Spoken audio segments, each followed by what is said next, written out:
The House of the Wolfings. By William Morris. Verse. Whiles in the early winter eve, we pass amid the gathering night. Some homestead that we had to leave. Years past. And see its candles bright shine in the room beside the door, where we were merry years agone, but now must never enter more, as still the dark road drives us on. E'en so the world of men may turn, at even of some hurried day, and see the ancient glimmer burn across the waste that hath no way. Then with that faint light in its eyes, awhile I bid it linger near, and nurse in wavering memories the bittersweet of days that were. How do you find this book? Any thoughts about the book or the author? Any suggestion for improvement?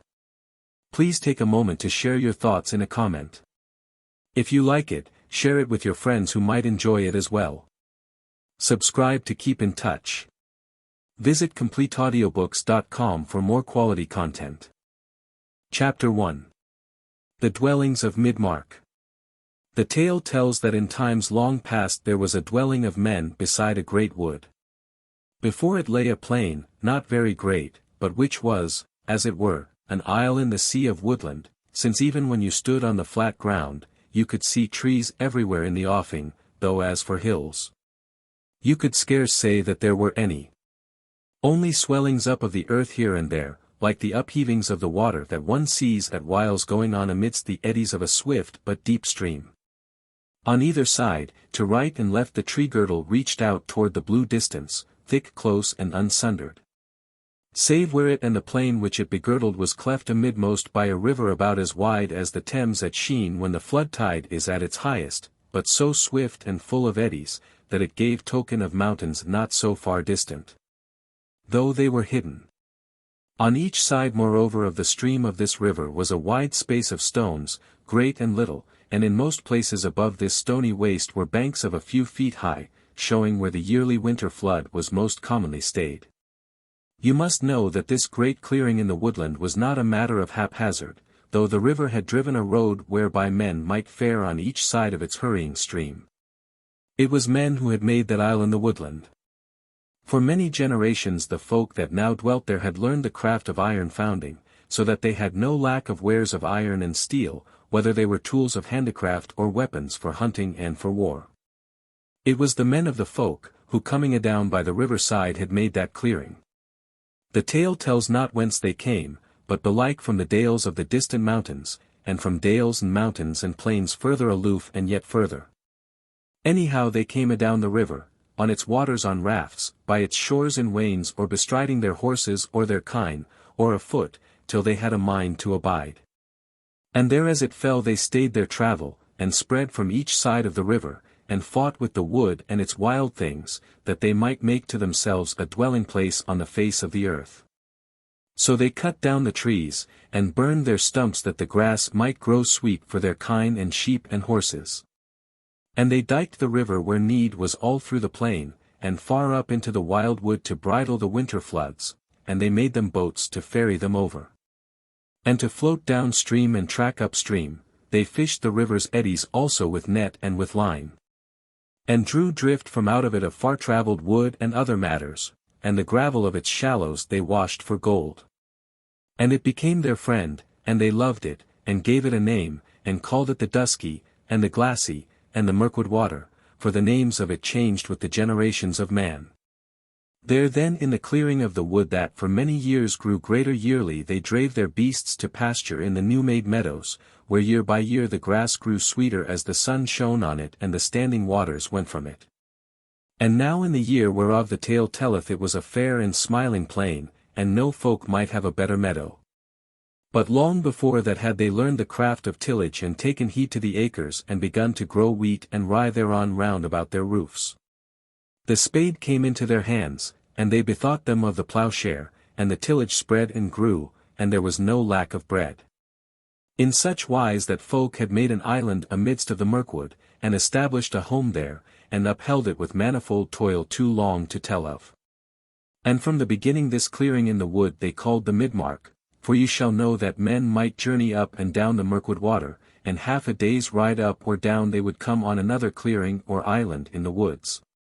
And these were the upper mark and the nether-mark, and all these three were inhabited by men of one folk and one kindred, which was called the Markmen, though of many branches was that stem of folk, who bore diverse signs in battle and at the council whereby they might be known. Now in the mid-mark itself were many houses of men, for by that word had they called for generations those who dwelt together under one token of kinship. The river ran from south to north, and both on the east side and on the west were their houses of the folk, and their habitations were shouldered up nigh unto the wood. So that ever betwixt them and the river was there a space of tillage and pasture. Tells the tale of one such house, whose habitations were on the west side of the water, on a gentle slope of land, so that no flood higher than common might reach them. It was straight down to the river mostly that the land fell off, and on its downward reaching slopes was the tillage, the acres, as the men of that time always called tilled land. And beyond that was the meadow going fair and smooth, though with here and there a rising in it, down to the lips of the stony waste of the winter river. Now the name of this house was the Wolfings, and they bore a wolf on their banners, and their warriors were marked on the breast with the image of the wolf, that they might be known for what they were if they fell in battle, and were stripped. The house, that is to say the roof, of the Wolfings of the mid-mark stood on the topmost of the slope aforesaid with its back to the wild wood and its face to the acres and the water. But you must know that in those days the men of one branch of kindred dwelt under one roof together, and had therein their place and dignity. Nor were there many degrees amongst them as hath befallen afterwards, but all they of one blood were brethren and of equal dignity. Howbeit they had servants or thralls, men taken in battle, men of alien blood, though true it is that from time to time were some of such men taken into the house, and hailed as brethren of the blood. Also, to make an end at once of these matters of kinship and affinity, the men of one house might not wed the women of their own house.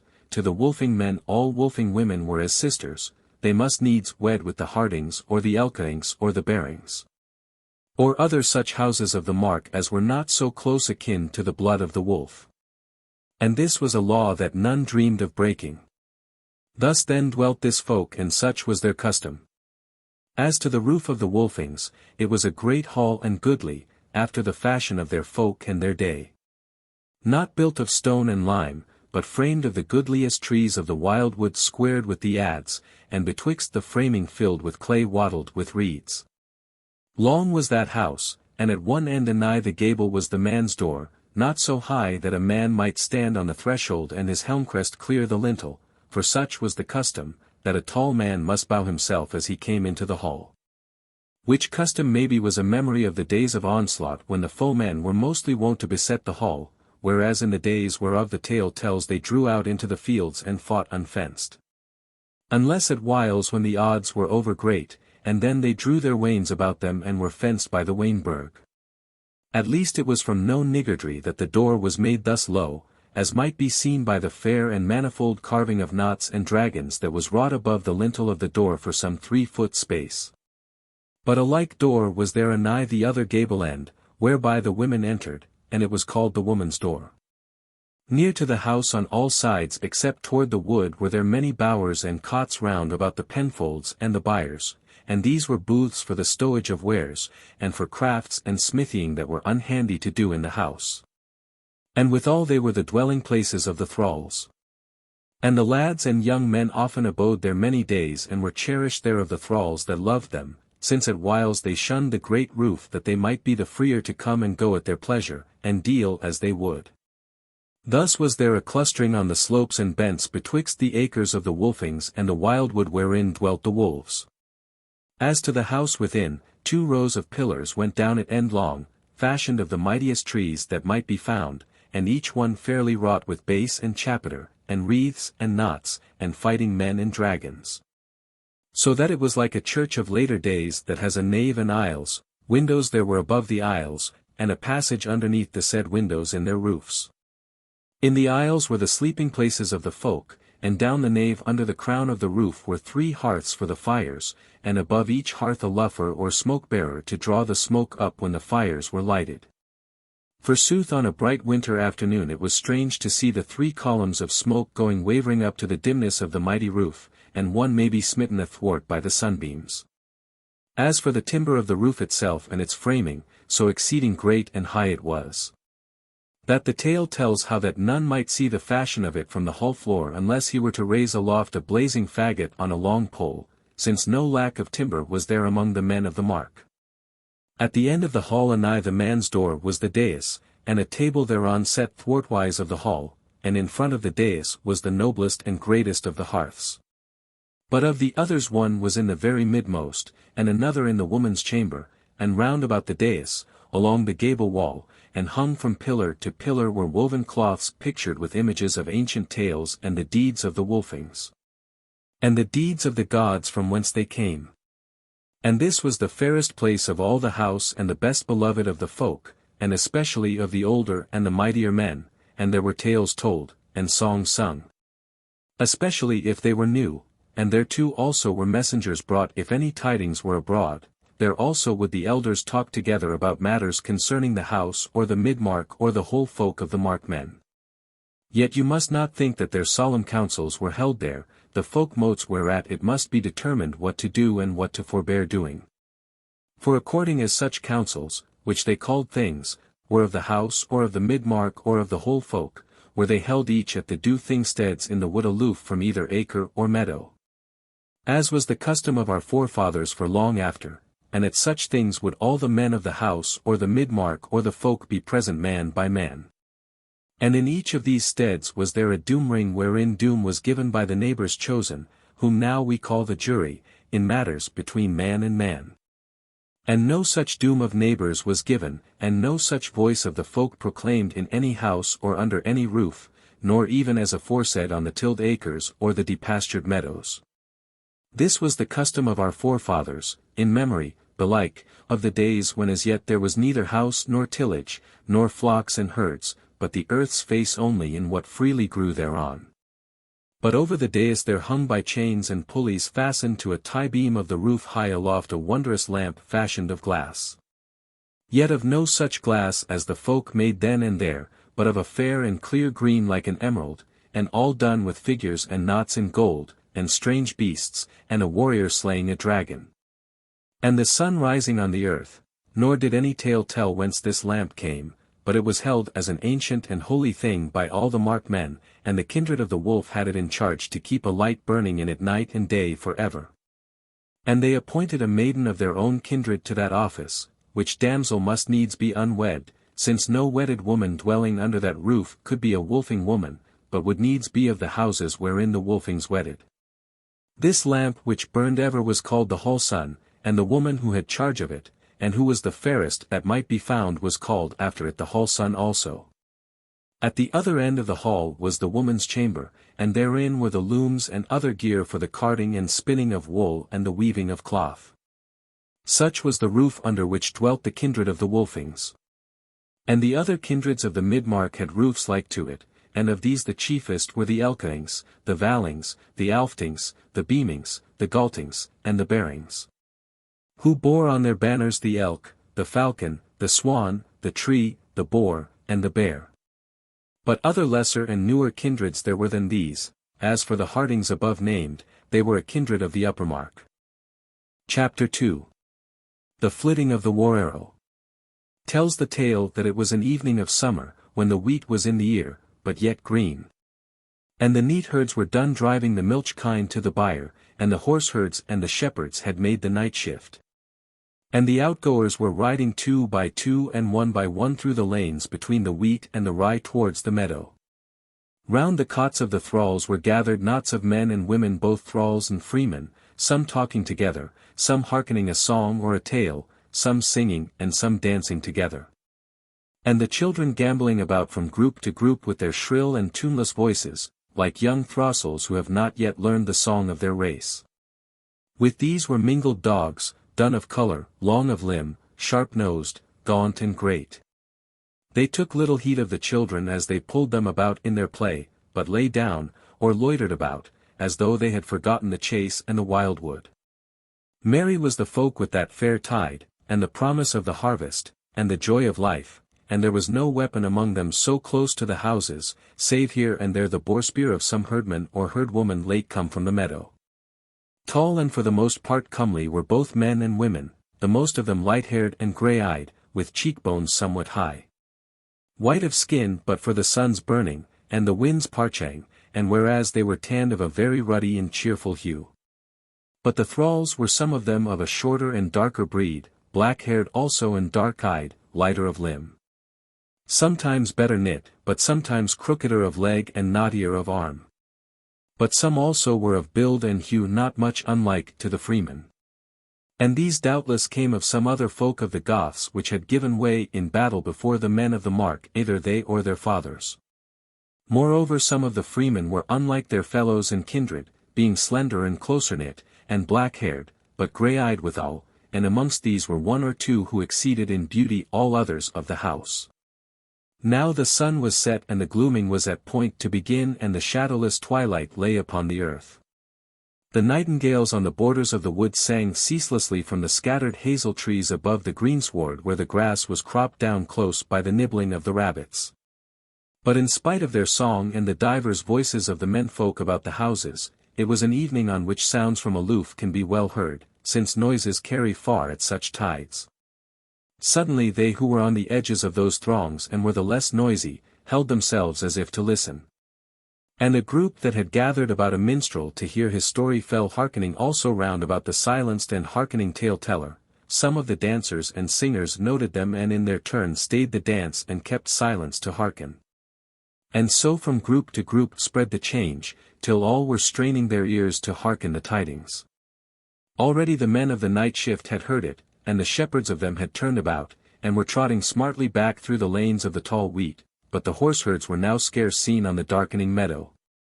As they galloped on fast toward their herds to drive home the stallions. For what they had heard was the tidings of war. There was a sound in the air as of a humble bee close to the ear of one lying on a grassy bank. Or whiles as of a cow afar in the meadow lowing in the afternoon when milking time draws nigh, but it was ever shriller than the one, and fuller than the other. For it changed at whiles, though after the first sound of it, it did not rise or fall, because the eve was windless. You might hear at once that for all it was afar, it was a great and mighty sound. Nor did any that hearkened doubt what it was, but all knew it for the blast of the great war-horn of the Laxings, whose roof lay up Mirkwood water next to the roof of the Wolfings. So those little throngs broke up at once.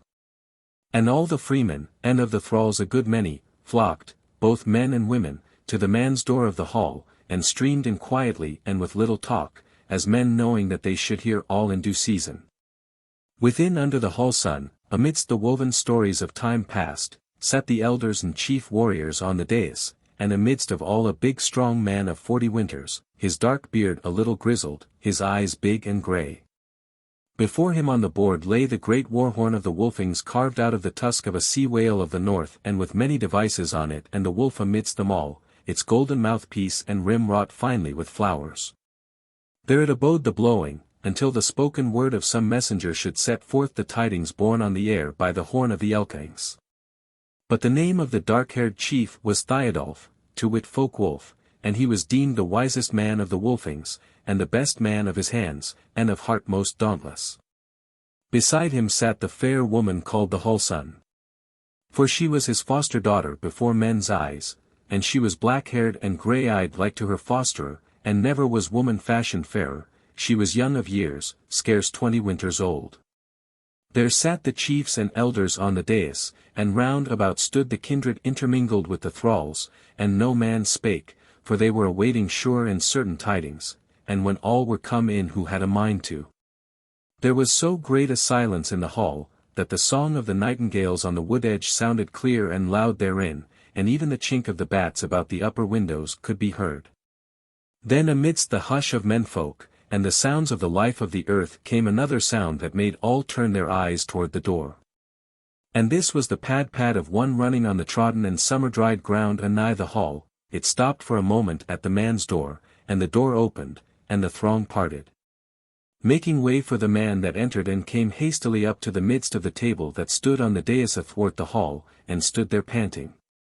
holding forth in his outstretched hand something which not all could see in the dimness of the hall twilight, but which all knew nevertheless.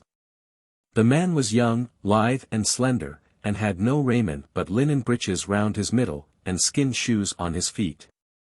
As he stood there gathering his breath for speech, Thiodolf stood up, and poured mead into a drinking horn and held it out towards the newcomer, and spake, but in rhyme and measure. Welcome, thou evening-farer, and holy be thine head. Since thou hast sought unto us in the heart of the Wolfings' stead. Drink now of the horn of the mighty, and call a health if thou wilt.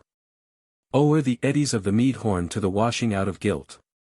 For thou comest to the peace of the Wolfings, and our very guest thou art. And meseems as I behold thee, that I look on a child of the heart. But the man put the horn from him with a hasty hand, and none said another word to him until he had gotten his breath again, and then he said. All hail ye wood-wolf's children. Not may I drink the wine. For the mouth and the maw that I carry this eve are not of mine. And my feet are the feet of the people, since the word went forth that tide. O Elfhear of the Hardings, no longer shalt thou bide in any house of the Markmen than to speak the word and wend. Till all men know the tidings and thine errand hath an end. Behold, O wolves, the token and say if it be true. I bear the shaft of battle that is fourwise cloven through. And its each end dipped in the blood-stream, both the iron and the horn. And its midmost scathed with the fire. And the word that I have borne along with this war token is, Wolfings of the Mark. Whenso ye see the war shaft, by the daylight or the dark, busk ye to battle faring. And leave all work undone. Save the gathering for the hand-play at the rising of the sun. 3 days hence is the hosting, and thither bear along your wains and your kine for the slaughter lest the journey should be long. For great is the folk, saith the tidings, that against the Markmen come. In a far-off land is their dwelling, whenso they sit at home. And Welsh one is their tongue, and we wot not of the word that is in their mouth. As they march a many together from the cities of the south. Therewith he held up yet for a minute the token of the war arrow ragged and burnt and bloody, and turning about with it in his hand went his ways through the open door, none hindering. And when he was gone, it was as if the token were still in the air there against the heads of the living men, and the heads of the woven warriors, so intently had all gazed at it, and none doubted the tidings or the token. Then said Thiodolf. Forth will we wolfing children, and cast a sound abroad. The mouth of the sea beast's weapon shall speak the battle word. And ye warriors hearken and hasten, and dight the weed of war. And then to acre and meadow wend ye adown no more. For this work shall be for the women to drive our neat from the mead. And to yoke the wains. And to load them as the men of war have need. Out then they streamed from the hall, and no man was left therein save the fair hallson sitting under the lamp whose name she bore. But to the highest of the slope they went, where was a mound made higher by man's handiwork. Thereon stood Thiodolf and handled the horn, turning his face toward the downward course of Mirkwood water, and he set the horn to his lips, and blew a long blast, and then again, and yet again the third time. And all the sounds of the gathering night were hushed under the sound of the roaring of the war-horn of the Wolfings. And the kin of the Beamings heard it as they sat in their hall, and they gat them ready to hearken to the bearer of the tidings who should follow on the sound of the war-blast.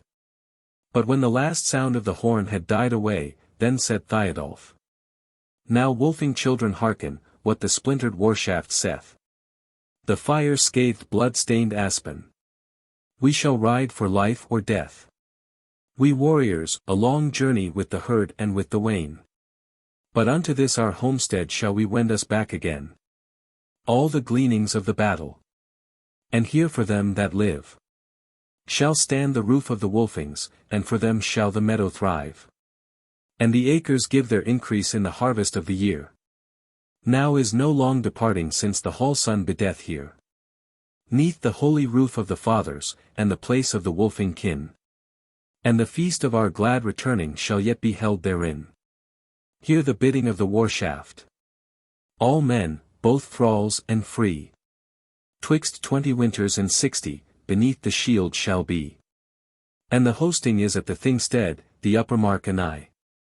And we wend away tomorrow ere the sun is noontide high. Therewith he stepped down from the mound, and went his way back to the hall, and manifold talk arose among the folk. And of the warriors some were already dight for the journey, but most not, and a many went their ways to see to their weapons and horses, and the rest back again into the hall. By this time night had fallen, and between then and the dawning would be no darker hour, for the moon was just rising. A many of the horseherds had done their business, and were now making their way back again through the lanes of the wheat, driving the stallions before them, who played together kicking, biting and squealing, paying but little heed to the standing corn on either side.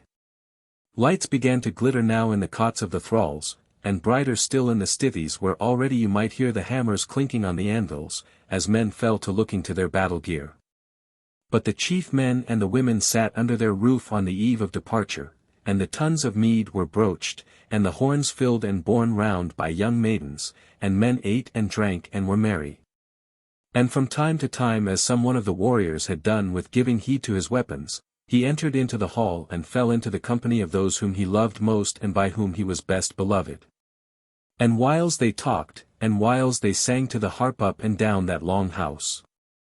And the moon risen high shone in at the windows, and there was much laughter and merriment, and talk of deeds of arms of the old days on the eve of that departure, till little by little weariness fell on them, and they went their ways to slumber.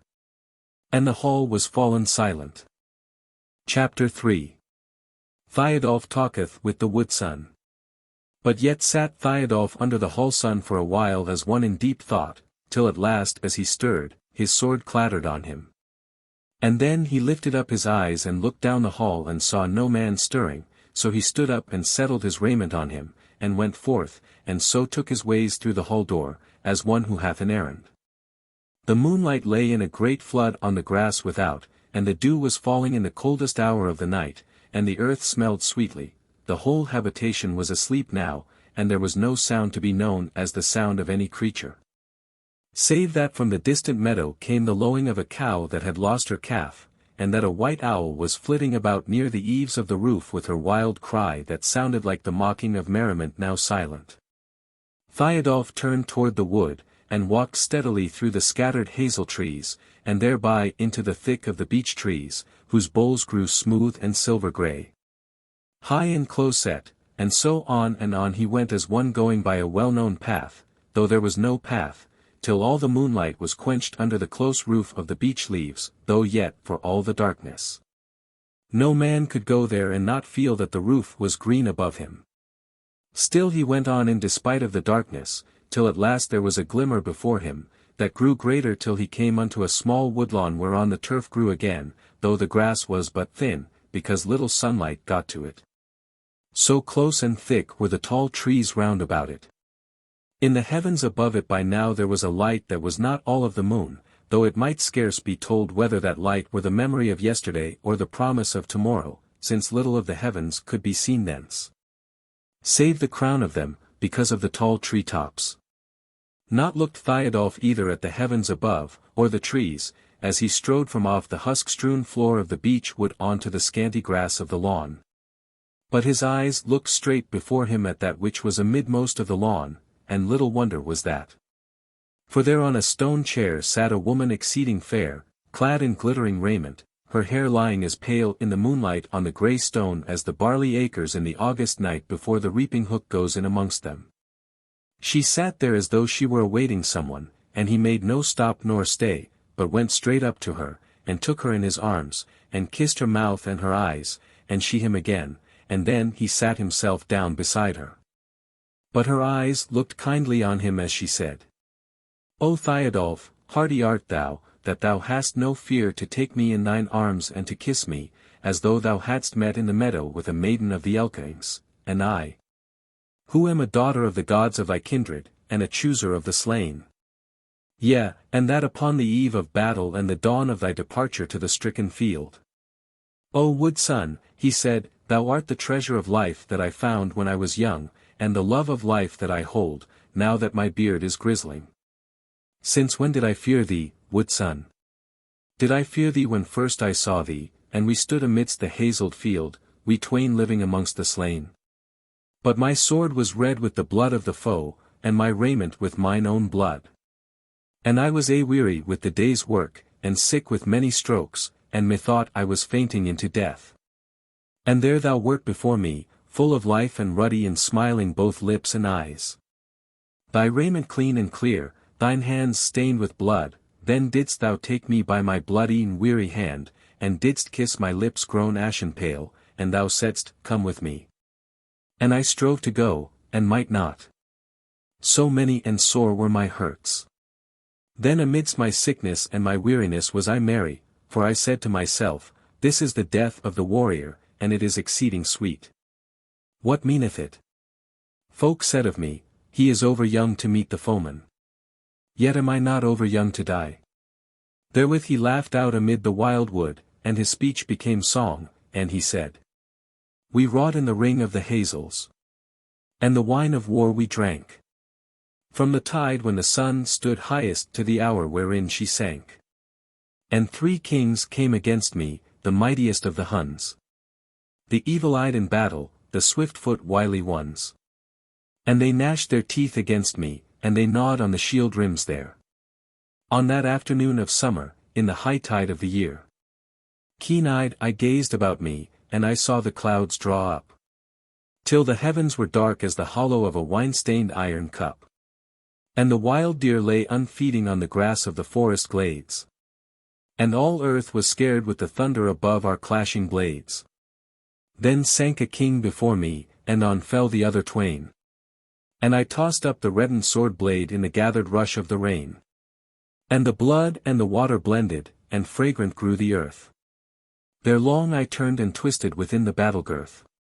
Before those bears of onset, while out from the grey world streamed the broad red lash of the lightning, and in our burnies gleamed. And long I leapt and laboured in that garland of the fight. Mid the blue blades and the lightning, but ere the sky grew light. The second of the Hun kings on the rain-drenched daisies lay. And we twain with the battle blinded a little while made stay. And leaning on our sword hilts each on the other gazed. Then the rain grew less, and one corner of the veil of clouds was raised. And as from the broidered covering gleams out the shoulder white of the bed-made of the warrior when on his wedding night he layeth his hand to the linen. So, down there in the west gleamed out the naked heaven, but the wrath rose up in my breast. And the sword in my hand rose with it, and I leaped and hewed at the Hun. And from him too flared the war flame, and the blades danced bright in the sun. Come back to the earth for a little before the ending of day. There then with all that was in him did the Hun play out the play. Till he fell, and left me tottering, and I turned my feet to wend to the place of the mound of the mighty, the gate of the way without end. And there thou wert. How was it, thou chooser of the slain? Did I die in thine arms, and thereafter did thy mouth kiss wake me again? Ere the last sound of his voice was done she turned and kissed him, and then she said, Never hadst thou a fear and thine heart is full of hardihood. Then he said, 'Tis the hardy heart, beloved, that keepeth me alive. As the king-leek in the garden by the rain and the sun doth thrive. So I thrive by the praise of the people. It is blent with my drink and my meat.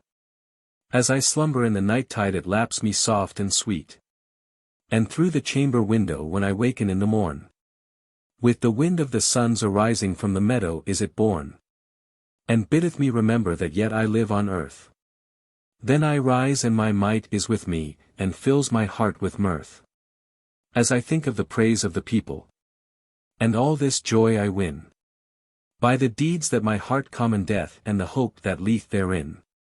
Yea, she said, but day runneth ever on the heels of day, and there are many and many days, and betwixt them do they carry eld. Yet art thou no older than in days bygone, said he.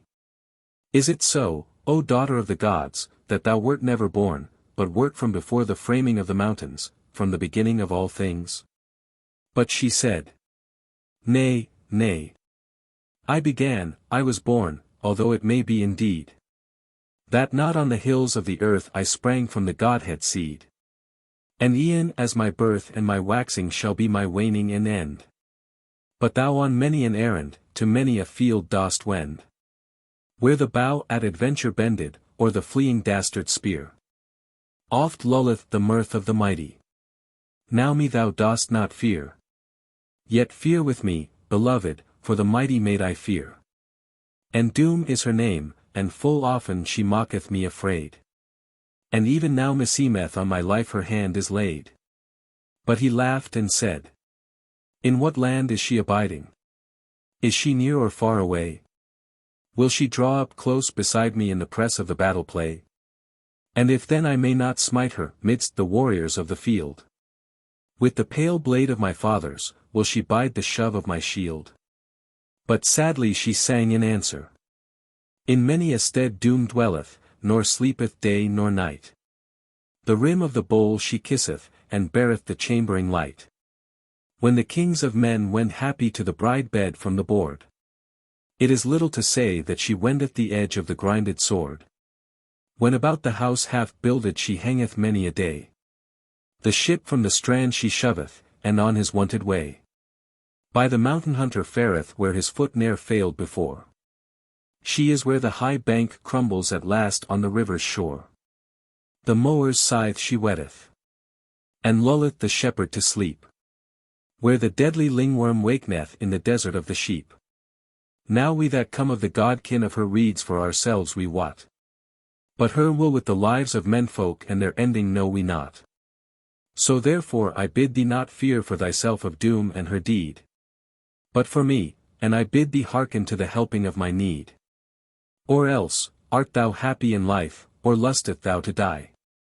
In the flower of thy days, when thy glory and thy longing bloom on high. But Thiodolf answered her. I have deemed, and long have I deemed that this is my second life.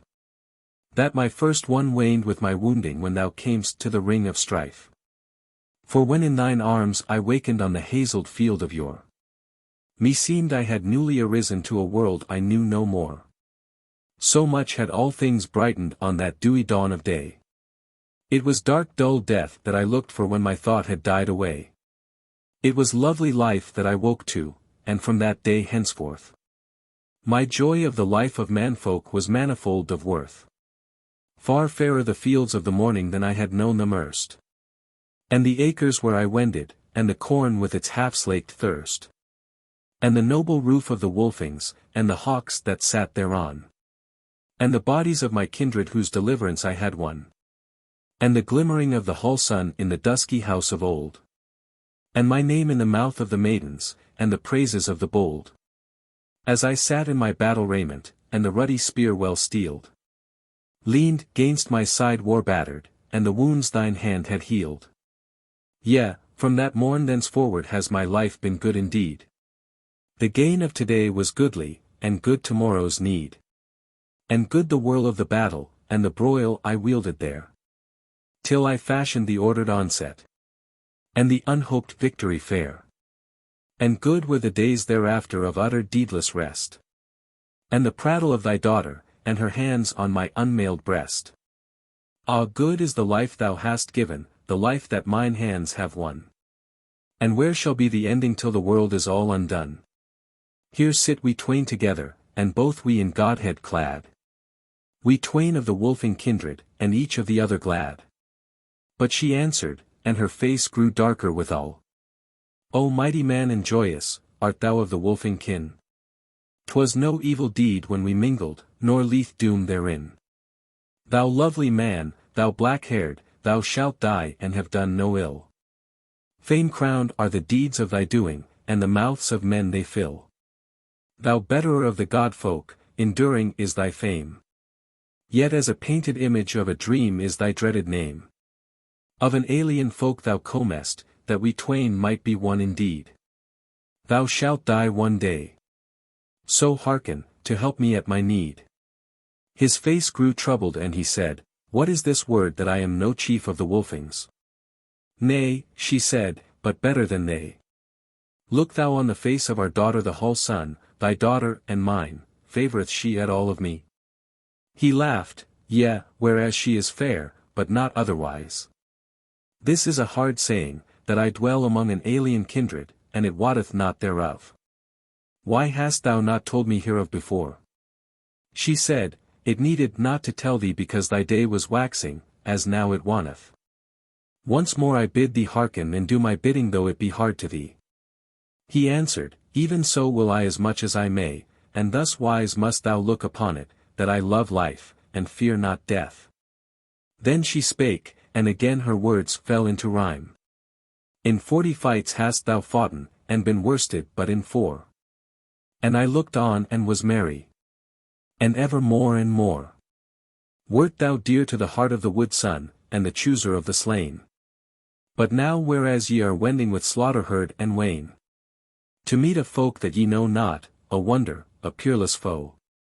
I fear for thy glory's waning, and I see thee lying alow. Then he brake in, Herein is little shame to be worsted by the might of the mightiest, if this so mighty folk sheareth a limb off the tree of my fame, yet shall it wax again. But she sang. In 40 fights hast thou foughten, and beside thee who but I beheld the wind-tossed banners, and saw the aspen fly. But today to thy war I wend not, for weird withholdeth me. And sore my heart forebodeth for the battle that shall be. Today with thee I wend not. So I feared, and lo my feet, that are wont to the woodland girdle of the acres of the wheat. For thee among strange people and the foeman's throng have trod. And I tell thee their banner of battle is a wise and a mighty God. For these are the folk of the cities, and in wondrous wise they dwell. Mid confusion of heaped houses, dim and black as the face of hell. Though therefrom rise roofs most goodly, where their captains and their kings dwell amidst the walls of marble in abundance of fair things. And mid these, nor worser nor better, but builded otherwise, stand the houses of the fathers, and the hidden mysteries. And as close as are the tree trunks that within the beech would thrive, e'en so many are their pillars.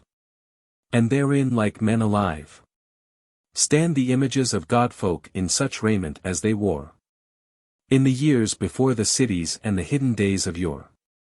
Ah, for the gold that I gazed on, and their store of battle gear, and strange engines that I knew not, or the end for which they were.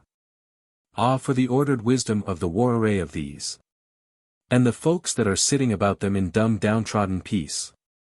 So I thought now Fareth warward my well-beloved friend, and the weird of the gods hath doomed it that no more with him may I wend. Woe's me for the war of the Wolfings wherefrom I am sundered apart, and the fruitless death of the war-wise, and the doom of the hardy heart.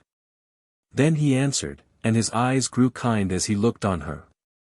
For thy fair love I thank thee, and thy faithful word, O friend. But how might it otherwise happen but we twain must meet in the end? The God of this mighty people and the Markmen and their kin. Lo, this is the weird of the world, and what may we do herein? Then mirth came into her face again as she said, Who wotteth of weird, and what she is till the weird is accomplished? Long hath it been my weird to love thee and to fashion deeds for thee as I may, nor will I depart from it now. And she sang. Keen-edged is the sword of the city, and bitter is its spear. But thy breast in the battle, beloved, hath a wall of the stithy skear. What now is thy wont in the hand-play with the helm and the hauberk of rings? Farest thou as the thrall and the cot carle, or clad in the raiment of kings? He started, and his face reddened as he answered. O wood son, thou wottest our battle and the way wherein we fare. That oft at the battle's beginning the helm and the hauberk we bear, lest the shaft of the fleeing coward or the bow at adventure bent should slay us ere the need be, ere our might be given and spent. Yet oft ere the fight is over, and doom hath scattered the foe, no leader of the people by his war gear shall ye know, but by his hurts the rather, from the cot carle and the thrall. For when all is done that a man may, 'tis the hour for a man to fall. She yet smiled as she said in answer, O folk-wolf, heed and hearken, for when shall thy life be spent? And the folk wherein thou dwellest with thy death be well content? When so folk need the fire, do they hew the apple tree? And burn the mother of blossom and the fruit that is to be? Or me wilt thou bid to thy grave mound because thy battle wrath? May nothing more be bridled than the whirlwind on his path. So hearken and do my bidding, for the hauberk shalt thou bear. E'en when the other warriors cast off their battle gear. So come thou, come unwounded from the war field of the south. And sit with me in the beech wood, and kiss me, eyes and mouth. And she kissed him in very deed, and made much of him, and fawned on him, and laid her hand on his breast, and he was soft and blithe with her, but at last he laughed and said, God's daughter, long hast thou lived, and many a matter seen. And men full often grieving for the deed that might have been. But here my heart thou weedlest as a maid of tender years. When first in the arms of her darling the horn of war she hears. Thou knowest the axe to be heavy, and the sword, how keen it is. But that doom of which thou hast spoken, wilt thou not tell of this? God's daughter, how it sheareth, and how it breaketh through each wall that the warrior buildeth, yet all deeds that he may do. What might in the hammer's leavings, in the fire's thrall shall abide? To turn that folk's o'erwhelmer from the fated warrior's side? Then she laughed in her turn, and loudly. But so sweetly that the sound of her voice mingled with the first song of a newly awakened wood thrush sitting on a rowan twig on the edge of the woodlawn. But she said, Yea, I that am God's daughter may tell thee never a whit. From what land cometh the hauberk nor what smith smithied it? That thou shalt wear in the handplay from the first stroke to the last. But this thereof I tell thee, that it holdeth firm and fast. The life of the body it lappeth, if the gift of the god-folk it be. Lo, this is the yoke made of doom, and the gift of me unto thee. Then she leaned down from the stone whereon they sat, and her hand was in the dewy grass for a little, and then it lifted up a dark grey rippling coat of rings. And she straightened herself in the seat again, and laid that hauberk on the knees of Thiodolf, and he put his hand to it, and turned it about, while he pondered long, then at last he said, What evil thing abideth with this warder of the strife? This burg and treasure chamber for the hoarding of my life? For this is the work of the dwarfs, and no kindly kin of the earth. And all we fear the dwarf kin and their anger and sorrow and mirth.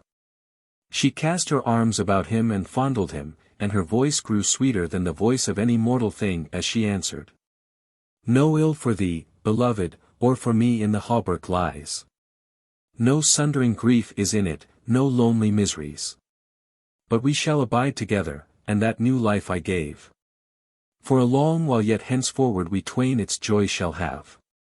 Yea, if thou dost my bidding to wear my gift in the fight. No hunter of the wild wood at the changing of the night shall see my shape on thy grave mound or my tears in the morning find. With the dew of the morning mingled, nor with the evening wind, shall my body pass the shepherd as he wandereth in the mead, and fill him with forebodings on the eve of the Wolfings' need. Nor the horseherd wake in the midnight and hear my fateful cry. Nor yet shall the wolfing women hear words on the wind go by, as they weave and spin the night down when the house is gone to the war, and weep for the swains they wedded and the children that they bore. Yea, do my bidding, O folk-wolf, lest a grief of the gods should weigh on the ancient house of the Wolfings and my death o'ercloud its day. And still she clung about him, while he spake no word of yea or nay, but at the last he let himself glide wholly into her arms, and the dwarf-wrought hauberk fell from his knees and lay on the grass. So they abode together in that woodlawn till the twilight was long gone, and the sun arisen for some while.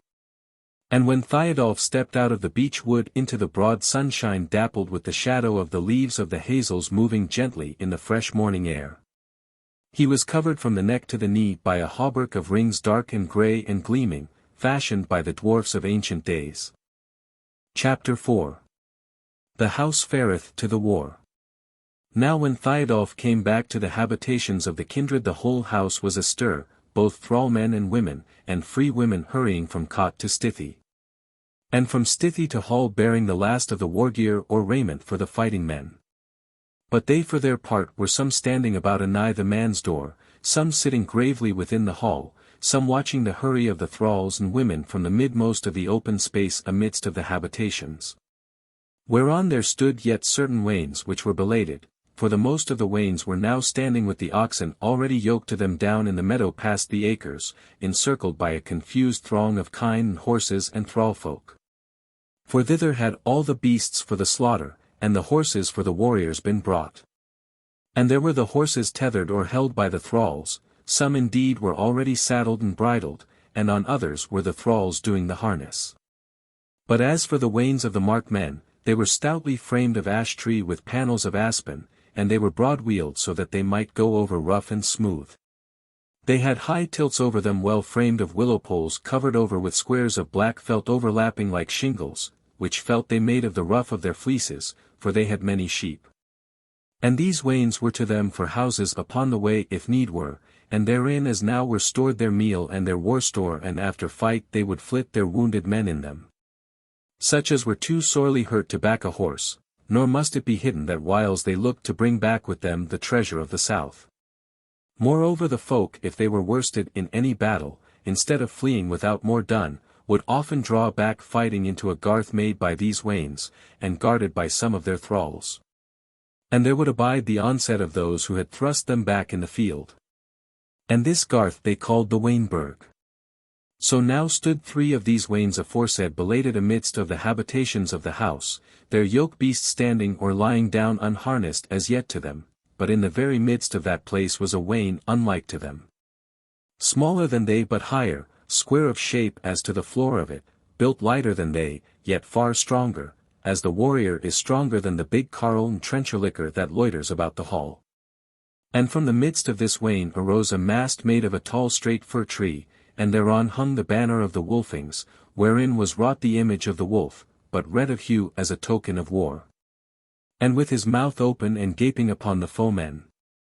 Also whereas the other wains were drawn by mere oxen, and those of diverse colours, as chance would have it, the wain of the banner was drawn by 10 black bulls of the mightiest of the herd, deep dewlapped, high-crested and curly-browed. And their harness was decked with gold, and so was the wain itself, and the woodwork of it painted red with vermilion. There then stood the banner of the house of the Wolfings awaiting the departure of the warriors to the hosting. So Thiodolf stood on the top of the bent beside that same mound wherefrom he had blown the warhorn yestereve, and which was called the Hill of Speech, and he shaded his eyes with his hand and looked around him. And even therewith the carles fell to yoking the beasts to the belated wains, and the warriors gathered together from out of the mixed throngs, and came from the roof and the man's door and all set their faces toward the Hill of Speech. So Thiodolf knew that all was ready for departure, and it wanted but an hour of high noon, so he turned about and went into the hall, and there found his shield and his spear hanging in his sleeping place beside the hauberk he was wont to wear. Then he looked, as one striving with thought, at his empty hauberk and his own body covered with the dwarf-wrought rings, nor did his face change as he took his shield and his spear and turned away. Then he went to the dais and there sat his foster daughter, as men deemed her, sitting amidst of it as yestereve, and now arrayed in a garment of fine white wool. On the breast whereof were wrought in gold 2 beasts ramping up against a fire altar whereon a flame flickered. And on the skirts and the hems were other devices, of wolves chasing deer, and men shooting with the bow, and that garment was an ancient treasure. But she had a broad girdle of gold and gems about her middle, and on her arms and neck she wore great gold rings wrought delicately. By then there were few save the hall son under the roof, and they but the oldest of the women, or a few very old men, and some who were ailing and might not go abroad. But before her on the thwart table lay the great warhorn awaiting the coming of Thiodolf to give signal of departure. Then went Thiodolf to the hall son and kissed and embraced her fondly, and she gave the horn into his hands, and he went forth and up on to the Hill of Speech, and blew thence a short blast on the horn. And then came all the warriors flocking to the Hill of Speech, each man stark in his harness, alert and joyous. Then presently through the man's door came the hall son in that ancient garment, which fell straight and stiff down to her ankles as she stepped lightly and slowly along, her head crowned with a garland of eglantine. In her right hand also she held a great torch of wax lighted, whose flame amidst the bright sunlight looked like a wavering leaf of vermilion. The warriors saw her, and made a lane for her, and she made her way through it up to the hill of speech, and she went up to the top of it and stood there holding the lighted candle in her hand, so that all might see it. Then suddenly was there as great a silence as there may be on a forenoon of summer. For even the thralls down in the meadow had noted what was toward, and ceased their talking and shouting, for as far off as they were, since they could see that the whole sun stood on the hill of speech, for the wood was dark behind her. So they knew the farewell flame was lighted, and that the maiden would speak, and to all men her speech was a boding of good or of ill. So she began in a sweet voice yet clear and far-reaching. O warriors of the Wolfings, by the token of the flame that here in my right hand flickers, come aback to the house of the name. For there yet burneth the whole sun beneath the Wolfing roof. And this flame is litten from it, nor as now shall it fare aloof, till again it seeth the mighty and the men to be gleaned from the fight.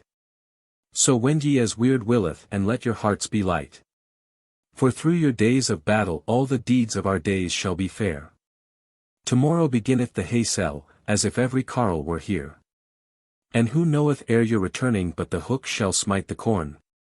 But the kine shall go down to the meadow as their wont is every morn. And each eve shall come back to the byre, and the mares and foals afield shall ever be heated duly. And all things shall their increase yield. And if it shall befall us that hither cometh a foe, here have we swains of the shepherds good players with the bow, and old men battle crafty whose might is nowise spent, and women fell and fearless well wont to tread the bent amid the sheep and the oxen. And their hands are hard with the spear, and their arms are strong and stalwart the battle shield to bear. And store of weapons have we and the mighty walls of the stead. And the roof shall abide you steadfast with the whole sun overhead. Lo, here I quench this candle that is lit from the whole sun's flame, which unto the wildwood clearing with the kin of the Wolfings came, and shall wend with their departure to the limits of the earth. Nor again shall the torch be lighted till in sorrow or in mirth, overthrown or overthrowing, ye come aback once more, and bid me bear the candle before the wolf of war. As she spake the word she turned the candle downward, and thrust it against the grass and quenched it indeed. But the whole throng of warriors turned about, for the bulls of the banner wain lowered their heads in the yokes and began to draw, lowing mightily. And the wain creaked and moved on, and all the men at arms followed after, and down they went through the lanes of the corn, and a many women and children and old men went down into the mead with them. In their hearts they all wondered what the whole sun's words might signify, for she had told them not about the battles to be, saving that some should come back to the mid-mark. Whereas aforetime somewhat would she foretell to them concerning the fortune of the fight, and now had she said to them nothing but what their own hearts told them. Nevertheless they bore their crests high as they followed the wolf down into the meadow, where all was now ready for departure. There they arrayed themselves and went down to the lip of Mirkwood water. And such was their array that the banner went first, save that a band of fully armed men went before it, and behind it and about were the others as well arrayed as they. Then went the wains that bore their munition, with armed carles of the thrall folk about them, who were ever the guard of the wains, and should never leave them night or day. And lastly went the great band of the warriors and the rest of the thralls with them. As to their war gear, all the freemen had helms of some kind, but not all of iron or steel. For some bore helms fashioned of horsehide and bullhide covered over with the similitude of a wolf's muzzle, nor were these ill defence against a sword stroke. Shields they all had, and all these had the image of the wolf marked on them, but for many their thralls bore them on the journey. As to their body armour, some carried long burnies of ringmail, some coats of leather covered with splinters of horn laid like the shingles of a roof, and some skin coats only, whereof indeed there were some of which tales went that they were better than the smith's hammerwork, because they had had spells sung over them to keep out steel or iron. But for their weapons, they bore spears with shafts not very long, some 8 feet of our measure, and axes heavy and long-shafted, and bills with great and broad heads. And some few, but not many of the kindred were bowmen, and every freeman was girt with a sword. But of the sword some were long and 2-edged, some short and heavy, cutting on one edge, and these were of the kind which they and our forefathers long after called sacks. Thus were the freemen arrayed.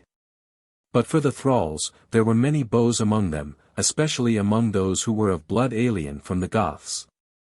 The others bore short spears, and feathered broad arrows, and clubs bound with iron, and knives and axes, but not every man of them had a sword. Few iron helms they had and no ringed byrnies, but most had a buckler at their backs with no sign or symbol on it. Thus then set forth the fighting men of the house of the Wolf toward the Thingstead of the Upper-mark where the hosting was to be, and by then they were moving up along the side of Mirkwood water. It was somewhat past high noon. But the stay-at-home people who had come down with them to the meadow lingered long in that place, and much foreboding there was among them of evil to come. And of the old folk, some remembered tales of the past days of the Markmen, and how they had come from the ends of the earth, and the mountains where none dwell now but the gods of their kindreds. And many of these tales told of their woes and their wars as they went from river to river and from wild wood to wild wood before they had established their houses in the mark. And fallen to dwelling there season by season and year by year whether the days were good or ill. And it fell into their hearts that now at last mayhappen was their abiding wearing out to an end, and that the day should soon be when they should have to bear the whole sun through the wild wood. And seek a new dwelling place afar from the troubling of these newly arisen Welsh foemen. And so those of them who could not rid themselves of this foreboding were somewhat heavier of heart than their wont was when the house went to the war. For long had they abided there in the mark, and the life was sweet to them which they knew, and the life which they knew not was bitter to them, and Mirkwood water was become as a god to them no less than to their fathers of old time. Nor lesser was the mead where fed the horses that they loved and the kine that they had reared. And the sheep that they guarded from the wolf of the wildwood, and they worshipped the kind acres which they themselves and their fathers had made fruitful, wedding them to the seasons of seed-time and harvest. That the birth that came from them might become a part of the kindred of the wolf, and the joy and might of past springs and summers might run in the blood of the wolfing children. And a dear god indeed to them was the roof of the kindred, that their fathers had built and that they yet warded against the fire and the lightning and the wind and the snow. And the passing of the days that devour and the years that heap the dust over the work of men. They thought of how it had stood, and seen so many generations of men come and go, how often it had welcomed the newborn babe, and given farewell to the old man, how many secrets of the past it knew. How many tales which men of the present had forgotten, but which yet mayhap men of times to come should learn of it. For to them yet living it had spoken time and again, and had told them what their fathers had not told them, and it held the memories of the generations and the very life of the Wolfings and their hopes for the days to be. Thus these poor people thought of the gods whom they worshipped, and the friends whom they loved, and could not choose but be heavy-hearted when they thought that the wildwood was awaiting them to swallow all up, and take away from them their gods and their friends and the mirth of their life, and burden them with hunger and thirst and weariness, that their children might begin once more to build the house and establish the dwelling. And call new places by old names, and worship new gods with the ancient worship. Such imaginations of trouble then were in the hearts of the stay-at-homes of the Wolfings. The tale tells not indeed that all had such forebodings, but chiefly the old folk who were nursing the end of their life days amidst the cherishing kindred of the house. But now they were beginning to turn them back again to the habitations, and a thin stream was flowing through the acres, when they heard a confused sound drawing near blended of horns and the lowing of beasts and the shouting of men. And they looked and saw a throng of brightly clad men coming upstream alongside of Mirkwood water. And they were not afraid, for they knew that it must be some other company of the Markmen journeying to the hosting of the folk, and presently they saw that it was the house of the Beamings following their banner on the way to the Thingstead. But when the newcomers saw the throng out in the meads, some of their young men pricked on their horses and galloped on past the women and old men, to whom they threw a greeting, as they ran past to catch up with the bands of the Wolfings. For between the two houses was their affinity, and much good liking lay between them. And the stay-at-homes, many of them, lingered yet till the main body of the Beamings came with their banner, and their array was much like to that of the Wolfings, but gayer. For whereas it pleased the latter to darken all their war gear to the colour of the grey wolf, the Beamings polished all their gear as bright as might be, and their raiment also was mostly bright green of hue and much beflowered. And the sign on their banner was a green leafy tree, and the wain was drawn by great white bulls. So when their company drew anear to the throng of the stay-at-homes they went to meet and greet each other, and tell tidings to each other. But their banner held steadily onward amidst their converse, and in a little while they followed it, for the way was long to the Thingstead of the Upper-mark. So passed away the fighting men by the side of Mirkwood water, and the throng of the stay-at-homes melted slowly from the meadow and trickled along through the acres to the habitations of the Wolfings. And there they fell to doing whatso of work or play came to their hands. Chapter 5. Concerning the Hull Sun. When the warriors and the others had gone down to the mead, the Hull Sun was left standing on the hill of speech, and she stood there till she saw the host in due array going on its ways dark and bright and beautiful. Then she made as if to turn aback to the great roof, but all at once it seemed to her as if something held her back, as if her will to move had departed from her, and that she could not put one foot before the other. So she lingered on the hill, and the quenched candle fell from her hand, and presently she sank adown on the grass and sat there with the face of one thinking intently. Yet was it with her that 1,000 thoughts were in her mind at once and no one of them uppermost, and images of what had been and what then was flickered about in her brain, and betwixt them were engendered images of things to be, but unstable and not to be trod in. So sat the Hull Sun on the hill of speech lost in a dream of the day, whose stories were as little clear as those of a night dream.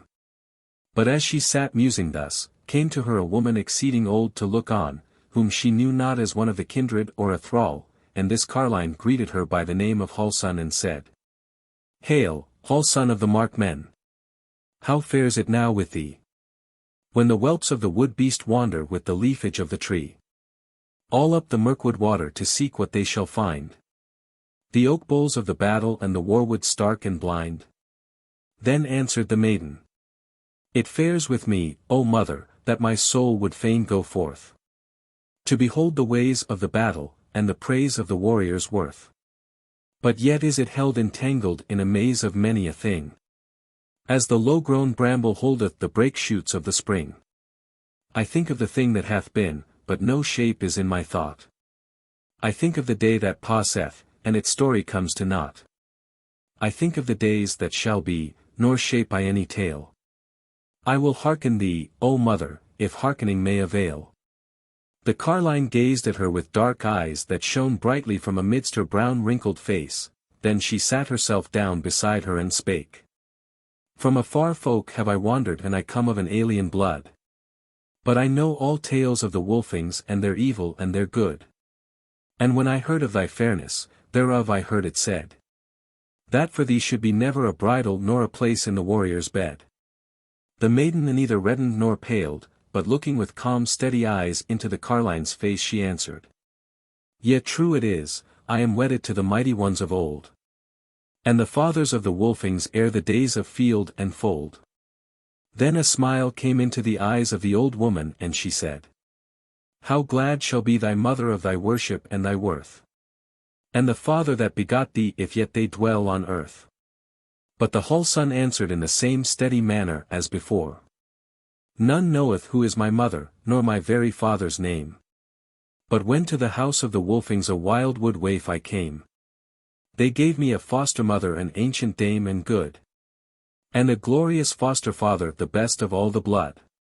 Spake the Carline, "Yea, I have heard the story, but scarce therein might I trow, that thou with all thy beauty wert born 'neath the oaken bough, and hast crawled a naked baby o'er the rain-drenched autumn grass. Wilt thou tell the wandering woman what wise it cometh to pass, that thou art the Midmark's Hull Sun, and the sign of the Wolfing's gain?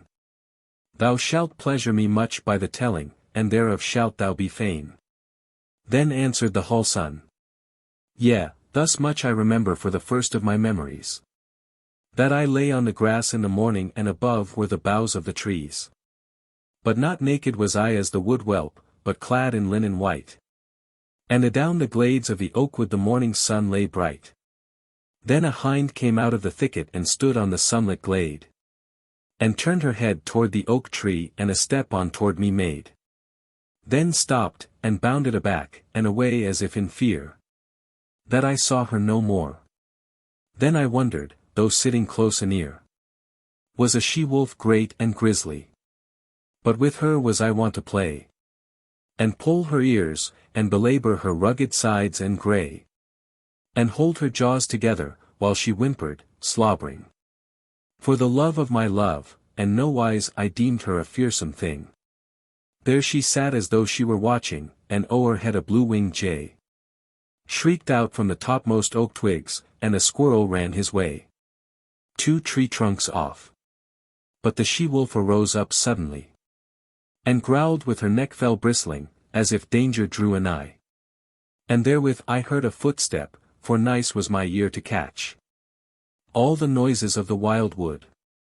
So there did we sit at watch, while the sound of feet grew nigher. Then I clapped hand on hand, and crowed for joy and gladness, for there out in the sun did stand a man, a glorious creature with a gleaming helm on his head, and gold rings on his arms, in raiment gold-broidered crimson red. Straightway he strode up toward us nor heeded the wolf of the wood, but sang as he went in the oak glade, as a man whose thought is good. And not she heeded the warrior, but tame as a sheep was grown, and trotted away through the wild wood with her crest all laid adown. Then came the man and sat down by the oak bole close unto me, and took me up not fearful and set me on his knee. And his face was kind and lovely, so my cheek to his cheek I laid, and touched his cold bright war-helm and with his gold rings played, and hearkened his words, though I knew not what tale they had to tell. Yet fain was my heart of their music, and meseemed I loved him well. So we fared for a while and were fain, till he set down my feet on the grass, and kissed me and stood up himself, and away through the wood did he pass. And then came back the she-wolf and with her I played and was fain. Lo, the first thing I remember, wilt thou have me babble again? Spake the Carline and her face was soft and kind. Nay damsel, long would I hearken to thy voice this summer day. But how didst thou leave the wild wood, what people brought thee away? Then said the Hull-son, I awoke on a time in the even, and voices I heard as I woke. And there was I in the wild wood by the bole of the ancient oak. And a ring of men was around me, and glad was I indeed, as I looked upon their faces and the fashion of their weed. For I gazed on the red and the scarlet and the beaten silver and gold, and blithe were their noble faces and kindly to behold. And not had I seen of such like since that hour of the other day, when that warrior came to the oak glade with the little child to play.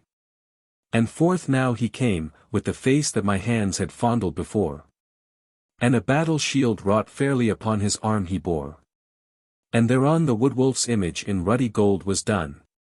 Then I stretched out my little arms towards the glorious shining one, and he took me up and set me on his shoulder for a while, and turned about to his fellows with a blithe and joyous smile.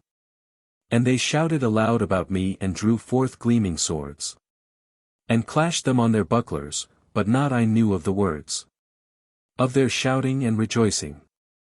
So thereafter was I laid, and borne forth on the warrior's war-shield, and our way through the wood we made, midst the mirth and great contentment of those fair-clad shielded men.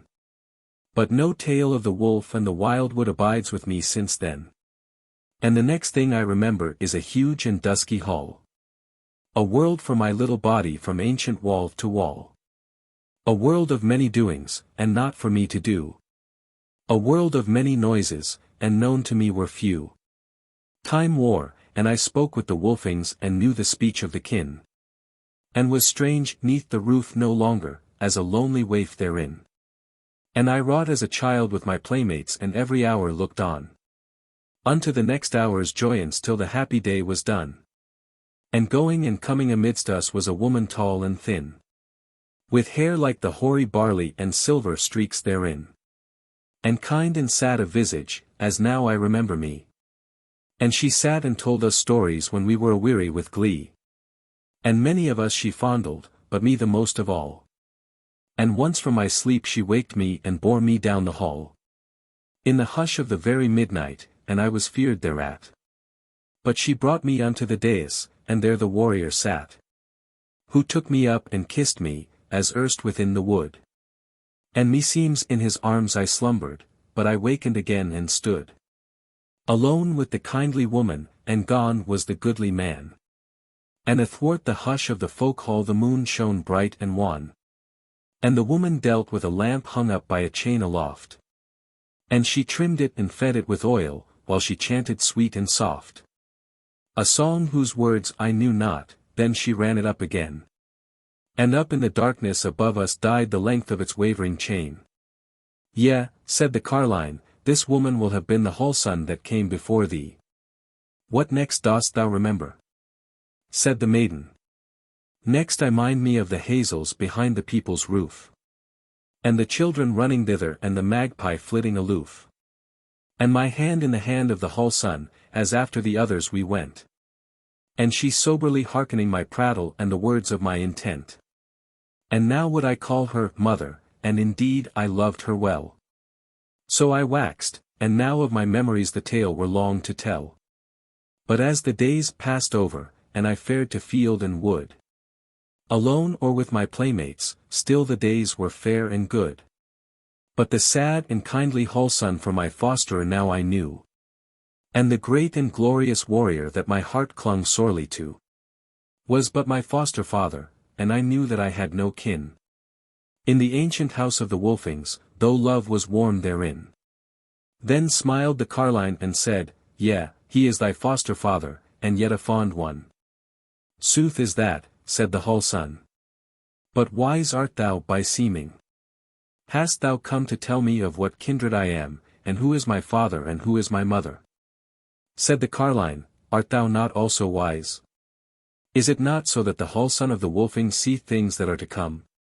Yea, she said, yet have I seen waking or sleeping no other father save my foster father. Yet my very mother I have seen, as one who should meet her in the flesh one day. And good is that, said the Carline.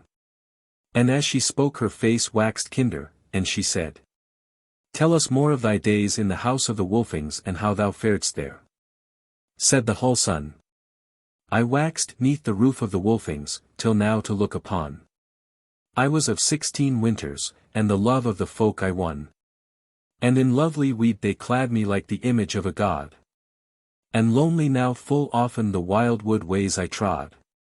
And I feared no wildwood creature, and my presence scared them not. And I fell to know of wisdom, and within me stirred my thought.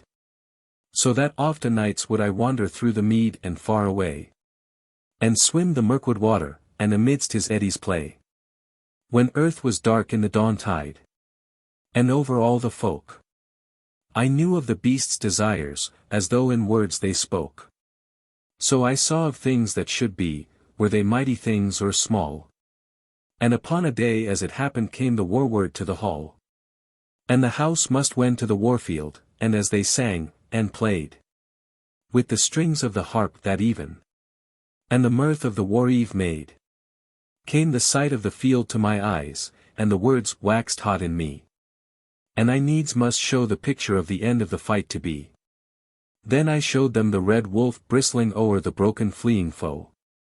And the war gear of the fleers, and their banner did I show. To wit the lingworm's image with the maiden in his mouth. There I saw my foster father mid the pale blades of the south. Till aloof swept all the handplay and the hurry of the chase. And he lay along by an ash tree, no helm about his face, no byrnie on his body, and an arrow in his thigh, and a broken spear in his shoulder.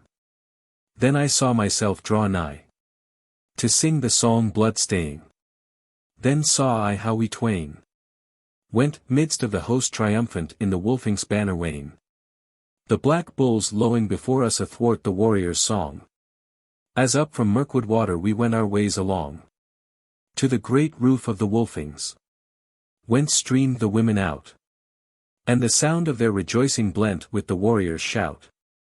They heard me and saw the picture, and they wot how wise I was grown. And they loved me, and glad were their hearts at the tale my lips had shown. And my body clad as an image of a god to the field they bore. And I held by the mast of the banner as I looked upon their war. And endured to see unblenching on the wind-swept sunny plain. All the picture of my vision by the menfolk done again. And over my foster father I sang the staunching song. Till the life-blood that was ebbing flowed back to his heart the strong. And we wended back in the war wain midst the gleanings of the fight. Unto the ancient dwelling and the whole sun's glimmering light. So from that day henceforward folk hung upon my words. For the battle of the autumn, and the harvest of the swords. And e'en more was I loved than aforetime. So wore a year away. And heavy was the burden of the lore that on me lay. But my fosterer the whole sun took sick at the birth of the year.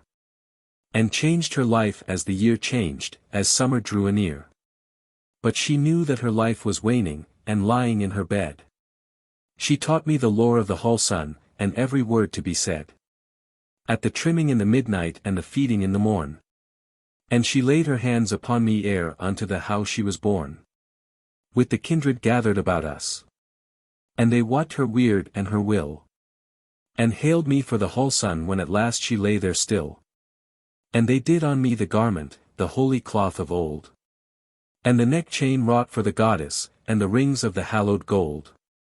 So here am I abiding, and of things to be I tell. Yet know not what shall befall me nor why with the Wolfings I dwell. Then said the Carline. What sayest thou, O daughter, of the journey of today? And why wendest thou not with the war host on the battle-echoing way? Said the whole sun. O mother, here dwelleth the whole sun while the kin hath a dwelling place. Nor ever again shall I look on the onset or the chase. Till the day when the roof of the Wolfings looketh down on the girdle of foes. And the arrow singeth over the grass of the kindreds close. Till the pillars shake with the shouting and quivers the roof-tree dear. When the hall of the Wolfings garners the harvest of the spear. Therewith she stood on her feet and turned her face to the great roof, and gazed long at it, not heeding the crone by her side. And she muttered words of whose signification the other knew not, though she listened intently, and gazed ever at her as closely as might be. Then fell the whole sun utterly silent, and the lids closed over her eyes, and her hands were clenched, and her feet pressed hard on the daisies, her bosom heaved with sore sighs. And great teardrops oozed from under her eyelids and fell onto her raiment and her feet and onto the flowery summer grass. And at the last her mouth opened and she spake, but in a voice that was marvellously changed from that she spake in before. Why went ye forth, O Wolfings, from the garth your fathers built? And the house where sorrow dieth.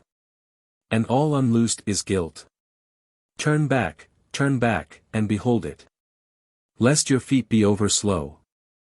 When your shields are heavy burdened with the arrows of the foe. How ye totter, how ye stumble on the rough and corpse-strewn way. And lo, how the eve is eating the afternoon of day. Oh, why are ye abiding till the sun is sunk in night? And the forest trees are ruddy with the battle-kindled light? Oh, rest not yet, ye Wolfings, lest void be your resting place. And into lands that ye know not the wolf must turn his face. And ye wander till the land and the ocean cease. And your battle bring no safety and your labor no increase.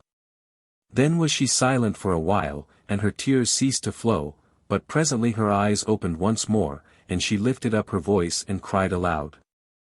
I see. O God-folk, behold it from aloof. How the little flames steal flickering along the ridge of the roof. They are small and red gainst the heavens in the summer afternoon. But when the day is dusking, white, high shall they wave to the moon. Lo, the fire plays now on the windows like strips of scarlet cloth. Wind waved. But look in the night tide on the onset of its wrath. How it wraps round the ancient timbers and hides the mighty roof. But lighteth little crannies, so lost and far aloof. That no man yet of the kindred hath seen them ere tonight. Since first the builder builded in loving and delight. Then again she stayed her speech with weeping and sobbing, but after a while was still again, and then she spoke pointing toward the roof with her right hand. I see the fire raisers and iron-helmed they are. brown-faced about the banners that their hands have borne afar. And who in the garth of the kindred shall bear adown their shield? Since the onrush of the Wolfings they caught in the open field. As the might of the mountain lion falls dead in the hempen net. O Wolfings, long have ye tarried, but the hour abideth yet. What life for the life of the people shall be given once for all? What sorrow shall stay sorrow in the half-burnt Wolfing hall? There is naught shall quench the fire save the tears of the godfolk's kin. And the heart of the life-delighter, and the life-blood cast therein. Then once again she fell silent, and her eyes closed again, and the slow tears gushed out from them, and she sank down sobbing on the grass, and little by little the storm of grief sank and her head fell back, and she was as one quietly asleep. Then the Carline hung over her and kissed her and embraced her, and then through her closed eyes and her slumber did the whole sun see a marvel. For she who was kissing her was young in semblance and unwrinkled, and lovely to look on, with plenteous long hair of the hue of ripe barley, and clad in glistening raiment such as has been woven in no loom on earth. And indeed it was the wood sun in the semblance of a crone, who had come to gather wisdom of the coming time from the foreseeing of the whole sun. Since now at last she herself foresaw nothing of it, though she was of the kindred of the gods and the fathers of the Goths. So when she had heard the whole sun she deemed that she knew but too well what her words meant, and what for love, what for sorrow, she grew sick at heart as she heard them. So at last she arose and turned to look at the great roof. And strong and straight, and cool and dark grey showed its ridge against the pale sky of the summer afternoon all quivering with the heat of many hours' sun, dark showed its windows as she gazed on it. And stark and stiff she knew were its pillars within. Then she said aloud, but to herself, what then if a merry and mighty life be given for it, and the sorrow of the people be redeemed, yet will not I give the life which is his, nay rather let him give the bliss which is mine. But oh! How may it be that he shall die joyous and I shall live unhappy? Then she went slowly down from the hill of speech, and whoso saw her deemed her but a gangrel Carline. So she went her ways and let the wood cover her. But in a little while the whole sun awoke alone, and sat up with a sigh, and she remembered nothing concerning her sight of the flickering flame along the whole roof, and the fire tongues like strips of scarlet cloth blown by the wind. Nor had she any memory of her words concerning the coming day. But the rest of her talk with the Carline she remembered, and also the vision of the beautiful woman who had kissed and embraced her, and she knew that it was her very mother. Also she perceived that she had been weeping, therefore she knew that she had uttered words of wisdom. For so it fared with her at whiles, that she knew not her own words of foretelling, but spoke them out as if in a dream. So now she went down from the hill of speech soberly, and turned toward the woman's door of the hall. And on her way she met the women and old men and youths coming back from the meadow with little mirth, and there were many of them who looked shyly at her as though they would gladly have asked her somewhat, and yet durst not. But for her, her sadness passed away when she came among them, and she looked kindly on this and that one of them, and entered with them into the woman's chamber, and did what came to her hand to do. Chapter 6. They talk on the way to the folk-thing. All day long one standing on the speech hill of the Wolfings might have seen men in their war array streaming along the side of Mirkwood water, on both sides thereof. And the last comers from the Nether-mark came hastening all they might, for they would not be late at the trysting place. But these were of a kindred called the Laxings, who bore a salmon on their banner. And they were somewhat few in number, for they had but of late years become a house of the Markmen. Their banner wain was drawn by white horses, fleet and strong, and they were no great band, for they had but few thralls with them, and all, free men and thralls, were a horseback. So they rode by hastily with their banner wain, their few munition wains following as they might. Now tells the tale of the men-at-arms of the Wolfings and the Beamings, that soon they fell in with the Elking host, which was journeying but leisurely, so that the Wolfings might catch up with them. They were a very great kindred. The most numerous of all Mid-mark, and at this time they had affinity with the Wolfings. But old men of the house remembered how they had heard their grandsires and very old men tell that there had been a time when the Elking house had been established by men from out of the Wolfing kindred. And how they had wandered away from the mark in the days when it had been first settled, and had abided aloof for many generations of men. And so at last had come back again to the mark, and had taken up their habitation at a place in Mid-mark where was dwelling but a remnant of a house called the Thiodolf, who had once been exceeding mighty, but had by that time almost utterly perished in a great sickness which befell in those days. So then these two houses, the wanderers come back and the remnant left by the sickness of the gods, made one house together, and increased and throve after their coming together, and wedded with the Wolfings, and became a very great house. Gallant and glorious was their array now, as they marched along with their banner of the elk, which was drawn by the very beasts themselves tamed to draught to that end through many generations. They were fatter and sleeker than their wildwood brethren, but not so mighty. So were the men of the three kindreds somewhat mingled together on the way. The Wolfings were the tallest and the biggest made. But of those dark-haired men aforesaid, were there fewest amongst the Beamings, and most among the Elkings, as though they had drawn to them more men of alien blood during their wanderings aforesaid. So they talked together and made each other good cheer, as is the wont of companions in arms on the eve of battle. And the talk ran, as may be deemed, on that journey and what was likely to come of it, and spake an Elking warrior to a Wolfing by whom he rode. O Wolf Kettle, hath the Hullsun had any foresight of the day of battle? Nay, said the other, when she lighted the farewell candle, she bade us come back again, and spoke of the day of our return, but that methinks, as thou and I would talk of it, thinking what would be likely to befall. Since we are a great host of valiant men, and these Welshmen too most valiant, and as the rumour runneth bigger-bodied men than the Hun folk, and so well-ordered as never folk have been. So then if we overthrow them we shall come back again. And if they overthrow us, the remnant of us shall fall back before them till we come to our habitations, for it is not to be looked for that they will fall in upon our rear and prevent us, since we have the thicket of the wildwood on our flanks. Sooth is that, said the Elkine, and as to the mightiness of this folk and their customs, ye may gather somewhat from the songs which our house yet singeth, and which ye have heard wide about in the mark. For this is the same folk of which a many of them tell, making up that story lay which is called the South Welsh lay, which telleth how we have met this folk in times past when we were in fellowship with a folk of the Welsh of like customs to ourselves, for we of the Elkings were then but a feeble folk. So we marched with this folk of the Cymry and met the men of the cities, and whiles we overthrew and whiles were overthrown, but at last in a great battle were overthrown with so great a slaughter, that the red blood rose over the wheels of the wains, and the city folk fainted with the work of the slaughter, as men who mow a match in the meadows when the swathes are dry and heavy and the afternoon of midsummer is hot. And there they stood and stared on the field of the slain, and knew not whether they were in home or hell, so fierce the fight had been. Therewith a man of the Beamings, who was riding on the other side of the Elkine, reached out over his horse's neck and said, Yea, friend. But is there not some telling of a tale concerning how ye and your fellowship took the great city of the Welshmen of the south, and dwelt there long? Yea, said the Elkine, hearken how it is told in the South Welsh lay. Have ye not heard of the ways of Weird? How the folk fared forth far away from the north, and as light as one wendeth, whereas the wood in death, when of naught is our need, and none telleth our deed. So Roger unwearied and read Fari wan.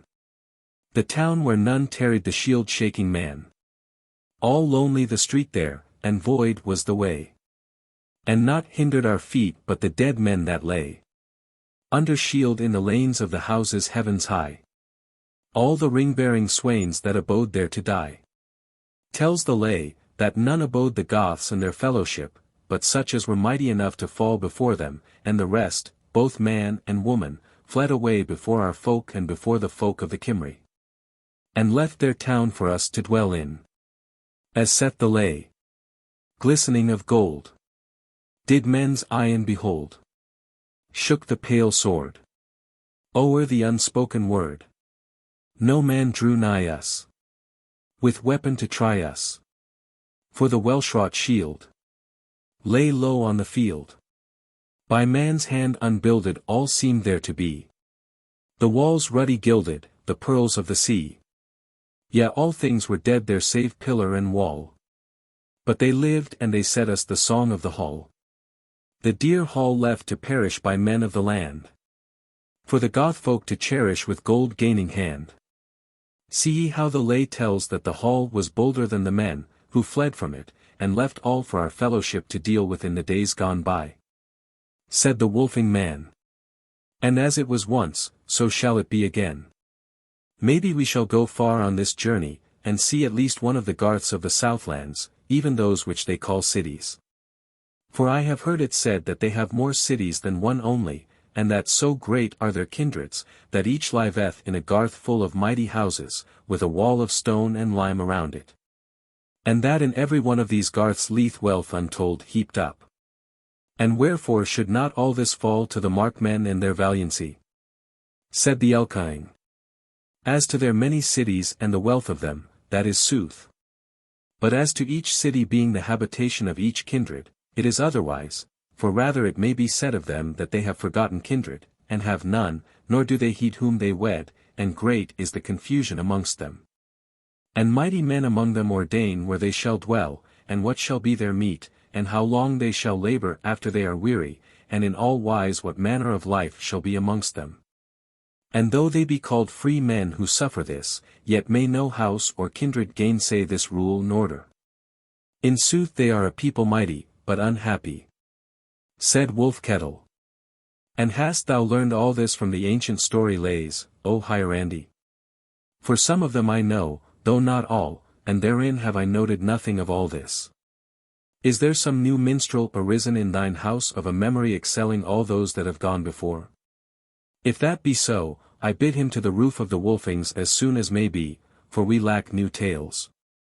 Nay, said Hierandi, this that I tell thee is not a tale of past days, but a tale of today. For there came to us a man from out of the wild wood, and prayed us peace, and we gave it him. And he told us that he was of a house of the Gael, and that his house had been in a great battle against these Welsh men, whom he calleth the Romans, and that he was taken in the battle, and sold as a thrall in one of their garths. And howbeit it was not their master garth, yet there he learned of their customs, and sore was the lesson.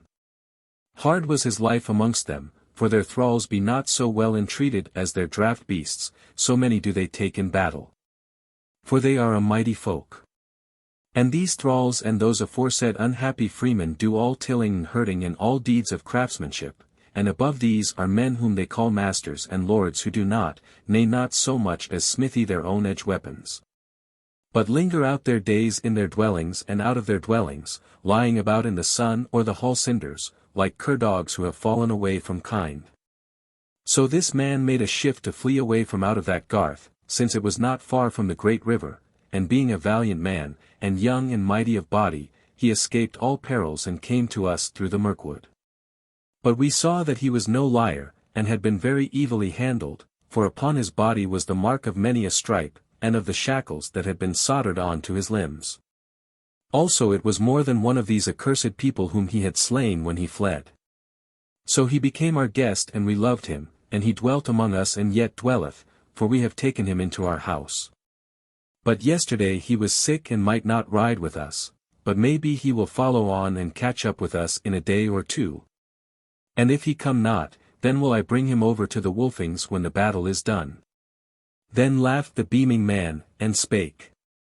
How then if ye come not back, nor Wolf-Kettle, nor the Welsh guest, nor I myself? Meseemeth no one of these Southland cities shall we behold, and no more of the Southlanders than their war array. These are evil words, said Wolf-Kettle, though such an outcome must be thought on. But why deemest thou this? Said the beaming, there is no hall son sitting under our roof at home to tell true tales concerning the kindred every day. Yet forsooth from time to time is a word said in our folk hall for good or for evil, and who can choose but hearken thereto?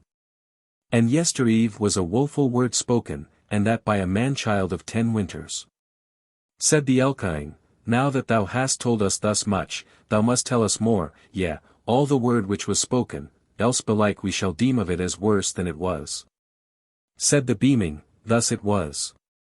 This little lad brake out weeping yestereve, when the hall was full and feasting, and he wailed, and roared out, as children do, and would not be pacified, and when he was asked why he made that to do, he said, "Well away.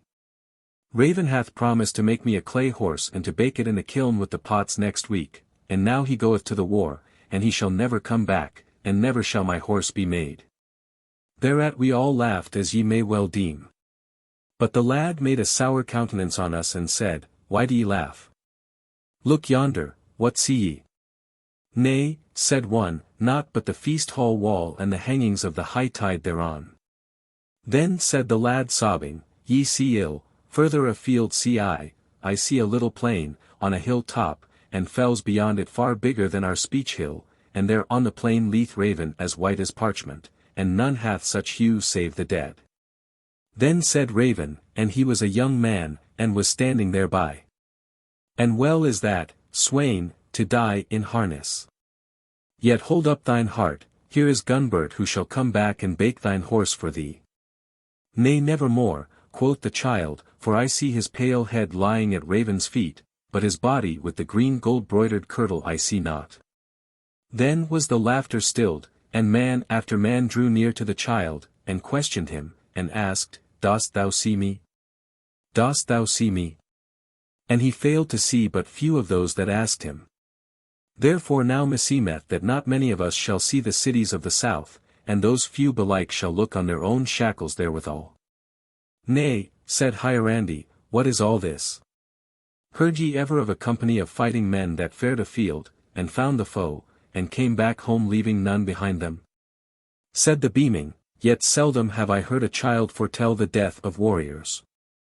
I tell thee that hadst thou been there, thou wouldst have thought of it as if the world were coming to an end." "Well," said Wolfkettle, "let it be as it may. Yet at least I will not be led away from the field by the foemen. Oft may a man be hindered of victory, but never of death if he willeth it." Therewith he handled a knife that hung about his neck, and went on to say, "But indeed, I do much marvel that no word came into the mouth of the Hallson yestereven or this morning, but such as any woman of the kindred might say." Therewith fell their talk a while, and as they rode they came to where the wood drew nigher to the river, and thus the Midmark had an end. For there was no house had a dwelling in the Midmark higher up the water than the Elkings, save one only, not right great, who mostly fared to war along with the Elkings, and this was the Osselings, whose banner bore the image of the wood-ousel, the black bird with the yellow neb. And they had just fallen into the company of the greater house. So now Midmark was over and past, and the serried trees of the wood came down like a wall but a little way from the lip of the water. And scattered trees, mostly quicken trees grew here and there on the very water side. But Mirkwood water ran deep swift and narrow between high clean-cloven banks, so that none could dream of fording, and not so many of swimming its dark green dangerous waters. And the day wore on towards evening and the glory of the western sky was unseen because of the wall of high trees. And still the host made on, and because of the narrowness of the space between river and wood it was strung out longer and looked a very great company of men. And moreover the men of the eastern lying part of Midmark, were now marching thick and close on the other side of the river but a little way from the Wolfings and their fellows, for nothing but the narrow river sundered them. So night fell, and the stars shone, and the moon rose, and yet the Wolfings and their fellows stayed not, since they wot that behind them followed a many of the men of the Mark, both the Mid and the Nether. And they would by no means hinder their march. So wended the Markmen between wood and stream on either side of Mirkwood water, till now at last the night grew deep and the moon set, and it was hard on midnight, and they had kindled many torches to light them on either side of the water. So whereas they had come to a place where the trees gave back somewhat from the river, which was well grassed for their horses and neat, and was called Batemead, the companies on the western side made stay there till morning. And they drew the wains right up to the thick of the wood, and all men turned aside into the mead from the beaten road, so that those who were following after might hold on their way if so they would. There then they appointed watchers of the night, while the rest of them lay upon the sward by the side of the trees, and slept through the short summer night. The tale tells not that any man dreamed of the fight to come in such wise that there was much to tell of his dream on the morrow. Many dreamed of no fight or faring to war, but of matters little, and often laughable, mere mingled memories of bygone time that had no waking wits to marshal them. But that man of the beamings dreamed that he was at home watching a potter, a man of the thralls of the house working at his wheel, and fashioning bowls and ewers, and he had a mind to take of his clay and fashion a horse for the lad that had bemoaned the promise of his toy. And he tried long and failed to fashion anything, for the clay fell to pieces in his hands, till at last it held together and grew suddenly, not into an image of a horse, but of the great Yule boar, the similitude of the holy beast of Fry. So he laughed in his sleep and was glad, and leaped up and drew his sword with his clay-stained hands that he might wave it over the earth boar, and swear a great oath of a doughty deed. And therewith he found himself standing on his feet indeed, just awakened in the cold dawn, and holding by his right hand to an ash sapling that grew beside him. So he laughed again, and laid him down, and leaned back and slept his sleep out till the sun and the voices of his fellows stirring awakened him. Chapter 7. They gather to the Folk-Mote. When it was the morning, all the host of the Markmen was astir on either side of the water, and when they had broken their fast, they got speedily into array, and were presently on the road again. And the host was now strung out longer yet, for the space between water and wood once more diminished till at last it was no wider than 10 men might go abreast, and looking ahead it was as if the wild wood swallowed up both river and road. But the fighting men hastened on merrily with their hearts raised high, since they knew that they would soon be falling in with more of their people, and the coming fight was growing a clearer picture to their eyes. So from side to side of the river they shouted out the cries of their houses, or friend called to friend across the eddies of Mirkwood water, and there was game and glee enough. So they fared till the wood gave way before them, and lo, the beginning of another plain, somewhat like the Mid-mark. There also the water widened out before them, and there were eyots in it with stony shores crowned with willow or with alder, and aspens rising from the midst of them. But as for the plain, it was thus much different from Mid-mark, that the wood which begirt it rose on the south into low hills, and away beyond them were other hills blue in the distance, for the most bare of wood, and not right high. The pastures of the wild bull and the bison, whereas now dwelt a folk somewhat scattered and feeble. Hunters and herdsmen, with little tillage about their abodes, a folk akin to the Markmen and allied to them. They had come into those parts later than the Markmen, as the old tales told. Which said moreover that in days gone by a folk dwelt among those hills who were alien from the Goths, and great foes to the Markmen. And how that on a time they came down from their hills with a great host, together with newcomers of their own blood, and made their way through the wild wood, and fell upon the upper mark. And how that there befell a fearful battle that endured for 3 days, and the first day the aliens worsted the Markmen, who were but a few, since they were they of the upper mark only. So the aliens burned their houses and slew their old men, and drave off many of their women and children. And the remnant of the men of the upper mark with all that they had, which was now but little, took refuge in an island of Mirkwood water, where they fenced themselves as well as they could for that night. For they expected the succor of their kindred of the Mid-mark and the Nether-mark, unto whom they had sped the war arrow when they first had tidings of the onset of the aliens.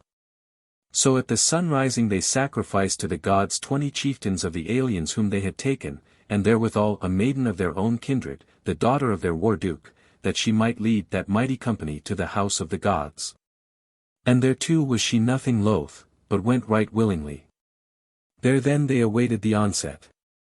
But the men of Mid-mark came up in the morning, when the battle was but just joined, and fell on so fiercely that the aliens gave back, and then they of the upper mark stormed out of their eyot, and fell on over the ford. And fought till the water ran red with their blood, and the blood of the foemen. So the aliens gave back before the onset of the Markmen all over the meads. But when they came to the hillocks and the tofts of the half-burned habitations, and the wood was on their flank, they made a stand again, and once more the battle waxed hot, for they were very many. And had many bowmen, there fell the war-duke of the Markmen, whose daughter had been offered up for victory, and his name was Agni, so that the tofts where he fell have since been called Agni's tofts. So that day they fought all over the plain, and a great many died, both of the aliens and the Markmen, and though these last were victorious, yet when the sun went down there still were the aliens abiding in the upper mark. Fenced by their Wain-Burg, beaten, and much diminished in number, but still a host of men, while of the Markmen many had fallen, and many more were hurt, because the aliens were good bowmen. But on the morrow again, as the old tale told, came up the men of the Nether-mark fresh and unwounded, and so the battle began again on the southern limit of the upper mark where the aliens had made their Wain-Burg. But not long did it endure.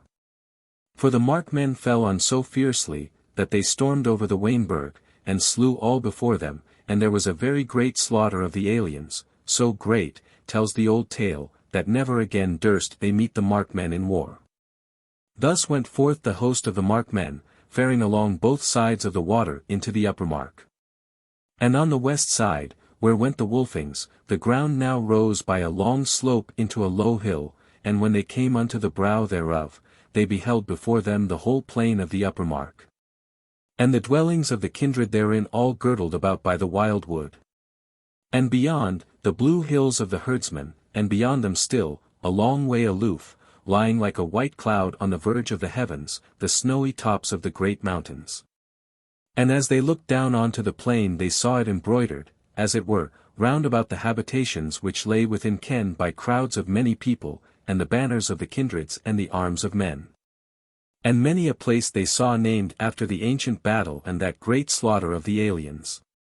On their left hand lay the river, and as it now fairly entered with them into the upper mark, it spread out into wide rippling shallows beset with yet more sandy eyots, amongst which was one much greater, rising amidmost into a low hill, grassy and bare of tree or bush. And this was the island whereon the Markmen stood on the first day of the great battle, and it was now called the Island of the Gods.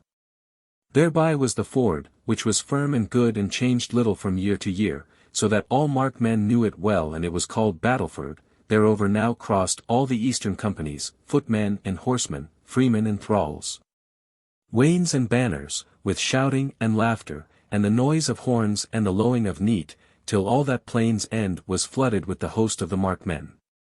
But when the eastern abiders had crossed, they made no stay, but went duly ordered about their banners, winding on toward the first of the abodes on the western side of the water.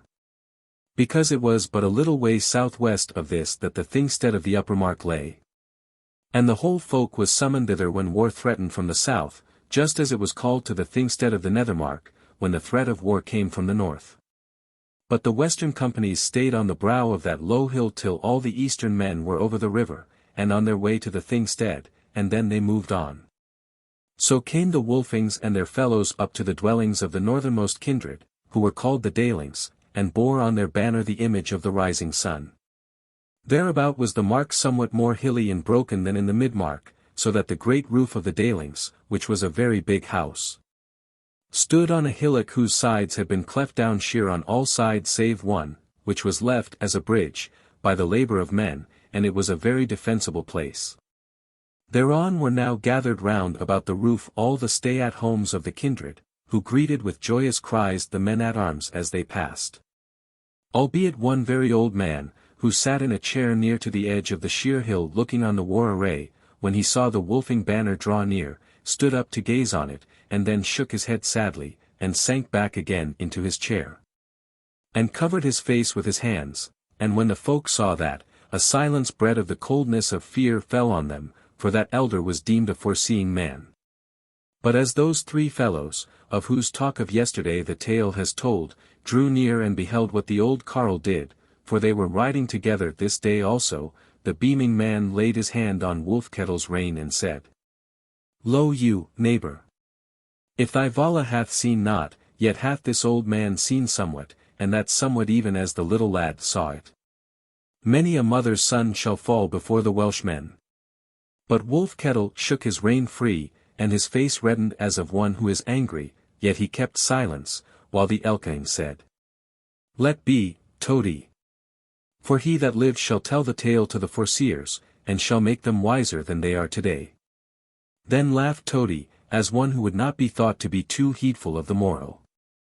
But Wolfkettle brake out into speech and rhyme, and said, "O warriors, the Wolfing kindred shall live or it shall die. And alive it shall be as the oak tree when the summer storm goes by. But dead it shall be as its bole, that they hew for the corner post of some fair and mighty folk hall, and the roof of a war-fain host. So therewith they rode their ways past the abode of the Daylings. Straight to the wood went all the host, and so into it by a wide way cleft through the thicket, and in some 30 minutes they came thereby into a great wood lawn cleared amidst of it by the work of men's hands. There already was much of the host gathered, sitting or standing in a great ring round about a space bare of men. Where amidmost rose a great mound raised by men's hands and wrought into steps to be the sitting places of the chosen elders and chief men of the kindred. And atop the mound was flat and smooth save for a turf bench or seat that went athwart it whereon 10 men might sit. All the wains save the banner wains had been left behind at the Dayling abode, nor was any beast there save the holy beasts who drew the banner wains and 20 white horses, that stood wreathed about with flowers within the ring of warriors. And these were for the burnt offering to be given to the gods for a happy day of battle. Even the war horses of the host they must leave in the wood without the wood lawn, and all men were afoot who were there. For this was the thingstead of the upper mark, and the holiest place of the Markmen, and no beast, either neat, sheep, or horse might pasture there, but was straightway slain and burned if he wandered there.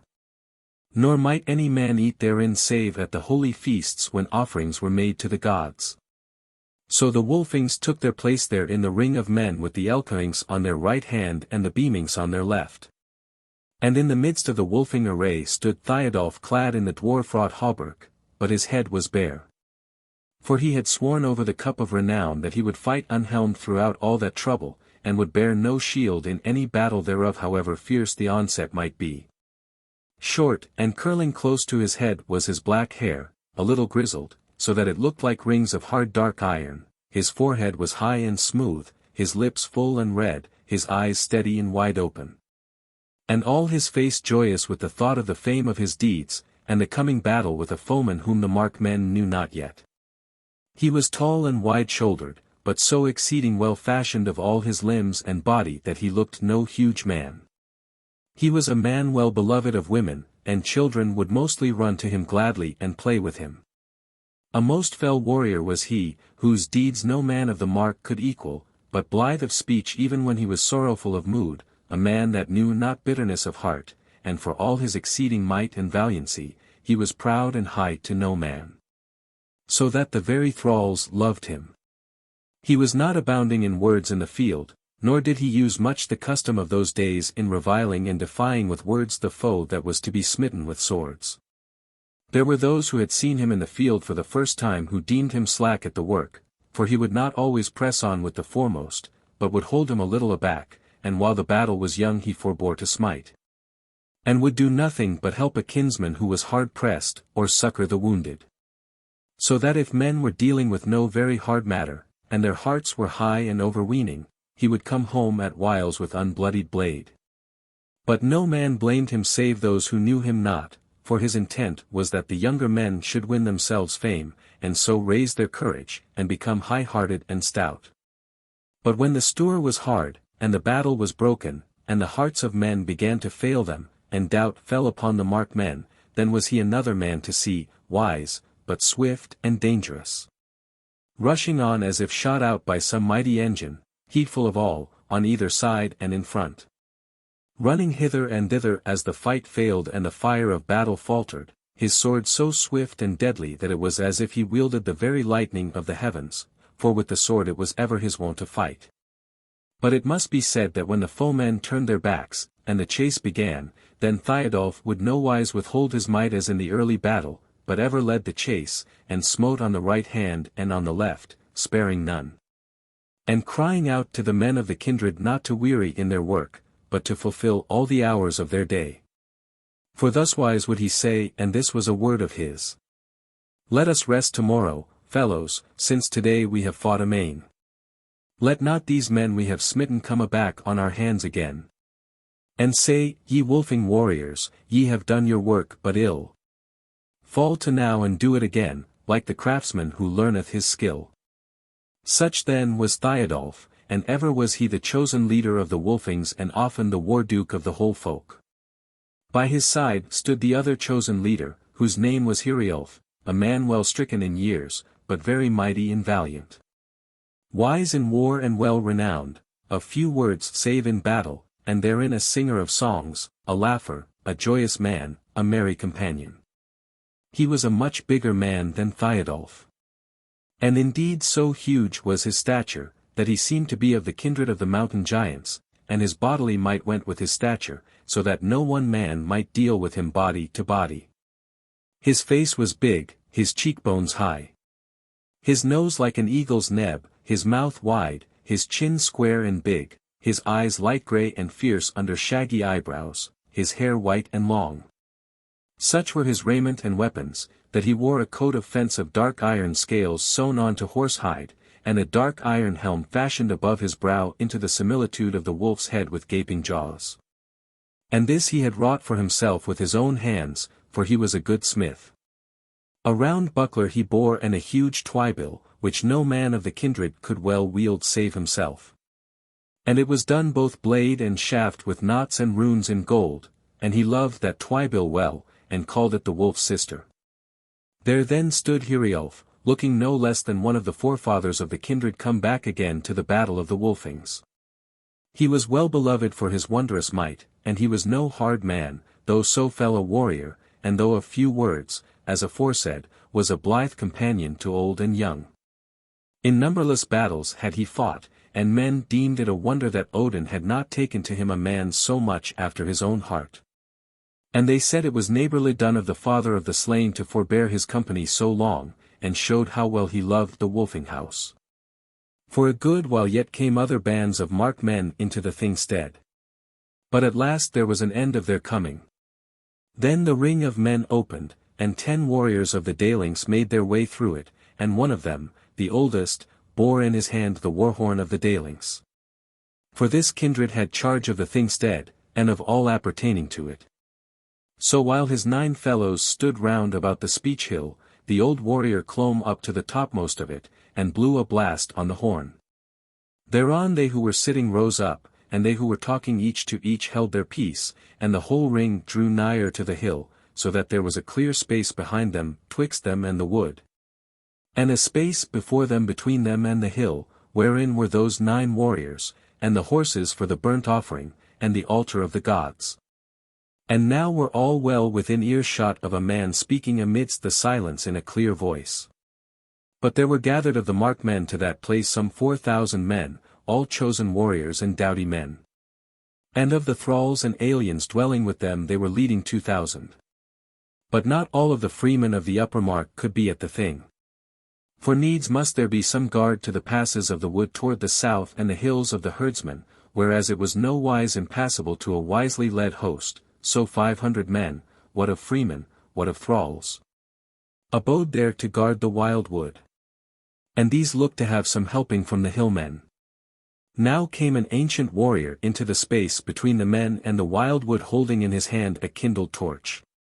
And first he faced due south by the sun, then, turning, he slowly paced the whole circle going from east to west, and so on till he had reached the place he started from. Then he dashed the torch to the ground and quenched the fire. And so went his ways to his own company again. Then the old Dayling warrior on the mound top drew his sword, and waved it flashing in the sun toward the 4 quarters of the heavens, and thereafter blew again a blast on the war-horn. Then fell utter silence on the whole assembly, and the wood was still around them, save here and there the stamping of a war-horse or the sound of his tugging at the woodland grass. For there was little resort of birds to the depths of the thicket, and the summer morning was windless. Chapter 8. The Folk-Mote of the Markmen. So the Dayling warrior lifted up his voice and said, O kindreds of the Markmen, hearken the words I say. For no chance-hap assembly is gathered here today. The fire hath gone around us in the hands of our very kin. And twice the horn hath sounded, and the thing is hallowed in. Will ye hear or forbear to hearken the tale there is to tell? There are many mouths to tell it, and a many know it well. And the tale is this, that the foemen against our kindreds fare, who eat the meadow's desert, and burn the desert bare. Then sat he down on the turf seat, but there arose a murmur in the assembly as of men eager to hearken. And without more ado came a man out of a company of the upper mark, and clomb up to the top of the speech hill, and spoke in a loud voice. I am Bork, a man of the Gearings of the upper mark, 2 days ago I and 5 others were in the wildwood hunting, and we wended through the thicket, and came into the land of the hillfolk. And after we had gone a while we came to a long dale with a brook running through it, and yew trees scattered about it and a hazel copse at one end. And by the copse was a band of men who had women and children with them, and a few neat, and fewer horses, but sheep were feeding up and down the dale. And they had made them booths of turf and boughs, and were making ready their cooking fires, for it was evening. So when they saw us, they ran to their arms, but we cried out to them in the tongue of the Goths and bade them peace. Then they came up the bent to us and spake to us in the Gothic tongue, albeit a little diversely from us. And when we had told them what and whence we were, they were glad of us, and bade us to them, and we went, and they entreated us kindly, and made us such cheer as they might, and gave us mutton to eat. And we gave them venison of the wildwood which we had taken, and we abode with them there that night.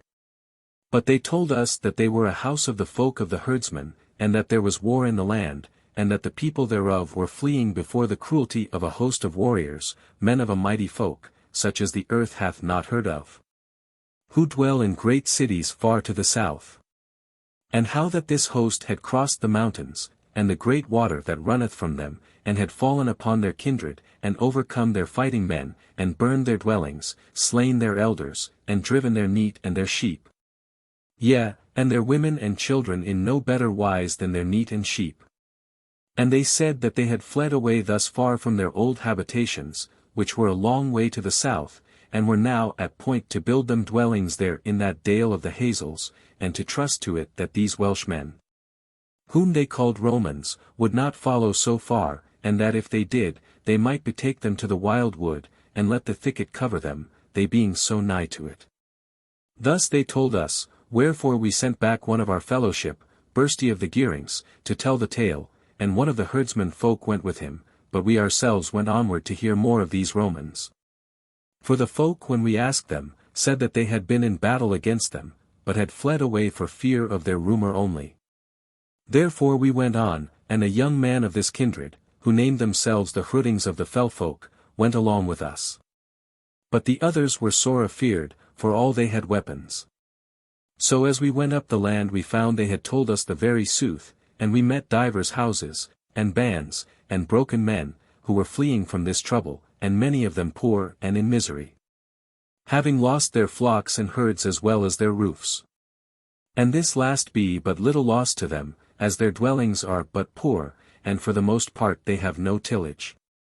Now of these men, we met not a few who had been in battle with the Roman host, and much they told us of their might not to be dealt with, and their mishandling of those whom they took, both men and women. And at the last we heard true tidings how they had raised them a garth, and made a stronghold in the midst of the land, as men who meant abiding there, so that neither might the winter drive them aback, and that they might be succoured by their people on the other side of the great river. To which end they have made other garths, though not so great, on the road to that water, and all these well and wisely warded by tried men. For as to the folks on the other side of the water, all these lie under their hand already, what by fraud what by force, and their warriors go with them to the battle and help them. Of whom we met bands now and again, and fought with them, and took men of them, who told us all this and much more, over long to tell of here. He paused and turned about to look on the mighty assembly, and his ears drank in the long murmur that followed his speaking, and when it had died out he spake again, but in rhyme. Lo, thus much of my tidings. But this too it behoveth to tell, that these masterful men of the cities of the Markmen know full well. And they what of the well-grassed meadows, and the acres of the mark. And our life amidst of the wild wood like a candle in the dark. And they know of our young men's valor and our women's loveliness. And our tree would they spoil with destruction if its fruit they may never possess. For their lust is without a limit, and naught may satiate their ravening maw. And their hunger if ye check it turneth to hate. And the blood fever burns in their bosoms, and torment and anguish and woe. O'er the wide field ploughed by the sword blade for the coming years they sow. And ruth is a thing forgotten and all hopes they trample down. And whatso thing is steadfast, whatso of good renown. Whatso is fair and lovely, whatso is ancient sooth. In the bloody marl shall they mingle as they laugh for lack of ruth. Lo, the curse of the world cometh hither. For the men that we took in the land. Said thus, that their host is gathering with many an ordered band. To fall on the wild wood passes and flood the lovely mark. As the river over the meadows upriseth in the dark. Look to it, O ye kindred. Availeth now no word. But the voice of the clashing of iron, and the sword blade on the sword. Therewith he made an end, and deeper and longer was the murmur of the host of freemen, amidst which Bork gat him down from the speech hill, his weapons clattering about him, and mingled with the men of his kindred. Then came forth a man of the kin of the shieldings of the upper mark, and clomb the mound, and he spake in rhyme from beginning to end, for he was a minstrel of renown. Lo, I am a man of the shieldings and Geirmund is my name. A half-moon back from the wild wood out into the hills I came. And I went alone in my war gear, for we have affinity. With the hundings of the fell folk, and with them I fain would be. For I loved a maid of their kindred. Now their dwelling was not far from the outermost bounds of the fell folk, and bold in the battle they are. And have met a many people, and held their own abode.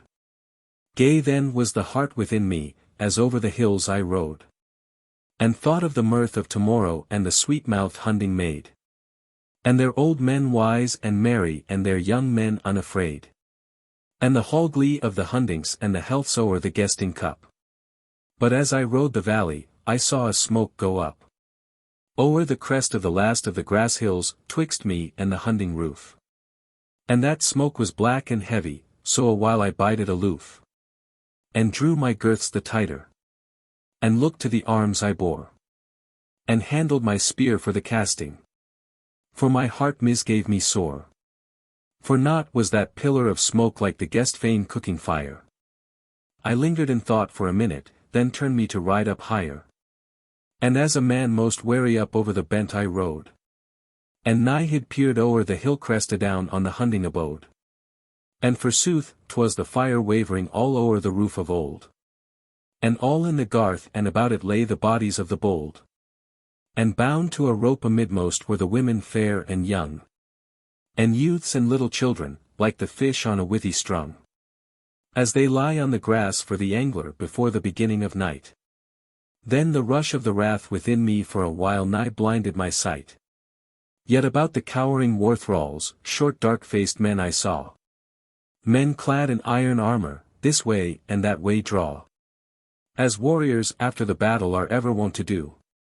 Then I knew them for the foemen and their deeds to be I knew. And I gathered the reins together to ride down the hill amain. To die with a good stroke stricken and slay ere I was slain. When lo, on the bent before me rose the head of a brown-faced man. Well helmed and iron-shielded, who some Welsh speech began. And a short sword brandished against me. Then my sight cleared and I saw 5 others armed in likewise uphill and toward me draw. And I shook the spear and sped it and clattering on his shield. He fell and rolled o'er smitten toward the garth and the fell folks' field. But my heart changed with his falling and the speeding of my stroke. And I turned my horse, for within me the love of life awoke. And I spurred, nor heeded the hillside, but o'er rough and smooth I rode. Till I heard no chase behind me. Then I drew rein and abode. And down in a dell was I gotten with a thorn brake in its throat. And heard but the plover's whistle and the blackbird's broken note. Mid the thorns, when lo! From a thorn twig away the blackbird swept. And out from the brake and towards me a naked man there crept. And straight I rode up towards him, and knew his face for one I had seen in the hall of the hundings ere its happy days were done. I asked him his tale, but he bade me forthright to bear him away. So I took him up behind me, and we rode till late in the day. Toward the cover of the wild wood, and as swiftly as we might. But when yet aloof was the thicket and it now was moonless night. We stayed perforce for a little, and he told me all the tale. How the aliens came against them. And they fought without avail. till the roof o'er their heads was burning and they burst forth on the foe. And were hewn down there together. Nor yet was the slaughter slow. But some they saved for thraldom, yea, e'en of the fighting men. Or to quell them with pains, so they stripped them, and this man being just then. Some chance, I mind not what wise, from the garth fled out and away. Now many a thing noteworthy of these aliens did he say. But this I bid you hearken, lest I wear the time for naught. That still upon the Markmen and the mark they set their thought. For they questioned this man and others through a go-between in words. Of us, and our lands and our chattels, and the number of our swords. Of the way and the wild wood passes and the winter and his ways. Now look to see them shortly. Forewarn are 15 days. Since in the garth of the Hundings I saw them dight for war. And a hardy folk and ready and a swift-foot host they are. Therewith Geirmund went down clattering from the hill and stood with his company. But a man came forth from the other side of the ring, and clomb the hill. He was a red-haired man, rather big, clad in a skin coat, and bearing a bow in his hand and a quiver of arrows at his back, and a little axe hung by his side. He said, I dwell in the house of the Laxings of the Nether-mark, and I am now made a man of the kindred, howbeit I was not born into it. For I am the son of a fair and mighty woman of a folk of the Cymry, who was taken in war while she went big with me. I am called Fox the Red. These Romans have I seen, and have not died, so hearken. For my tale shall be short for what there is in it. I am, as many know, a hunter of Mirkwood, and I know all its ways and the passes through the thicket somewhat better than most. A moon ago I fared afoot from Midmark through Uppermark into the thicket of the south, and through it into the heath country, and I went over a neck and came in the early dawn into a little dale when somewhat of mist still hung over it. At the dale's end I saw a man lying asleep on the grass under a quicken tree, and his shield and sword hanging over his head to a bough thereof, and his horse feeding hoppled higher up the dale. I crept up softly to him with a shaft knocked on the string, but when I drew near I saw him to be of the sons of the Goths. So I doubted nothing, but laid down my bow, and stood upright, and went to him and roused him, and he leapt up, and was wroth. I said to him, Wilt thou be wroth with a brother of the kindred meeting him in unpeopled parts? But he reached out for his weapons, but ere he could handle them I ran in on him so that he gat not his sword, and had scant time to smite at me with a knife which he drew from his waist. I gave way before him for he was a very big man, and he rushed past me, and I dealt him a blow on the side of the head with my little axe which is called the war-babe, and gave him a great wound, and he fell on the grass. And as it happened that was his bane. I was sorry that I had slain him, since he was a man of the Goths, albeit otherwise he had slain me, for he was very wroth and dazed with slumber. He died not for a while, and he bade me fetch him water. And there was a well hard by on the other side of the tree, so I fetched it him in a great shell that I carry, and he drank. I would have sung the blood-staunching song over him, for I know it well. But he said, It availeth not, I have enough. What man art thou? I said, I am a fosterling of the Laxings, and my mother was taken in war. My name is Fox. Said he, O Fox, I have my due at thy hands, for I am a Markman of the Laxings, but a guest of the Burgundians beyond the great river. And the Romans are their masters and they do their bidding, even so did I who was but their guest, and I a Markman to fight against the Markmen, and all for fear and for gold. And thou an alien born hast slain their traitor and their dastard. This is my due. Give me to drink again. So did I, and he said, Wilt thou do an errand for me to thine own house? Yea, said I. Said he, I am a messenger to the garth of the Romans, that I may tell the road to the mark, and lead them through the thicket, and other guides are coming after me, but not yet for 3 days or 4. So till they come there will be no man in the Roman garth to know thee that thou art not even I myself. If thou art doughty, strip me when I am dead and do my raiment on thee, and take this ring from my neck, for that is my token, and when they ask thee for a word say, No limit, for that is the token word. Go southeast over the dales, keeping Broadshield Fell square with thy right hand, and let thy wisdom, O fox, lead thee to the garth of the Romans, and so back to thy kindred with all tidings thou hast gathered, for indeed they come, a many of them. Give me to drink. So he drank again, and said, The bearer of this token is called Hroster of the river Goths. He hath that name among dastards.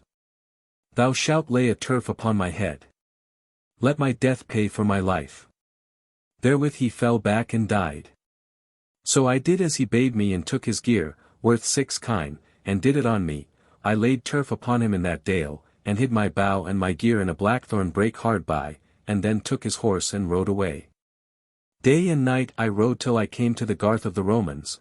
There I gave myself up to their watchers, and they brought me to their duke, a grim man and hard.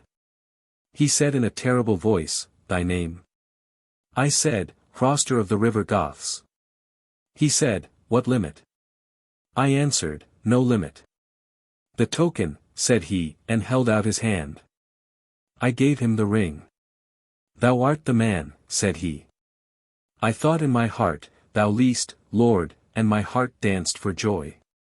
Then he fell to asking me questions a many, and I answered every one glibly enough, and told him what I would, but no word of truth save for his hurt, and my soul laughed within me at my lies.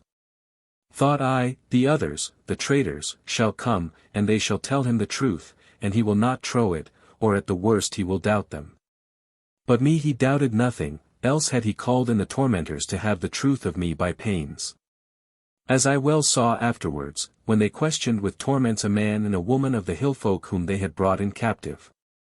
I went from him and went all about that garth espying everything, fearing nothing. Albeit there were divers woeful captives of the Goths, who cursed me for a dastard, when they saw by my attire that I was of their blood.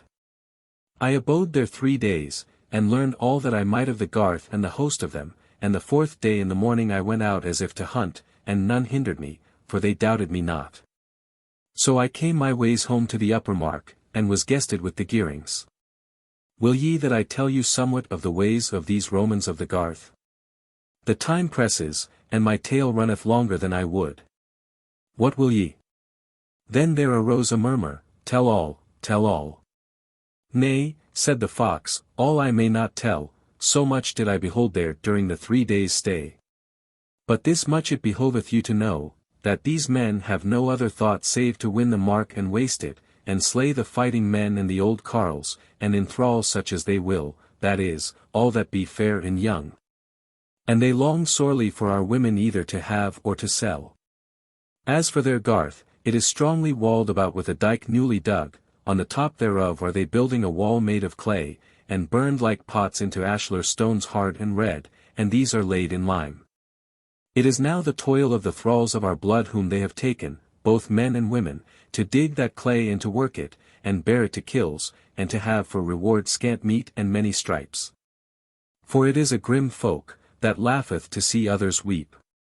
Their men-at-arms are well dight and for the most part in one way, they are helmed with iron, and have iron on their breasts and reins, and bear long shields that cover them to the knees.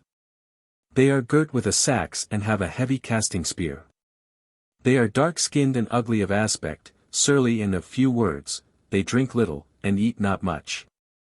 They have captains of 10s and of 100s over them, and that war-duke over all. He goeth to and fro with gold on his head and his breast, and commonly hath a cloak cast over him of the colour of the cranesbill blossom. They have an altar in the midst of their burg, and thereon they sacrifice to their god, who is none other than their banner of war, which is an image of the ravening eagle with outspread wings, but yet another god they have, and look you. It is a wolf, as if they were of the kin of our brethren, a she-wolf and 2 man-children at her dugs, wonderful is this. I tell you that they are grim. And know it by this token, those captains of 10s, and of 100s, spare not to smite the warriors with staves even before all men, when all goeth not as they would. And yet, though they be free men, and mighty warriors, they endure it and smite not in turn. They are a most evil folk. As to their numbers, they of the burg are hard on 3,000 footmen of the best. And of horsemen 500, nowise good, and of bowmen and slingers 600 or more, their bows weak, their slingers cunning beyond measure.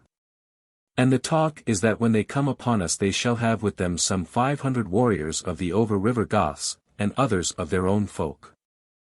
Then he said, O men of the mark, will ye meet them in the meadows and the field?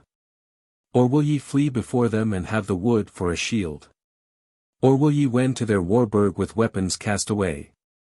With your women and your children, a piece of them to pray? So doing, not all shall perish, but most shall long to die. Ere in the garths of the southland 2 moons have loitered by. Then rose the rumour loud and angry mingled with the rattle of swords and the clash of spears on shields, but Fox said, Needs must ye follow one of these 3 ways. Nay, what say I? There are but 2 ways and not 3. For if ye flee they shall follow you to the confines of the earth. Either these Welsh shall take all, and our lives to boot, or we shall hold to all that is ours, and live merrily. The sword doometh. And in 3 days it may be the courts shall be hallowed, small is the space between us. Therewith he also got him down from the hill, and joined his own house, and men said that he had spoken well and wisely. But there arose a noise of men talking together on these tidings, and amidst it an old warrior of the Nether-mark strode forth and up to the hilltop. Gaunt and stark he was to look on. And all men knew him and he was well beloved, so all held their peace as he said. I am Otter of the Laxings, now needeth but few words till the war-duke is chosen, and we get ready to wend our ways in arms. Here have ye heard 3 good men in true tell of our foes, and this last, Fox the Red, hath seen them and hath more to tell when we are on the way, nor is the way hard to find. It were scarce well to fall upon these men in their garth and war-burg, for hard is a wall to slay. Better it were to meet them in the wildwood, which may well be a friend to us and a wall, but to them a net. O Agni of the Daylings, thou warder of the Thingstead, bid men choose a war-duke if none gainsay it. And without more words he clattered down the hill, and went and stood with the Laxing band. But the old Dayling arose and blew the horn, and there was at once a great silence, amidst which he said, Children of Slain's father, doth the folk go to the war? There was no voice but shouted, Yea, and the white swords sprang aloft, and the westering sun swept along a half of them as they tossed to and fro, and the others showed dead white and fireless against the dark wood. Then again spake Agni. Will ye choose the war-duke now and once, or shall it be in a while, after others have spoken? And the voice of the folk went up, Choose. Choose. Said Agni, saith any aught against it? But no voice of a gainsayer was heard, and Agni said, Children of Tyr, what man will ye have for a leader and a duke of war? Then a great shout sprang up from amidst the swords, We will have Thiodolf, Thiodolf the Wolfing. Said Agni, I hear no other name, are ye of one mind? Hath any aught to say against it? If that be so, let him speak now, and not forbear to follow in the wheatfield of the spears. Speak, ye that will not follow Thiodolf. No voice gainsaid him. Then said the Dayling, Come forth thou war-duke of the Markmen.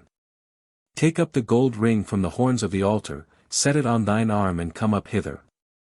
Then came forth Thiodolf into the sun, and took up the gold ring from where it lay, and did it on his arm.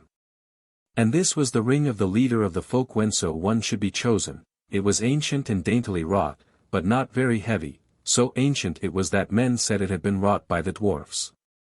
So Thiodolf went up onto the hill, and all men cried out on him for joy, for they knew his wisdom in war. Many wondered to see him unhelmed, but they had a deeming that he must have made oath to the gods thereof and their hearts were glad of it. They took note of the dwarf-wrought hauberk, and even from a good way off they could see what a treasure of smith's work it was. And they deemed it like enough that spells had been sung over it to make it sure against point and edge, for they knew that Thiodolf was well beloved of the gods. But when Thiodolf was on the hill of speech, he said, Men of the kindreds, I am your war-duke today, but it is oftenest the custom when ye go to war to choose you 2 dukes, and I would it were so now. No child's play is the work that lies before us, and if one leader chance to fall let there be another to take his place without stop or stay.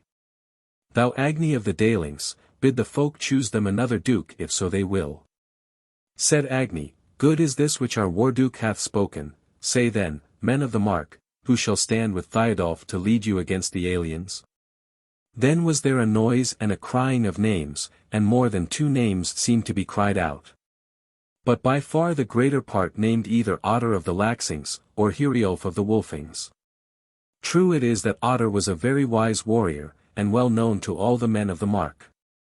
Yet so dear was Thiodolf to them, that none would have named Otter had it not been mostly their custom not to choose both war-dukes from one house. Now spake Agni, children of Tyr, I hear you name more than one name, now let each man cry out clearly the name he nameth. So the folk cried the names once more, but this time it was clear that none was named save Otter and Thiodolf. So the Dayling was at point to speak again, but or ever a word left his lips, Thiodolf the mighty, the ancient of days, stood forth, and when men saw that he would take up the word there was a great silence. So he spake. Hearken, children. I am old and warwise, but my wisdom is the wisdom of the sword of the mighty warrior, that knoweth which way it should wend, and hath no thought of turning back till it lieth broken in the field. Such wisdom is good against folks that we have met heretofore. As when we have fought with the Huns, who would sweep us away from the face of the earth, or with the Franks or the Burgundians, who would quell us into being something worser than they be. But here is a new foe, and new wisdom, and that right shifty, do we need to meet them. One wise duke have ye gotten, Thiodolf to wit, and he is young beside me and beside Otter of the Laxings. And now if ye must needs have an older man to stand beside him, and that is not ill, take ye Otter. For old though his body be, the thought within him is keen and supple like the best of well-shot blades, and it liveth in the days that now are, whereas for me, meseemeth, my thoughts are in the days bygone. Yet look to it, that I shall not fail to lead as the sword of the valiant leadeth, or the shaft shot by the cunning archer. Choose ye Otter, I have spoken over long. Then spoke Agni the Dayling, and laughed withal, one man of the folk hath spoken for Otter and against Thiodolf, now let others speak if they will. So the cry came forth, Otter let it be, we will have Otter. Speaketh any against Otter? Said Agni. But there was no voice raised against him. Then Agni said, Come forth, Otter of the Laxings, and hold the ring with Thiodolf. Then Otter went up onto the hill and stood by Thiodolf, and they held the ring together. And then each thrust his hand and arm through the ring and clasped hands together, and stood thus a while, and all the folk shouted together. Then spake Agni, Now shall we hew the horses and give the gifts to the gods. Therewith he and the 2 war-dukes came down from the hill, and stood before the altar. And the 9 warriors of the Daylings stood forth with axes to hew the horses and with copper bowls wherein to catch the blood of them, and each hewed down his horse to the gods. But the 2 war-dukes slew the 10th and fairest, and the blood was caught in the bowls, and Agni took a sprinkler and went round about the ring of men, and cast the blood of the gods' gifts over the folk, as was the custom of those days. Then they cut up the carcasses and burned on the altar the share of the gods, and Agni and the war-dukes tasted thereof, and the rest they bore off to the Daylings' abode for the feast to be holden that night. Then Otter and Thiodolf spake apart together for a while, and presently went up again onto the speech hill, and Thiodolf said, O kindreds of the Markmen, tomorrow with the day, we shall wend up Mirkwood water to bar our foes the way. And there shall we make our Wain-Burg on the edges of the wood, where in the days past over at last the aliens stood. The slaughter tofts ye call it. Their tidings shall we get. If the curse of the world is awakened, and the serpent crawleth yet amidst the Mirkwood thicket. And when the sooth we know, then bearing battle with us through the thicket shall we go. The ancient wood-wolf's children, and the people of the shield, and the spear-kin and the horse-kin, while the others keep the field about the warded Wain-Burg. For not many need we there, where amidst of the thickets tangle and the woodland net they fare. And the hearts of the aliens falter and they curse the fight ne'er done, and wonder who is fighting and which way is the sun. Thus he spoke. Then Agni took up the war horn again, and blew a blast, and then he cried out. Now sunder we the Folk-Mote. And the feast is for tonight. And tomorrow the wayfaring, but unnamed is the day of the fight. O warriors, look ye to it that not long we need abide. Twixt the hour of the word we have spoken, and our fair fame's blooming tide. For then, midst the toil and the turmoil shall we sow the seeds of peace. And the kindred's long endurance, and the Goth folk's great increase. Then arose the last great shout, and soberly and in due order, kindred by kindred, they turned and departed from the Thingstead and went their way through the wood to the abode of the Daylings.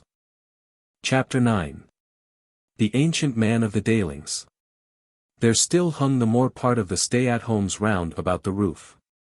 But on the plain beneath the tofts were all the wains of the host drawn up round about a square like the streets about a marketplace. All these now had their tilts rigged over them, some white, some black, some red, some tawny of hue. And some, which were of the beamings, green like the leafy tree. The warriors of the host went down into this Wain town, which they had not fenced in any way, since they in no wise looked for any onset there. And there were their thralls dighting the feast for them, and a many of the Dayling kindred, both men and women, went with them, but some men did the Daylings bring into their roof, for there was room for a good many besides their own folk. So they went over the bridge of turf into the garth and into the great roof of the Daylings, and amongst these were the two wardukes. So when they came to the dais it was as fair all round about there as might well be. And there sat elders and ancient warriors to welcome the guests, and among them was the old carle who had sat on the edge of the burg to watch the faring of the host, and had shuddered back at the sight of the wolfing banner. And when the old carle saw the guests, he fixed his eyes on Thiodolf, and presently came up and stood before him, and Thiodolf looked on the old man, and greeted him kindly and smiled on him. But the carle spake not till he had looked on him a while. And at last he fell a-trembling, and reached his hands out to Thiodolf's bare head, and handled his curls and caressed them, as a mother does with her son, even if he be a grizzled-haired man. When there is none by, and at last he said, "How dear is the head of the mighty, and the apple of the tree, that blooms with the life of the people which is and yet shall be. It is helmed with ancient wisdom, and the long-remembered thought. That liveth when dead is the iron, and its very rust but not. Ah! Were I but young as aforetime, I would fare to the battle stead, and stand amidst of the spear-hail for the praise of the hand and the head." Then his hands left Thiodolf's head, and strayed down to his shoulders and his breast, and he felt the cold rings of the hauberk, and let his hands fall down to his side again. And the tears gushed out of his old eyes, and again he spake. "O house of the heart of the mighty, O breast of the battle-lord! Why art thou coldly hidden from the flickering flame of the sword? I know thee not, nor see thee. Thou art as the fells afar, where the fathers have their dwelling, and the halls of God home are. The wind blows wild betwixt us, and the cloud-rack flies along. And high aloft enfoldeth the dwelling of the strong. They are, as of old they have been, but their hearths flame not for me. And the kindness of their feast halls mine eyes shall never see." Thiodolf's lips still smiled on the old man, but a shadow had come over his eyes and his brow. And the chief of the Daylings and their mighty guests stood by listening intently with the knit brows of anxious men, nor did any speak till the ancient man again betook him to words. "I came to the house of the foeman when hunger made me a fool. And the foeman said, Thou art weary, lo, set thy foot on the stool. And I stretched out my feet, and was shackled, and he spake with a dastard smile. O guest, thine hands are heavy, now rest them for a while. So I stretched out my hands, and the handgyves lay cold on either wrist. And the wood of the wolf had been better than that feast hall, had I wist that this was the ancient pitfall, and the long-expected trap. And that now for my heart's desire I had sold the world's good hap." Therewith the ancient man turned slowly away from Thiodolf, and departed sadly to his own place. Thiodolf changed countenance but little, albeit those about him looked strangely on him, as though if they durst they would ask him what these words might be, and if he from his hidden knowledge might fit a meaning to them. For to many there was a word of warning in them, and to some an evil omen of the days soon to be. And scarce anyone heard those words, but he had a misgiving in his heart, for the ancient man was known to be foreseeing, and wild and strange his words seemed to them. But Agni would make light of it, and he said, Asmund the old is of good will, and wise he is, but he hath great longings for the deeds of men, when he hath tidings of battle, for a great warrior and a red-hand hewer he hath been in times past. He loves the kindred, and deems it ill if he may not fare afield with them, for the thought of dying in the straw is hateful to him. Yea, said another, and moreover he hath seen sons whom he loved slain in battle. And when he seeth a warrior in his prime he becometh dear to him, and he feareth for him. Yet, said a third, Asmund is foreseeing, and may be, Thiodolf, thou wilt what of the drift of these words, and tell us thereof. But Thiodolf spake not of the matter, though in his heart he pondered it. So the guests were led to table, and the feast began, within the hall and without it, and wide about the plain. And the Dayling maidens went in bands trimly decked out throughout all the host and served the warriors with meat and drink, and sang the overword to their lays, and smote the harp. And drew the bow over the fiddle till it laughed and wailed and chuckled, and were blithe and merry withal, and great was the glee on the eve of battle. And if Thiodolf's heart were overcast, his face showed it not, but he passed from hall to Wain-Burg and from Wain-Burg to hall again blithe and joyous with all men. And thereby he raised the hearts of men, and they deemed it good that they had gotten such a war-duke, meet to uphold all hearts of men both at the feast and in the fray. Chapter 10. That Carline cometh to the roof of the Wolfings. Now it was 3 days after this that the women were gathering to the women's chamber of the roof of the Wolfings a little before the afternoon changes into evening. The hearts of most were somewhat heavy, for the doubt wherewith they had watched the departure of the fighting men still hung about them, nor had they any tidings from the host, nor was it like that they should have. And as they were somewhat downhearted, so it seemed by the aspect of all things that afternoon. It was not yet the evening, as is aforesaid, but the day was worn and worsened, and all things looked weary. The sky was a little clouded, but not much, yet was it murky down in the southeast, and there was a threat of storm in it, and in the air close round each man's head, and in the very waving of the leafy boughs. There was by this time little doing in field and fold, for the kine were milked, and the women were coming up from the acres and the meadow and over the open ground anigh the roof. There was the grass worn and dusty, and the women that trod it, their feet were tanned and worn, and dusty also, skin dry and weary they looked, with the sweat dried upon them. Their girt-up gowns grey and lightless, their half-unbound hair blowing about them in the dry wind, which had in it no morning freshness, and no evening coolness. It was a time when toil was well nigh done, but had left its aching behind it. A time for folk to sleep and forget for a little while, till the low sun should make it evening, and make all things fair with his level rays, no time for anxious thoughts concerning deeds doing, wherein the anxious ones could do naught to help. Yet such thoughts those stay-at-homes needs must have in the hour of their toil scarce over, their rest and mirth not begun. Slowly one by one the women went in by the women's door, and the hall son sat on a stone hard by, and watched them as they passed, and she looked keenly at all persons and all things. She had been working in the acres, and her hand was yet on the hoe she had been using, and but for her face her body was as of one resting after toil, her dark blue gown was ungirded, her dark hair loose and floating. The flowers that had wreathed it, now faded, lying strewn upon the grass before her, her feet bare for coolness' sake, her left hand lying loose and open upon her knee. Yet though her body otherwise looked thus listless, in her face was no listlessness, nor rest, her eyes were alert and clear, shining like 2 stars in the heavens of dawntide. Her lips were set close, her brow knit, as of one striving to shape thoughts hard to understand into words that all might understand. So she sat noting all things, as woman by woman went past her into the hall, till at last she slowly rose to her feet, for there came 2 young women leading between them that same old Carline with whom she had talked on the hill of speech. She looked on the Carline steadfastly, but gave no token of knowing her. But the ancient woman spoke when she came near to the hall son, and old as her semblance was, yet did her speech sound sweet to the hall son, and indeed to all those that heard it, and she said, "May we be here tonight, O hall son? Thou lovely seeress of the mighty Wolfings. May a wandering woman sit amongst you and eat the meat of the Wolfings? Then spake the Whole-Son in a sweet measured voice, Surely mother, all men who bring peace with them are welcome guests to the Wolfings, nor will any ask thine errand, but we will let thy tidings flow from thee as thou wilt. This is the custom of the kindred, and no word of mine own, I speak to thee because thou hast spoken to me, but I have no authority here, being myself but an alien.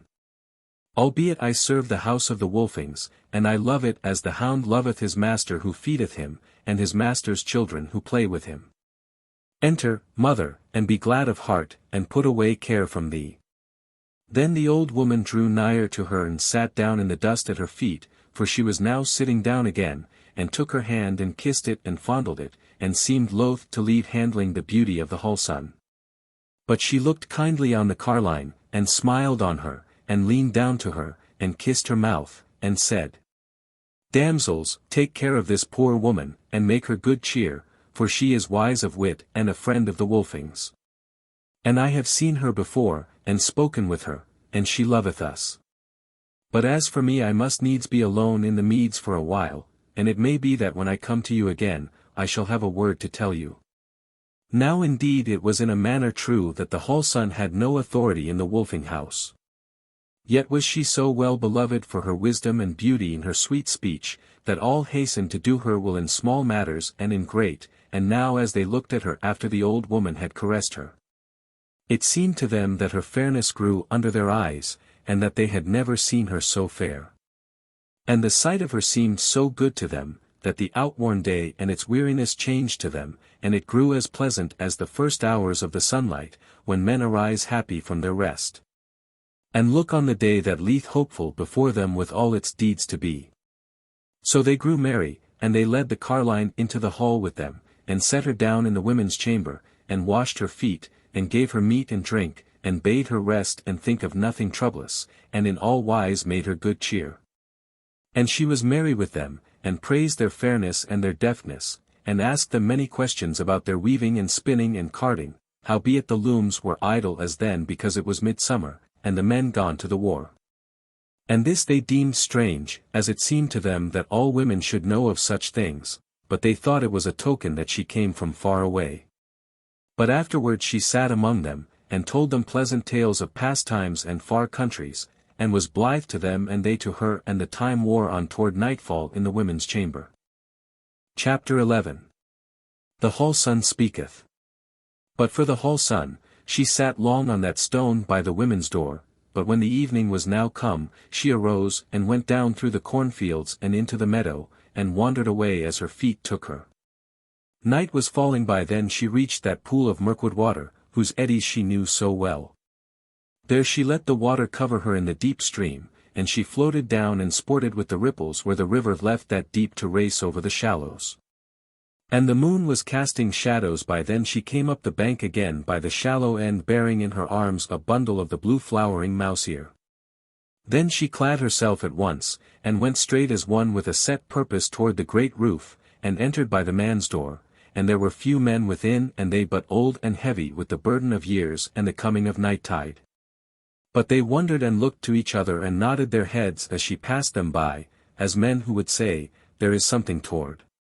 So she went to her sleeping place, and did on fresh raiment, and came forth presently clad in white and shod with gold and having her hair wreathed about with the herb of wonder, the blue flowering mouse-ear of Mirkwood water. Thus she passed through the hall, and those elders were stirred in their hearts when they beheld her beauty. But she opened the door of the women's chamber, and stood on the threshold.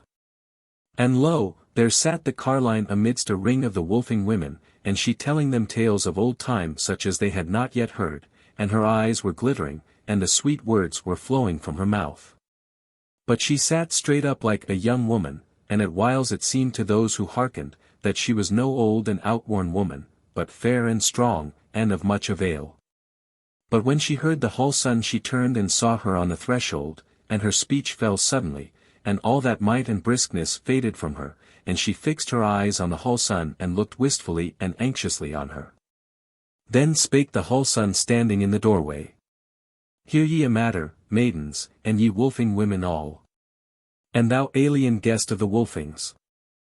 But come ye up the hall, that the ancient men may hearken, for methinks I have a word of the battle of the kindreds, and the harvest of the sword. Then all arose up with great joy, for they knew that the tidings were good, when they looked on the face of the hall sun and beheld the pride of her beauty unmarred by doubt or pain. She led them forth to the dais, and there were the sick and the elders gathered and some ancient men of the thralls, so she stepped lightly up to her place, and stood under her namesake, the wondrous lamp of ancient days. And thus she spake. On my soul there lies no burden, and no tangle of the fight. In plain or dale or wildwood and meshes now my sight. I see the Markmen's Wain-Burg, and I see their warriors go, as men who wait for battle and the coming of the foe. And they pass, twixt the wood and the Wain-Burg within earshot of the horn. But over the windy meadows no sound thereof is borne. And all is well amongst them. To the burg I draw anigh. And I see all battle banners in the breeze of morning fly. But no Wolfings round their banner and no warrior of the shield. No gearing and no crossing in the burg or on the field. She held her peace for a little while, and no one dared to speak, then she lifted up her head and spake. Now I go by the lip of the wild wood and a sound withal I hear. As of men in the paths of the thicket, and a many drawing anear. Then, muffled yet by the tree boles, I hear the shielding song. And warriors blithe and merry with the battle of the strong. Give back a little, Markmen, make way for men to pass. To your ordered battle dwelling o'er the trodden meadow grass. For alive with men is the wild wood and shineth with the steel. And hath a voice most merry to tell of the kindred's weal. Twixt each tree a warrior standeth come back from the spear-strewn way. And forth they come from the wild wood and a little band are they. Then again was she silent, but her head sank not, as of one thinking, as before it did, but she looked straight forward with bright eyes and smiling, as she said. Lo, now the guests they are bringing that ye have not seen before. Yet guests but ill entreated, for they lack their shields of war. No spear in the hand they carry and with no sacks are girt. Lo, these are the dreaded foemen, these once so strong to hurt. The men that all folk fled from, the swift to drive the spoil. The men that fashioned nothing but the trap to make men toil. They drew the sword in the cities, they came and struck the stroke. And smote the shield of the Markmen, and point and edge they broke. They drew the sword in the wargarth, they swore to bring aback God's gifts from the Markmen houses where the tables never lack. O Markmen, take the God gifts that came on their own feet. O'er the hills through the Mirkwood thicket the stone of Tyr to meet.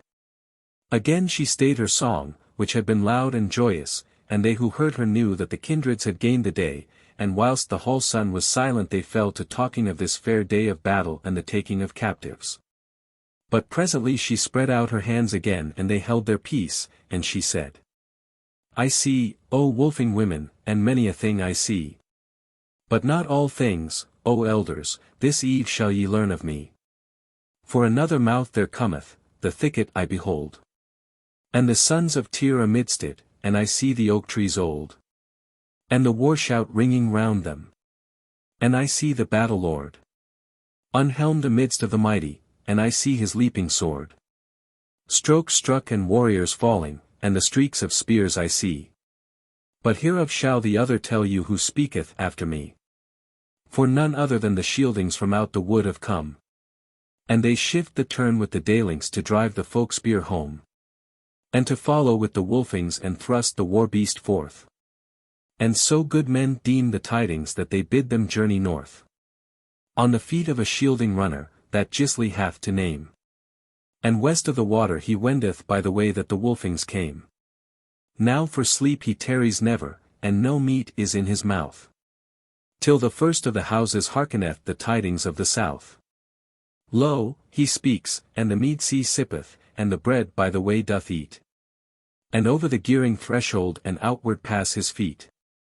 And he breasts the burg of the Daylings and saith his happy word. And stayeth to drink for a minute of the waves of Battleford. Lone then by the stream he runneth, and wendeth the wild wood road. And dasheth through the hazels of the osling's fair abode. And the elking women know it, and their hearts are glad once more. And ye, hearken, Wolfings. For his feet are at the door. Chapter 12. Tidings of the battle in Mirkwood. As the hall sun made an end, they heard in good sooth the feet of the runner on the hard ground without the hall, and presently the door opened and he came leaping over the threshold, and up to the table.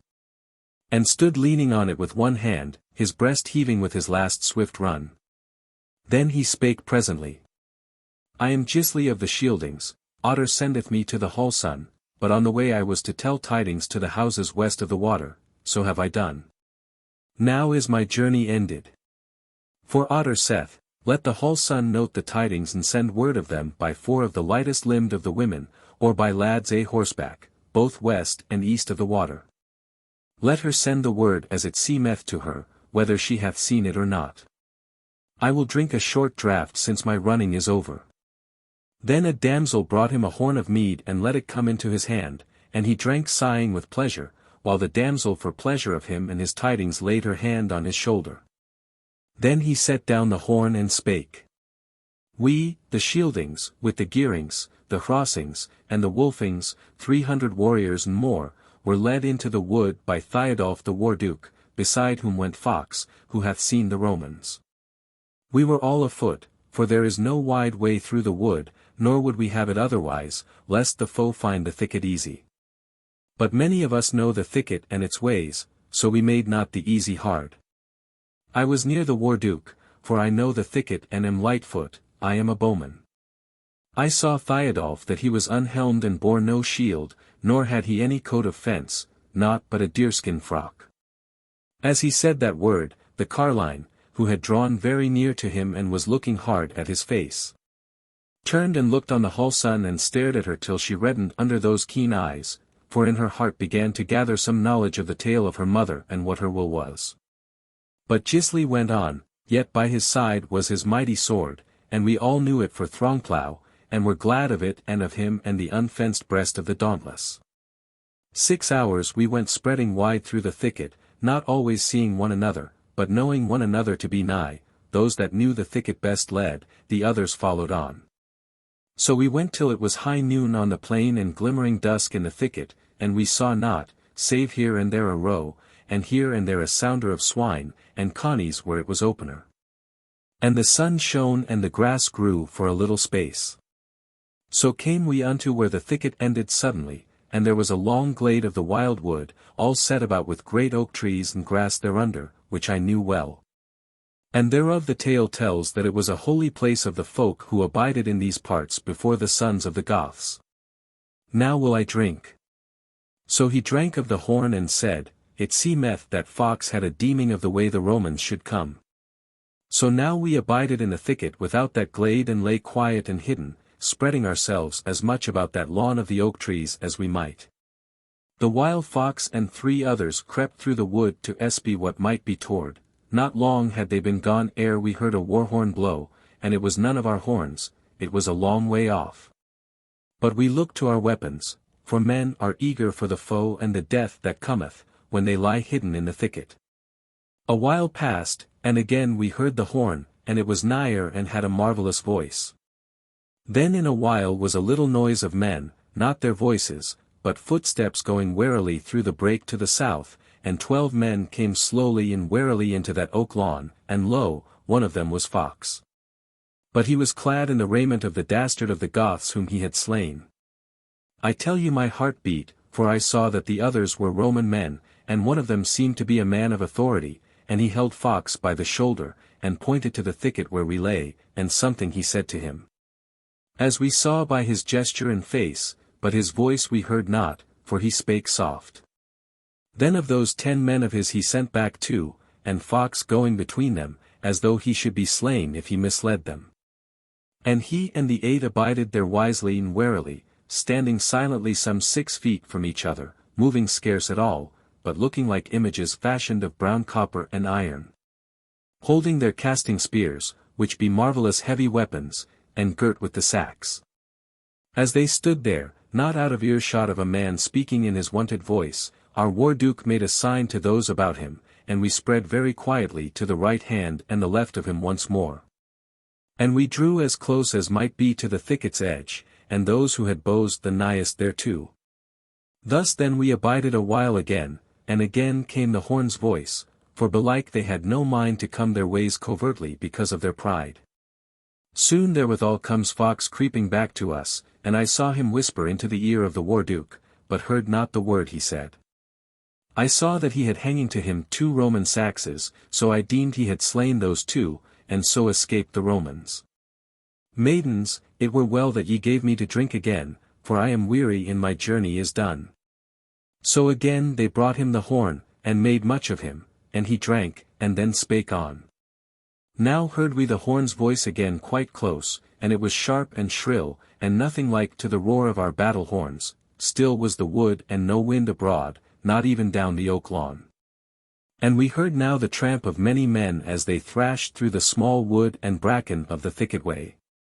And those 8 men and their leader came forward, moving like one, close up to the thicket where I lay, just where the path passed into the thicket beset by the sons of the Goths, so near they were that I could see the dints upon their armor, and the strands of the wire on their sax handles.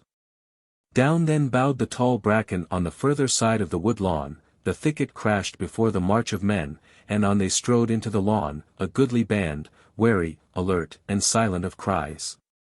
But when they came into the lawn they spread out somewhat to their left hands, that is to say on the west side, for that way was the clear glade, but on the east the thicket came close up to them and edged them away. Therein lay the Goths. There they stayed a while, and spread out but a little, as men marching, not as men fighting. A while we let them be, and we saw their captain, no big man, but dight with very fair armor and weapons. And there drew up to him certain Goths armed, the dastards of the folk, and another unarmed, an old man bound and bleeding.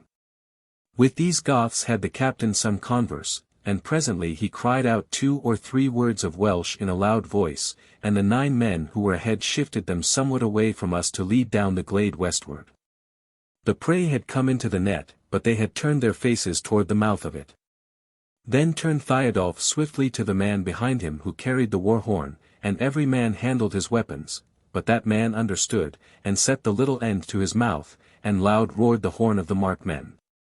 And neither friend nor foe misdoubted the tale thereof.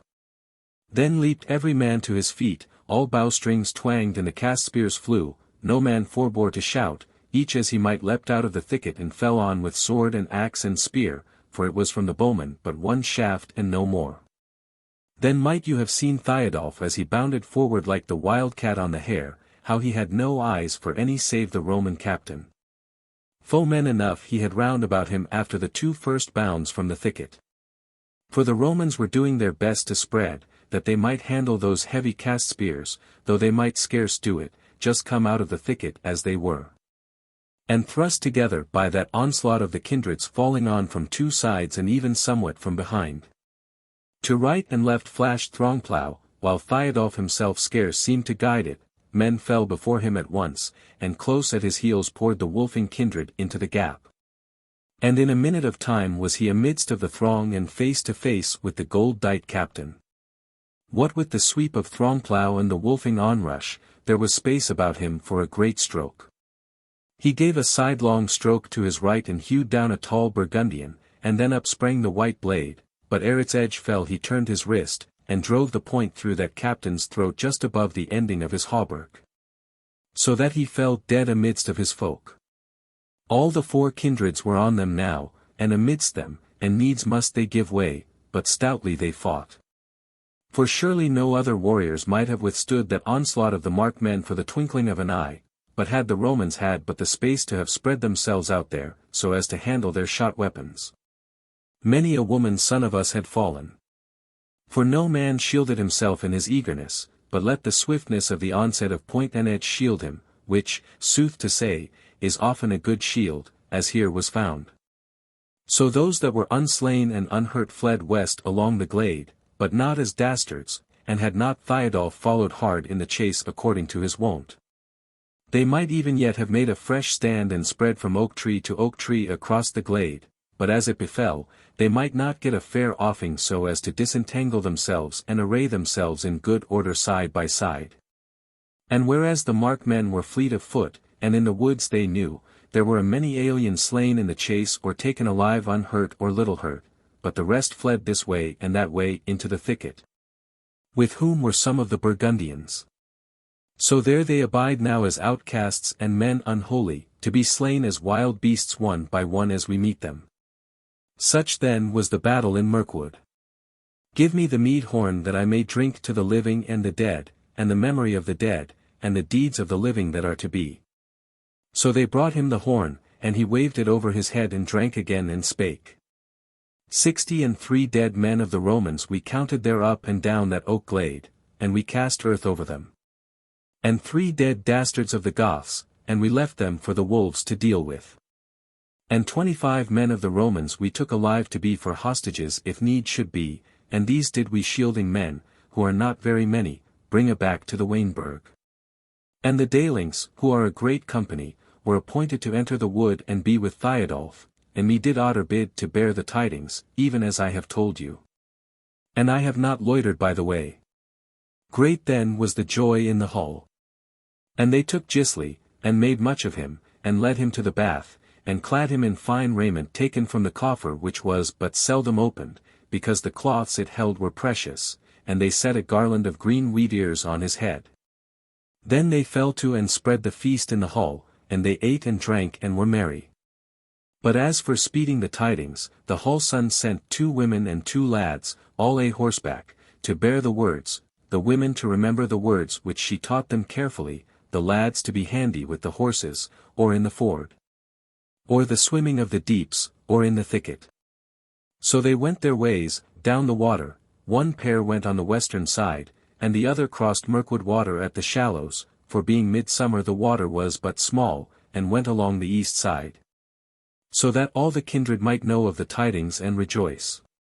Great was the glee in the hall, though the warriors of the house were away, and many a song and lay they sang, but amidst the first of the singing they bethought them of the old woman, and would have bidden her tell them some tale of times past, since she was so wise in the ancient lore. But when they sought for her on all sides she was not to be found, nor could anyone remember seeing her depart from the hall. But this had they no call to heed, and the feast ended, as it began, in great glee. Albeit the hall son was troubled about the Carline, both that she had come, and that she had gone, and she determined that the next time she met her she would strive to have of her a true tale of what she was, and of all that was toward. Chapter 13. The hall son saith another word. It was no later than the next night, and a many of what thralls were not with the host were about in the feast hall with the elders and lads and weaklings of the house. For last night's tidings had drawn them thither. Gisli had gone back to his kindred in the Wain-Burg in the upper mark, and the women were sitting, most of them, in the women's chamber, some of them doing what little summer work needed doing about the looms, but more resting from their work in field and acre. Then came the hall son forth from her room clad in glittering raiment, and summoned no one, but went straight to her place on the dais under her namesake the lamp, and stood there a little without speaking. Her face was pale now, her lips a little open, her eyes set and staring as if they saw nothing of all that was round about her. Now went the word through the hall and the women's chamber that the hall son would speak again, and that great tidings were toward, so all folk came flock-meal to the dais, both thralls and free. And scarce were all gathered there, ere the hall son began speaking, and said, The days of the world thrust onward, and men are born therein. A many, and divers deeds they win. In the fashioning of stories for the kindreds of the earth. A garland interwoven of sorrow and of mirth. To the world a warrior cometh, from the world he passeth away. And no man then may sunder his good from his evil day. By the gods hath he been tormented, and been smitten by the foe. He hath seen his maiden perish. He hath seen his speech-friend go. His heart hath conceived a joyance and hath brought it unto birth. But he hath not carried with him his sorrow or his mirth. He hath lived, and his life hath fashioned the outcome of the deed. For the blossom of the people, and the coming kindred seed. Thus wise the world is fashioned, and the new sun of the morn. Where earth last night was desert beholds a kindred born. That tomorrow and tomorrow blossoms all gloriously. With many a man and maiden for the kindreds yet to be. And fair the Goth folk groweth. And yet the story saith that the deeds that make the summer make too the winter's death. That summer tides unceasing from out the grave may grow. And the spring rise up unblemished from the bosom of the snow. Thus as to every kindred the day comes once for all. When yesterday it was not, and today it builds the hall. So every kindred bedeth the night tide of the day. Whereof it knoweth nothing, e'en when noon is passed away. E'en thus the house of the Wolfings, twixt dusk and dark doth stand. And narrow is the pathway with the deep on either hand. On the left are the days forgotten, on the right the days to come. And another folk and their story in the stead of the Wolfing home. Do the shadows darken about it, is the even here at last? Or is this but a storm of the noontide that the wind is driving past? Unscathed as yet it standeth, it bears the stormy drift. Nor bows to the lightning flashing adown from the cloudy lift. I see the hail of battle and the onslaught of the strong. And they go adown to the Folk-Mote that shall bide there over long. I see the slain heaps rising and the alien folk prevail. And the Goths give back before them on the ridge o'er the treeless vale. I see the ancient fallen, and the young man smitten dead. And yet I see the war-duke shake throngplough o'er his head. And stand unhelmed, unburned before the alien host. And the hurt men rise around him to win back battle lost. And the wood yield up her warriors, and the whole host rushing on. And the swaying lines of battle until the lost is won. Then forth goes the cry of triumph, as they ring the captives round. And cheat the crow of her portion and heap the warrior's mound. There are faces gone from our feast hall not the least beloved nor worst. But the wane of the house of the Wolfings not yet the world hath cursed. The sun shall rise tomorrow on our cold and dewy roof. For they that longed for slaughter were slaughtered far aloof. She ceased for a little, but her countenance, which had not changed during her song, changed not at all now, so they all kept silence although they were rejoicing in this new tale of victory. For they deemed that she was not yet at the end of her speaking. And in good sooth she spake again presently, and said, I wot not what hath befallen nor where my soul may be. For confusion is within me and but dimly do I see. As if the thing that I look on had happed a while ago. They stand by the tofts of a wargarth, a captain of the foe. And a man that is of the Goth folk, and as friend and friend they speak. But I hear no word they are saying, though for every word I seek. And now the mist flows round me and blind I come aback. To the house roof of the Wolfings and the hearth that hath no lack. Her voice grew weaker as she spake the last words, and she sank backward on to her chair, her clenched hands opened, the lids fell down over her bright eyes, her breast heaved no more as it had done, and presently she fell asleep. The folk were doubtful and somewhat heavy-hearted because of those last words of hers, but they would not ask her more, or rouse her from her sleep, lest they should grieve her. So they departed to their beds and slept for what was yet left of the night. Chapter 14. The hall sun is careful concerning the passes of the wood. In the morning early folk arose, and the lads and women who were not of the night shift got them ready to go to the mead and the acres. For the sunshine had been plenty these last days and the wheat was done blossoming, and all must be got ready for harvest. So they broke their fast, and got their tools into their hands, but they were somewhat heavy-hearted because of those last words of the hall sun, and the doubt of last night still hung about them. And they were scarcely as merry as men are wont to be in the morning. As for the hall sun, she was afoot with the earliest, and was no less, but mayhap more merry than her wont was, and was blithe with all, both old and young. But as they were at the point of going she called to them, and said, Tarry a little, come ye all to the dais and hearken to me. So they all gathered thereto, and she stood in her place and spake. Women and elders of the Wolfings, is it so that I spake somewhat of tidings last night? Yea, said they all. She said, and was it a word of victory? They answered, Yea, again. Good is that, she said, doubt ye not. There is naught to unsay. But hearken. I am nothing wise in war like Thiodolf or Otter of the Laxings, or as Heriolf the Ancient was, though he was not so wise as they be. Nevertheless ye shall do well to take me for your captain, while this house is bare of warriors. Yea, they said, so will we. And an old warrior, hight sorely, who sat in his chair, no longer quite wayworthy, said. Hall son, this we looked for of thee. Since thy wisdom is not wholly the wisdom of a spae-wife, but rather is of the children of warriors, and we know thine heart to be high and proud, and that thy death seemeth to thee a small matter beside the life of the Wolfing house. Then she smiled and said, Will ye all do my bidding? And they all cried out heartily, Yea, Hall son, that will we. She said, Hearken then.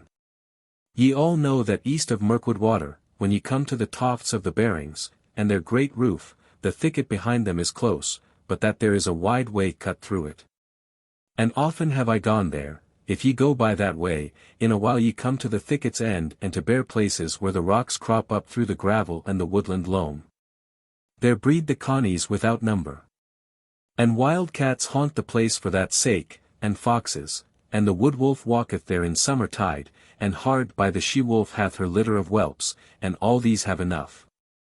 And the bald-head ern hangeth over it and the kite, and also the kestrel, for shrews and mice abound there. Of these things there is none that feareth me, and none that mocketh me afraid. Beyond this place for a long way the wood is nowise thick, for first grow ash trees about the clefts of the rock and also quicken trees, but not many of either, and here and there a hazel brake easy to thrust through. Then comes a space of oak trees scattered about the lovely wood lawn, and then at last the beech wood close above but clear beneath. This I know well, because I myself have gone so far and further. And by this easy way have I gone so far to the south, that I have come out into the fell country, and seen afar off the snowy mountains beyond the great water. Now fear ye not, but pluck up a heart. For either I have seen it or dreamed it, or thought it, that by this road easy to when the Romans should come into the mark. For shall not those dastards and traitors that wear the raiment and bodies of the Goths over the hearts and the lives of foemen, tell them hereof? And will they not have heard of our Thiodolf, and this my holy namesake? Will they not therefore be saying to themselves, Go to now, why should we wrench the hinges off the door with plenteous labor, when another door to the same chamber standeth open before us? This house of the Wolfings is the door to the treasure chamber of the Markmen. Let us fall on that at once rather than have many battles for other lesser matters, and then at last have to fight for this also, for having this we have all, and they shall be our thralls, and we may slaughter what we will. And torment what we will and deflower what we will, and make our souls glad with their grief and anguish, and take aback with us to the cities what we will of the thralls, that their anguish and our joy may endure the longer.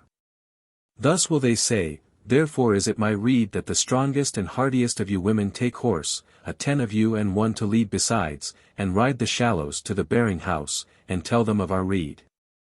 Which is to watch diligently the ways of the wood. The outgate to the mark, and the places where the wood is thin and easy to travel on, and ye shall bid them give you of their folk as many as they deem fittest thereto to join your company. So that ye may have a chain of watchers stretching far into the wilds. But 2 shall lie without the wood, their horses ready for them to leap on and ride on the spur to the Wain-Burg in the upper mark if any tidings befall.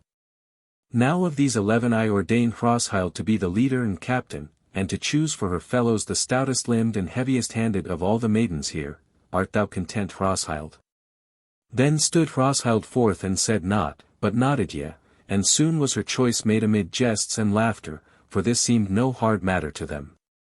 So the 10 got together, and the others fell off from them, and there stood the 10 maidens with Hrothhild, well nigh as strong as men, clean-limbed and tall, tanned with sun and wind. For all these were unwearied afield, and oft would lie out nights, since they loved the lark's song better than the mouse's squeak. But as their kirtles shifted at neck and wrist, you might see their skins as white as privet flower where they were wont to be covered. Then said the Hall son, Ye have heard the word, see ye to it, Hrosshild, and take this other word also, bid the bearing stay-at-homes bide not the sword and the torch at home if the Romans come, but hie them over hither. To hold the hall or live in the wild wood with us, as need may be. For might bides with many. But ye maidens, take this counsel for yourselves. Do ye each bear with you a little keen knife, and if ye be taken, and it seem to you that ye may not bear the smart of the Roman torments, for they be wise in tormenting, but will speak and bewray us under them. Then thrust this little edged tool into the place of your bodies where the life leeth closest, and so go to the gods with a good tale in your mouths, so may the Almighty God of earth speed you, and the fathers of the kindred. So she spoke, and they made no delay but each one took what axe or spear or sword she liked best, and two had their bows and quivers of arrows, and so all folk went forth from the hall. Soon were the horses saddled and bridled, and the maidens best rode them joyously and set forth on their way, going down the lanes of the wheat, and rode down speedily toward the shallows of the water, and all cried good speed after them. But the others would turn to their day's work, and would go about their divers errands. But even as they were at point to sunder, they saw a swift runner passing by those maidens just where the acres joined the meadow, and he waved his hand aloft and shouted to them, but stayed not his running for them. But came up the lanes of the wheat at his swiftest, so they knew at once that this was again a messenger from the host, and they stood together and awaited his coming. And as he drew near they knew him for Egil, the swiftest-footed of the Wolfings, and he gave a great shout as he came among them, and he was dusty and wayworn, but eager. And they received him with all love, and would have brought him to the hall to wash him and give him meat and drink, and cherish him in all ways. But he cried out, to the speech hill first, to the speech hill first. But even before that, one word to thee, hall son. Saith Thiodolf, send ye watchers to look to the entrance into Midmark, which is by the bearing dwelling, and if aught untoward befalleth let one ride on the spur with the tidings to the Wain-Burg. For by that way also may peril come. Then smiled some of the bystanders, and the hall son said, Good is it when the thought of a friend stirreth betimes in one's own breast. The thing is done, Egil. Or sawest thou not those 10 women, and Hrosshild the 11th, as thou camest up into the acres? Said Egil, Fair fall thine hand, hall son. Thou art the Wolfings' ransom. Wend we now to the speech hill. So did they, and every thrall that was about the dwellings, man, woman, and child fared with them, and stood about the speech hill, and the dogs went round about the edge of that assembly, wandering in and out. And sometimes looking hard on some one whom they knew best, if he cried out aloud. But the menfolk gave all their ears to hearkening, and stood as close as they might. Then Egil clomb the speech hill, and said. Chapter 15. They hear tell of the battle on the ridge. Ye have heard how the Daylings were appointed to go to help Thiodolf in driving the folk spear home to the heart of the Roman host. So they went. But 6 hours thereafter comes one to Otter bidding him send a great part of the kindreds to him. For that he had had tidings that a great host of Romans were drawing near the wood edge, but were not entered therein, and that fain would he meet them in the open field. So the kindreds drew lots, and the lot fell first to the Laxings, who are a great company, as ye know. And then to the Hardings, the Beamings, the Alftings, the Vallings, also a great company, the Galtings, and they no lesser, each in their turn, and last of all to the Laxings. And the Osselings prayed to go with the Laxings, and this Otter deemed good, whereas a many of them be bowmen. All these then to the number of 1,000 or more entered the wood, and I was with them, for in sooth I was the messenger. No delay made we in the wood, nor went we over warily, trusting to the warding of the wood by Thiodolf, and there were men with us who knew the paths well, whereof I was one, so we speedily came through into the open country. Shortly we came upon our folk and the war-duke lying at the foot of a little hill that went up as a buttress to a long ridge high above us, whereon we set a watch, and a little brook came down the dale for our drink. Night fell as we came thither, so we slept for a while, but abode not the morning, and we were afoot, for we had no horses with us, before the moon grew white. We took the road in good order, albeit our folk banners we had left behind in the burg, so each kindred raised aloft a shield of its token to be for a banner. So we went forth, and some swift-foot men, with Fox, who hath seen the Roman wargarth, had been sent on before to spy out the ways of the foemen. 2 hours after sunrise cometh one of these, and telleth how he hath seen the Romans, and how that they are but a short mile hence breaking their fast, not looking for any onslaught. But, saith he, they are on a high ridge whence they can see wide about, and be in no danger of ambush, because the place is bare for the most part, nor is there any cover except here and there down in the dales a few hazels and blackthorn bushes. And the rushes of the becks in the marshy bottoms, wherein a snipe may hide, or a hare, but scarce a man. And note that there is no way up to that ridge but by a spur thereof as bare as my hand, so ye will be well seen as ye wend up thereto. So spake he in my hearing. But Thiodolf bade him lead on to that spur, and old Thiodolf, who was standing nigh, laughed merrily and said, Yea, lead on, and speedily, lest the day wane and nothing done save the hunting of snipes. So on we went, and coming to the hither side of that spur beheld those others and Fox with them. And he held in his hand an arrow of the aliens, and his face was all astir with half-hidden laughter, and he breathed hard, and pointed to the ridge. And somewhat low down on it we saw a steel cap and 3 spearheads showing white from out a little hollow in its side, but the men hidden by the hollow, so we knew that Fox had been chased, and that the Romans were warned and wary. No delay made the war-duke, but led us up that spur, which was somewhat steep, and as we rose higher we saw a band of men on the ridge, a little way down it, not a many. Archers and slingers mostly, who abode us till we were within shot, and then sent a few shots at us, and so fled. But 2 men were hurt with the sling plummets, and one, and he not grievously, with an arrow, and not one slain. Thus we came up onto the ridge, so that there was nothing between us and the bare heavens.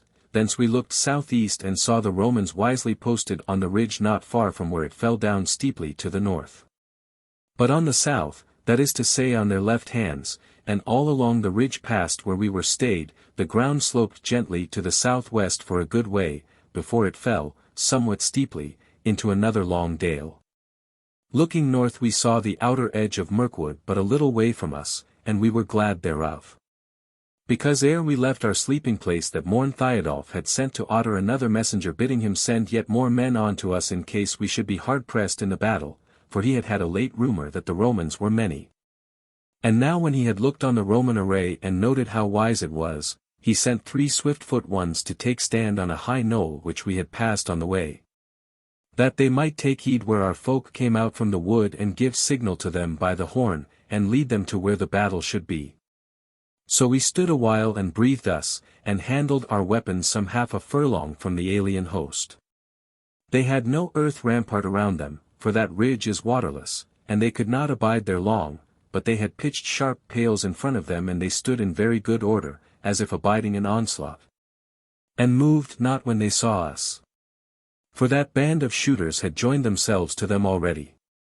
Taken one with another we deemed them to be more than we were, but their hauberked footmen with the heavy cast spears not so many as we by a good deal. Now we were of mind to fall on them ere they should fall on us, so all such of us as had shot weapons spread out from our company and went forth a little.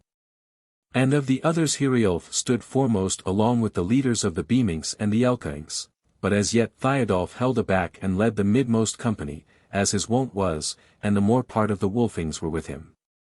Thus we ordered ourselves, and awaited a little while yet what the aliens should do, and presently a war-horn blew amongst them, and from each flank of their mailed footmen came forth a many bowmen and slingers and a band of horsemen. And drew within bowshot, the shooters in open array yet wisely, and so fell to on us, and the horsemen hung aback a little as yet. Their arrow-shot was of little avail, their bowmen fell fast before ours.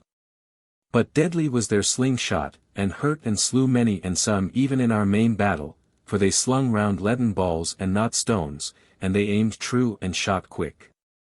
And the men withal were so light and lithe, never still, but crouching and creeping and bounding here and there, that they were no easier to hit than conies amidst of the fern, unless they were very nigh. Howbeit when this storm had endured a while, and we moved but little, and not an inch aback, and gave them shot for shot, then was another horn winded from amongst the aliens. And thereat the bowmen cast down their bows, and the slingers wound their slings about their heads, and they all came on with swords and short spears and feathered darts, running and leaping lustily, making for our flanks. And the horsemen set spurs to their horses and fell on in the very front of our folk like good and valiant men-at-arms. That saw Thiodolf and his men, and they set up the war-whoop, and ran forth to meet them, axe and sword aloft, terribly yet maybe somewhat unwarily. The archers and slingers never came within sword-stroke of them, but fell away before them on all sides, but the slingers fled not far, but began again with their shot, and slew a many. Then was a horn winded, as if to call back the horsemen, who, if they heard, heeded not, but rode hard on our kindred like valiant warriors who feared not death. Sooth to say, neither were the horses big or good, nor the men fit for the work, saving for their hardihood, and their spears were short withal and their bucklers unhandy to wield. Now could it be seen how the Goths gave way before them to let them into the trap, and then closed around again, and the axes and edge weapons went a work hewing as in a wood. And Thiodolf towered over all the press, and the wolf sister flashed over his head in the summer morning. Soon was that storm over, and we saw the Goths tossing up their spears over the slain, and horses running loose and masterless adown over the westward lying slopes, and a few with their riders still clinging to them. Yet some, sore hurt by seeming, galloping toward the main battle of the Romans. Unwarily then fared the children of Tyr that were with Thiodolf. For by this time they were well nigh within shot of the spears of those mighty footmen of the Romans, and on their flanks were the slingers, and the bowmen, who had now gotten their bows again. And our bowmen, though they shot well and strong, were too few to quell them, and indeed some of them had cast by their bows to join in Thiodolf's storm. Also the lie of the ground was against us, for it sloped up toward the Roman array at first very gently, but afterward steeply enough to breathe a short-winded man. Also behind them were we of the other kindreds, whom Thiodolf had ordered into the wedge array, and we were all ready to move forward, so that had they abided somewhat, all had been well and better. So did they not, but straightway set up the victory whoop and ran forward on the Roman host. And these were so ordered that, as aforesaid, they had before them sharp piles stuck into the earth and pointed against us, as we found afterwards to our cost. And within these piles stood the men some way apart from each other, so as to handle their casting spears, and in 3 ranks were they ordered, and many spears could be cast at once, and if any in the front were slain, his fellow behind him took his place. So now the storm of war fell at once upon our folk, and swift and fierce as was their onslaught yet were a many slain and hurt or ever they came to the piles aforesaid. Then saw they death before them and heeded it not, but tore up the piles and dashed through them, and fell in on those valiant footmen. Short is the tale to tell, wheresoever a sword or a spear of the Goths was upraised there were 3 upon him, and saith Todi of the Beamings, who was hurt and crawled away and yet lives, that on Thiodolf there were 6 at first and then more. And he took no thought of shielding himself, but raised up the wolf sister and hewed as the woodman in the thicket, when night cometh and hunger is on him. There fell Thiodolf the ancient and many a man of the Beamings and the Elkings with him, and many a Roman. But amidst the slain and the hurt our wedge array moved forward slowly now, warily shielded against the plummets and shafts on either side. And when the Romans saw our unbroken array, and Thiodolf the first with throng plough and naked in his hand, they chased not such men of ours unhurt or little hurt, as drew aback from before them, so these we took amongst us. And when we had gotten all we might, and held a grim face to the foe, we drew aback little by little, still facing them till we were out of shot of their spears, though the shot of the arrows and the sling plummets ceased not wholly from us. Thus ended Thiodolf's storm. Then he rested from his speaking for a while, and none said aught, but they gazed on him as if he bore with him a picture of the battle, and many of the women wept silently for Thiodolf. And yet more of the younger ones were wounded to the heart when they thought of the young men of the Elkings, and the Beamings, since with both those houses they had affinity. And they lamented the loves that they had lost, and would have asked concerning their own speech friends had they durst. But they held their peace till the tale was told out to an end. Then Egil spake again.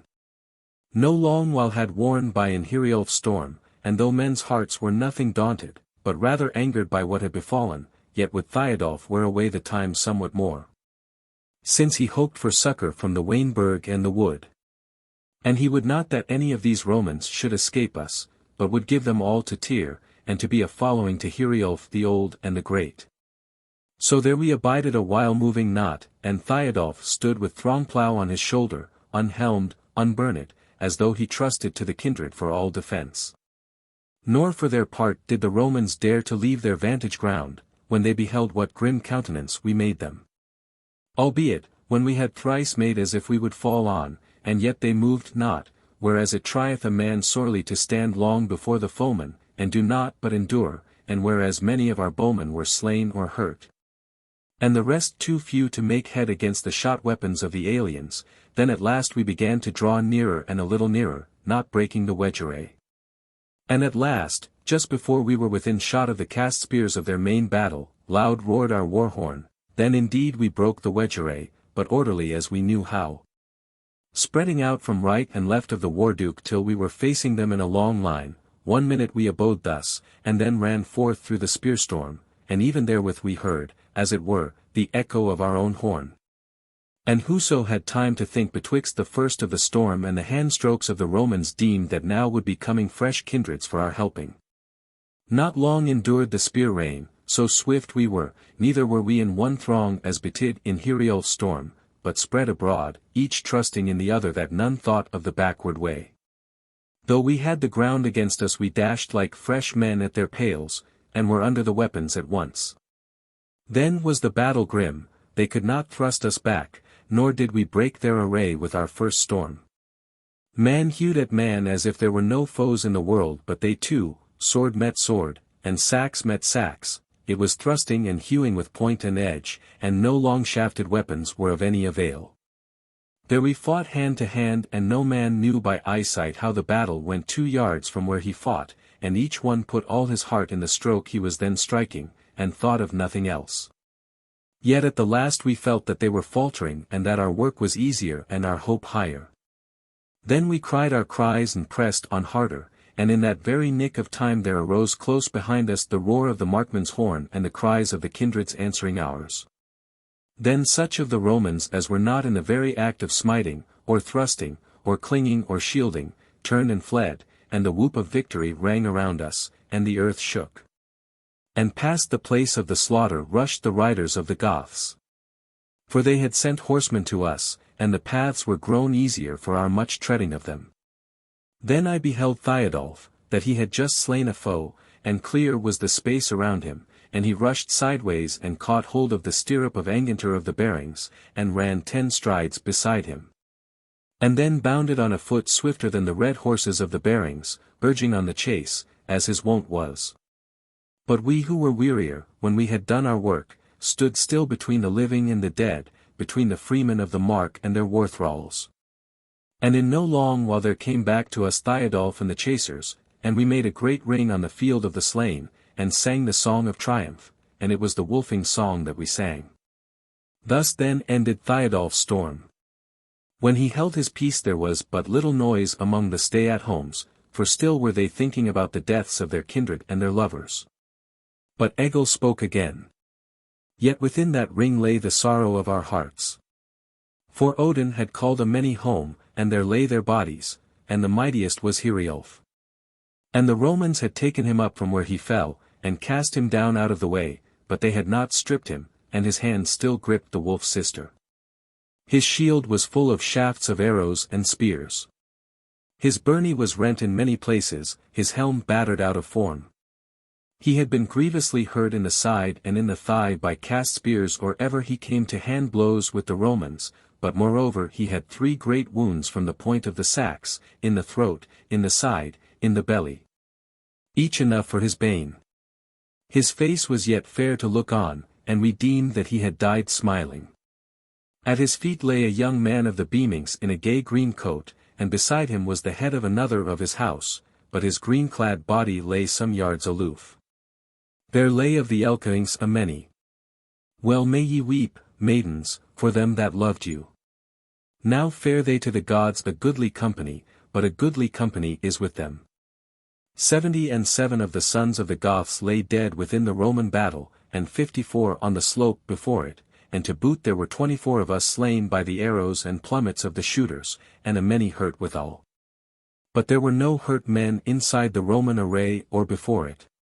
All were slain outright, for the hurt men either dragged themselves back to our folk, or onward to the Roman ranks, that they might die with one more stroke smitten. Now of the aliens the dead lay in heaps in that place, for grim was the slaughter when the riders of the bearings and the wormings fell on the aliens, and a many of the foemen scorned to flee, but died where they stood, craving no peace. And to few of them was peace given. There fell of the Roman footmen 585, and the remnant that fled was but little, but of the slingers and bowmen but 86 were slain, for they were there to shoot and not to stand.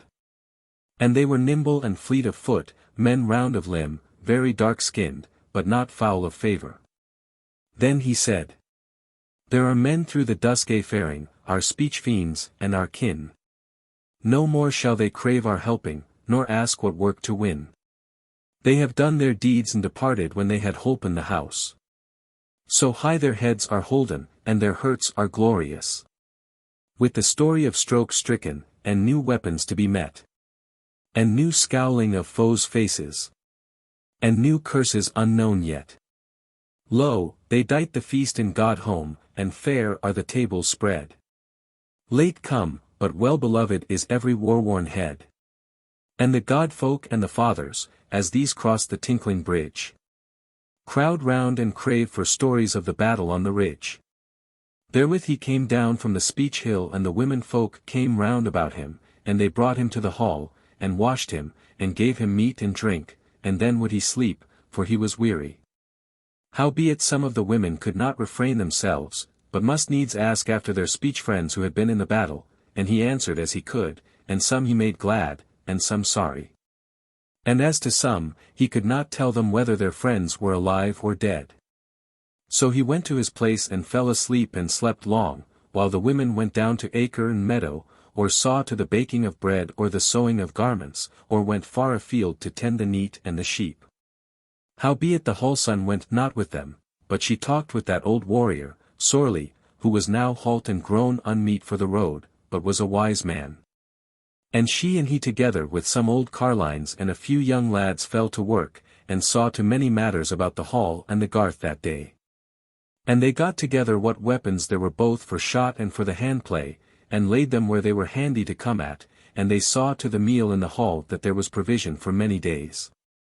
And they carried up to a loft above the women's chamber many great vessels of water, lest the fire should take the hall, and they looked everywhere to the entrances and windows and had fastenings and bolts and bars fashioned and fitted to them.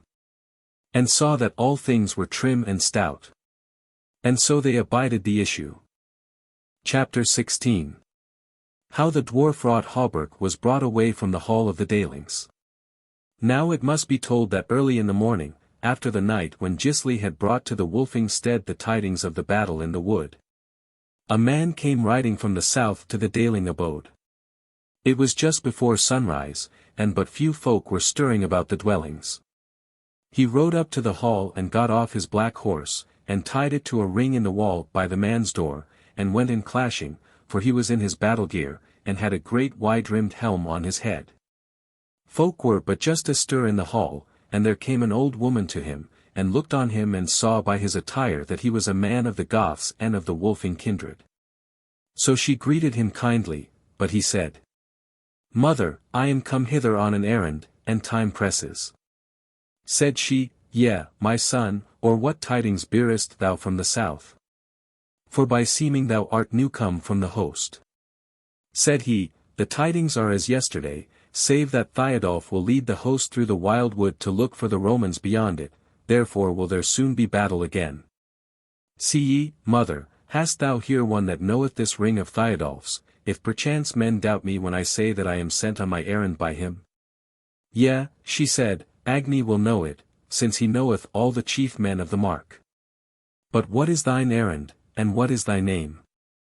It is soon told, said he, I am a Wolfing hight Thorkettle, and I come to have away for Thiodolf the treasure of the world, the Dwarf-Wrought hauberk, which he left with you when we fared hence to the south 3 days ago.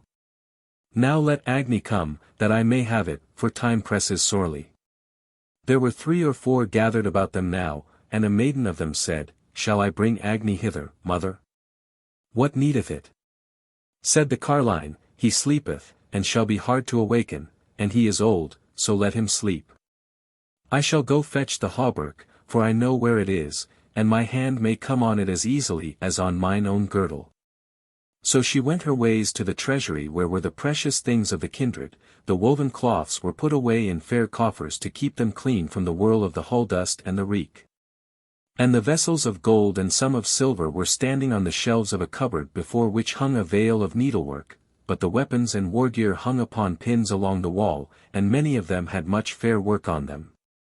And were dight with gold and gems, but amidst them all was the wondrous hauberk clear to see, dark grey and thin, for it was so wondrously wrought that it hung in small compass. So the Carline took it down from the pin, and handled it, and marvelled at it, and said, Strange are the hands that have passed over thee, sword rampart, and in strange places of the earth have they dwelt. For no smith of the kindreds hath fashioned thee, unless he had for his friend either a god or a foe of the gods. Well shalt thou what of the tale of sword and spear ere thou comest back hither. For Thiodolf shall bring thee where the work is wild. Then she went with the hauberk to the newcome warrior, and made no delay, but gave it to him, and said, When Agni awaketh, I shall tell him that Thorkettle of the Wolfings hath borne aback to Thiodolf the treasure of the world. The dwarf-wrought hauberk.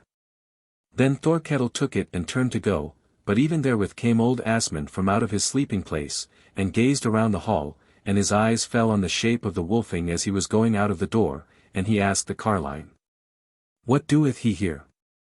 What tidings is there from the host? For my soul was not unquiet last night. It is a little matter, she said. The War-Duke hath sent for the wondrous byrnie that he left in our treasury when he departed to meet the Romans. Belike there shall be a perilous battle, and few hearts need a stout sword-wall more than Thiodolf's. As she spoke, Thorkettle had passed the door, and got into his saddle, and sat his black horse like a mighty man as he slowly rode down the turf bridge that led into the plain. And Asmund went to the door and stood watching him till he set spurs to his horse, and departed a great gallop to the south. Then said Asmund, What then are the gods devising, what wonders do they will? What mighty need is on them to work the kindred's ill? That the seed of the ancient fathers and a woman of their kin, with her all unfading beauty must blend herself therein? Are they fearing lest the kindred should grow too fair and great, and climb the stairs of God home, and fashion all their fate, and make all earth so merry that it never wax the worse? Nor need a gift from any, nor prayers to quench the curse.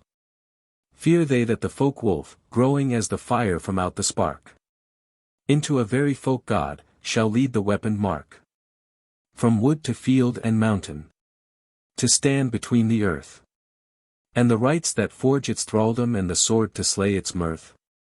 Fear they that the sons of the wildwood the loathly folk shall quell, and grow into gods thereafter, and aloof in God-home dwell? Therewith he turned back into the hall, and was heavy-hearted and dreary of aspect, for he was somewhat foreseeing. And it may not be hidden that this seeming Thorkettle was no warrior of the Wolfings, but the wood sun in his likeness, for she had the power and craft of shape-changing. Chapter 17. The wood sun speaketh with Thiodolf. Now the Markmen laid Heriolf in howe on the ridge crest where he had fallen, and heaped a mighty howe over him that could be seen from far, and round about him they laid the other warriors of the kindreds. For they deemed it was fittest that they should lie on the place whose story they had fashioned. But they cast earth on the foemen lower down on the westward lying bents. The sun set amidst their work, and night came on. And Thiodolf was weary and would fain rest him and sleep, but he had many thoughts, and pondered whitherward he should lead the folk, so as to smite the Romans once again, and he had a mind to go apart and be alone for rest and slumber. So he spoke to a man of the kindred named Solvi in whom he put all trust, and then he went down from the ridge, and into a little dale on the southwest side thereof, a furlong from the place of the battle. A beck ran down that dale, and the further end of it was closed by a little wood of yew trees, low, but growing thick together, and great grey stones were scattered up and down on the short grass of the dale. Thiodolf went down to the brook side, and to a place where it trickled into a pool, whence it ran again in a thin thread down the dale, turning aside before it reached the yew wood to run its ways under low ledges of rock into a wider dale. He looked at the pool and smiled to himself as if he had thought of something that pleased him, then he drew a broad knife from his side, and fell to cutting up turfs till he had what he wanted. And then he brought stones to the place, and built a dam across the mouth of the pool, and sat by on a great stone to watch it filling. As he sat he strove to think about the Roman host and how he should deal with it. But despite himself his thoughts wandered, and made for him pictures of his life that should be when this time of battle was over. So that he saw nothing of the troubles that were upon his hands that night, but rather he saw himself partaking in the deeds of the life of man. There he was between the plough stilts in the acres of the kindred when the west wind was blowing over the promise of early spring, or smiting down the ripe wheat in the hot afternoon amidst the laughter and merry talk of man and maid. Or far away over Mirkwood water watching the edges of the wood against the prowling wolf and lynx, the stars just beginning to shine over his head, as now they were. Or wending the windless woods in the first frosts before the snow came, the hunter's bow or javelin in hand, or coming back from the wood with the quarry on the sledge across the snow, when winter was deep. Through the biting icy wind and the whirl of the drifting snow, to the lights and music of the great roof, and the merry talk therein and the smiling of the faces glad to see the hunting carles come back. And the full draughts of mead, and the sweet rest and night tide when the north wind was moaning round the ancient home. All seemed good and fair to him, and whiles he looked around him, and saw the long dale lying on his left hand and the dark yews in its jaws pressing up against the rock ledges of the brook. And on his right its windings as the ground rose up to the buttresses of the great ridge. The moon was rising over it, and he heard the voice of the brook as it tinkled over the stones above him, and the whistle of the plover and the laugh of the whimbrel came down the dale sharp and clear in the calm evening. And sounding far away, because the great hill muffled them, were the voices of his fellows on the ridge, and the songs of the warriors and the high-pitched cries of the watch. And this also was a part of the sweet life which was, and was to be.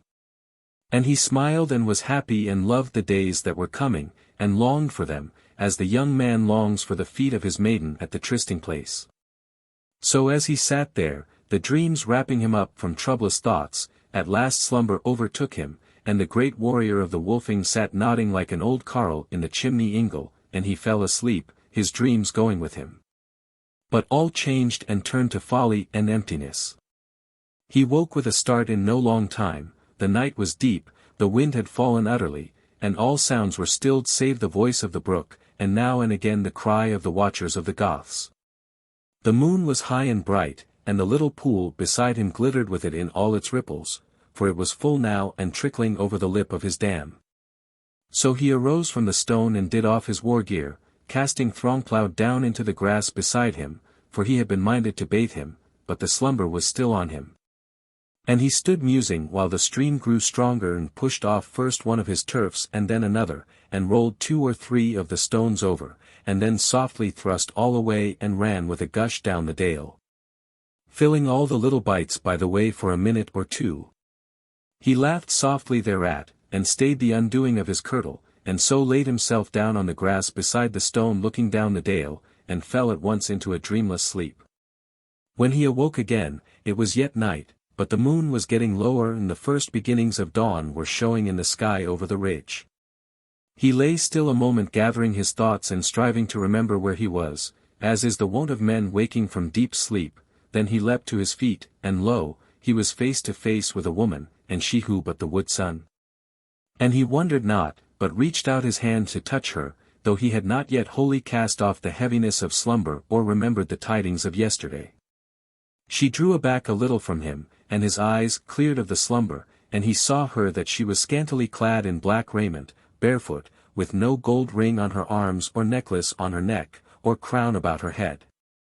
But she looked so fair and lovely even in that end of the night-tide, that he remembered all her beauty of the day and the sunshine, and he laughed aloud for joy of the sight of her, and said, "What aileth thee, O wood sun? And is this a new custom of thy kindred and the folk of God home that their brides array themselves like thralls new taken, and as women who have lost their kindred and are outcast? Who then hath won the burg of the Onsas, and clomb the rampart of God home? But she spoke from where she stood in a voice so sweet, that it thrilled to the very marrow of his bones. I have dwelt a while with sorrow since we met, we twain, in the wood. I have mourned, while thou hast been merry, who deemest the warplay good. For I know the heart of the wilful and how thou wouldst cast away the rampart of thy life days, and the wall of my happy day. Yea, I am the thrall of sorrow, she hath stripped my raiment off, and laid sore stripes upon me with many a bitter scoff. Still bidding me remember that I come of the god-folk's kin. And yet for all my godhead no love of thee may win. Then she looked longingly at him a while and at last could no longer refrain her, but drew nigh him and took his hands in hers, and kissed his mouth, and said as she caressed him, "Oh, where are thy wounds, beloved? How turned the spear from thy breast? When the storm of war blew strongest, and the best men met the best. Lo, this is the tale of today, but what shall tomorrow tell? That Thiodolf the mighty in the fight's beginning fell. That there came a stroke ill-stricken, there came an aimless thrust. And the life of the people's helper lay quenched in the summer dust." He answered nothing, but smiled as though the sound of her voice and the touch of her hand were pleasant to him, for so much love there was in her, that her very grief was scarcely grievous. But she said again, "Thou sayest it, I am outcast. For a god that lacketh mirth hath no more place in God home and never a place on earth. A man grieves, and he gladdens, or he dies and his grief is gone. But what of the grief of the gods, and the sorrow never undone? Yea, verily, I am the outcast. When first in thine arms I lay, on the blossoms of the woodland my godhead passed away. Thenceforth unto thee was I looking for the light and the glory of life. And the gods' doors shut behind me till the day of the uttermost strife. And now thou hast taken my soul, thou wilt cast it into the night. And cover thine head with the darkness, and turn thine eyes from the light. Thou wouldst go to the empty country where never a seed is sown, and never a deed is fashioned, and the place where each is alone. But I thy thrall shall follow, I shall come where thou seemest to lie. I shall sit on the howe that hides thee, and thou so dear and nigh. A few bones white in their war gear that have no help or thought, shall be Thiodolf the mighty, so nigh, so dear, and not." His hand strayed over her shoulders and arms, caressing them, and he said softly and lovingly, "I am Thiodolf the mighty, but as wise as I may be. No story of that grave night mine eyes can ever see, but rather the tale of the Wolfings through the coming days of earth. And the young men in their triumph and the maidens in their mirth. And morn's promise every evening, and each day the promised morn. And I amidst it ever reborn and yet reborn. This tale I know, who have seen it, who have felt the joy and pain. Each fleeing, each pursuing, like the links of the Drawell's chain. But that deedless tide of the grave mound, and the dayless nightless day. E'en as I strive to see it, its image wanes away. What say'st thou of the grave mound? Shall I be there at all? When they lift the horn of remembrance, and the shout goes down the hall. And they drink the mighty Warduke and Thiodolf the old? Nay, rather, there where the youngling that longeth to be bold sits gazing through the hall-reek and sees across the board a vision of the reaping of the harvest of the sword.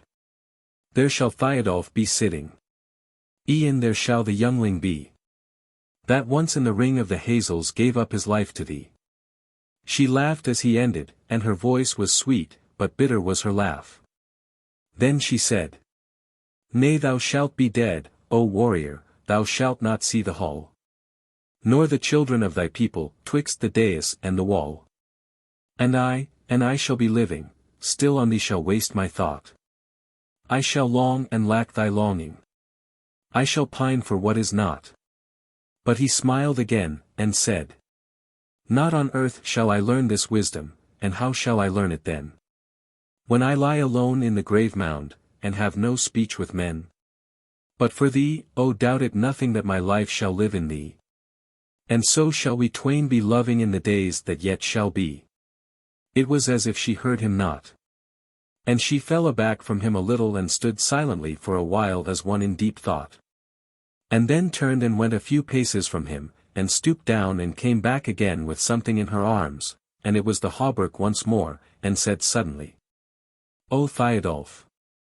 Now tell me for what cause thou wouldst not bear this grey wall of the hammer in the tempest of the spear?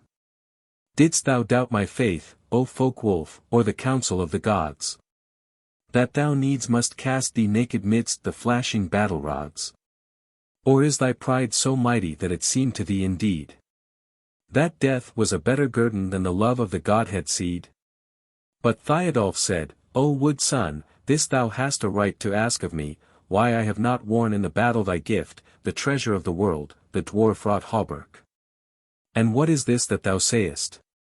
I doubt not thy faith towards me in thine abundant love, and as for the rede of the gods, I know it not, nor may I know it, nor turn it this way nor that, and as for thy love and that I would choose death sooner, I know not what thou meanest.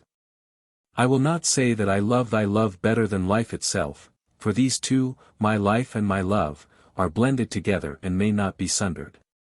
Hearken therefore as to the hauberk, I wot well that it is for no light matter that thou wouldst have me bear thy gift, the wondrous hauberk, into battle. I deem that some doom is wrapped up in it. Maybe that I shall fall before the foe if I wear it not, and that if I wear it, somewhat may betide me which is unmeet to betide a warrior of the Wolfings.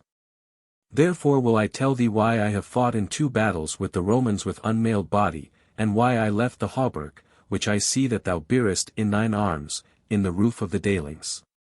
For when I entered therein, clad in the hauberk, there came to meet me an ancient man, one of the very valiant of days past, and he looked on me with the eyes of love, as though he had been the very father of our folk. And I the man that was to come after him to carry on the life thereof.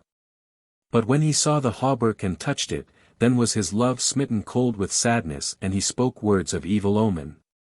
So that putting this together with thy words about the gift, and that thou didst in a manner compel me to wear it, I could not but deem that this mail is for the ransom of a man and the ruin of a folk. Wilt thou say that it is not so? Then will I wear the hauberk, and live and die happy. But if thou sayest that I have deemed aright, and that a curse goeth with the hauberk, then either for the sake of the folk I will not wear the gift and the curse, and I shall die in great glory, and because of me the house shall live.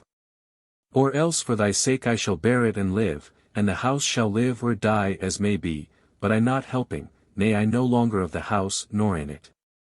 How sayest thou? Then she said, Hail be thy mouth, beloved, for that last word of thine. And the hope that thine heart conceiveth and the hope that is born in mine. Yea, for a man's deliverance was the hauberk born indeed. That once more the mighty warrior might help the folk at need. And where is the curse's dwelling if thy life be saved to dwell? Amidst the wolfing warriors and the folk that loves thee well. And the house where the high gods left thee to be cherished well therein. Yea more, I have told thee, beloved, that thou art not of the kin. The blood in thy body is blended of the wandering Elkaing race. And one that I may not tell of, who in God-home hath his place. And who changed his shape to beget thee in the wild wood's leafy roof. How then shall the doom of the Wolfings be woven in the woof, which the Norns for thee have shuttled? Or shall one man of war cast down the tree of the Wolfings on the roots that spread so far? O friend, thou art wise and mighty, but other men have lived beneath the wolfing roof-tree whereby the folk has thrived. He reddened at her word, but his eyes looked eagerly on her. She cast down the hauberk, and drew one step nigher to him. She knitted her brows, her face waxed terrible, and her stature seemed to grow greater, as she lifted up her gleaming right arm, and cried out in a great voice. Thou Thiodolf the mighty! Hadst thou will to cast the net, and tangle the house in thy trouble, it is I would slay thee yet. For 'tis I and I that love them, and my sorrow would I give. And thy life, thou god of battle, that the wolfing house might live. Therewith she rushed forward, and cast herself upon him, and threw her arms about him, and strained him to her bosom, and kissed his face, and he her in likewise, for there was none to behold them. And naught but the naked heaven was the roof above their heads. And now it was as if the touch of her face and her body, and the murmuring of her voice changed and soft close to his ear, as she murmured mere words of love to him, drew him away from the life of deeds and doubts and made a new world for him, wherein he beheld all those fair pictures of the happy days that had been in his musings when first he left the field of the dead. So they sat down on the grey stone together hand in hand, her head laid upon his shoulder, no otherwise than if they had been two lovers, young and without renown in days of deep peace. So as they sat, her foot smote on the cold hilts of the sword, which Thiodolf had laid down in the grass, and she stooped and took it up, and laid it across her knees and his as they sat there. And she looked on Throngplow as he lay still in the sheath, and smiled on him, and saw that the peace-strings were not yet wound about his hilts. So she drew him forth and raised him up in her hand, and he gleamed white and fearful in the growing dawn, for all things had now gotten their colours again, whereas amidst their talking had the night worn. And the moon low down was grown white and pale. But she leaned aside, and laid her cheek against Thiodolf's, and he took the sword out of her hand and set it on his knees again, and laid his right hand on it, and said, "Two things by these blue edges in the face of the dawning I swear. And first this warrior's ransom in the coming fight to bear. And evermore to love thee who hast given me second birth.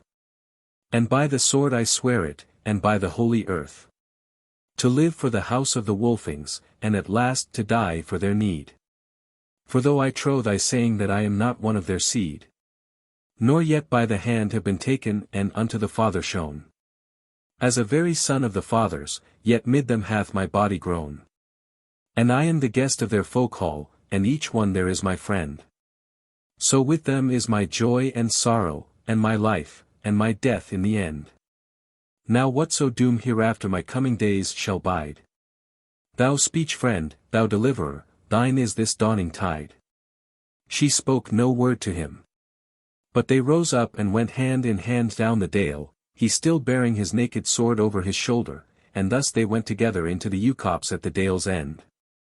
There they abode till after the rising of the sun, and each to each spake many loving words at their departure, and the wood sun went her ways at her will.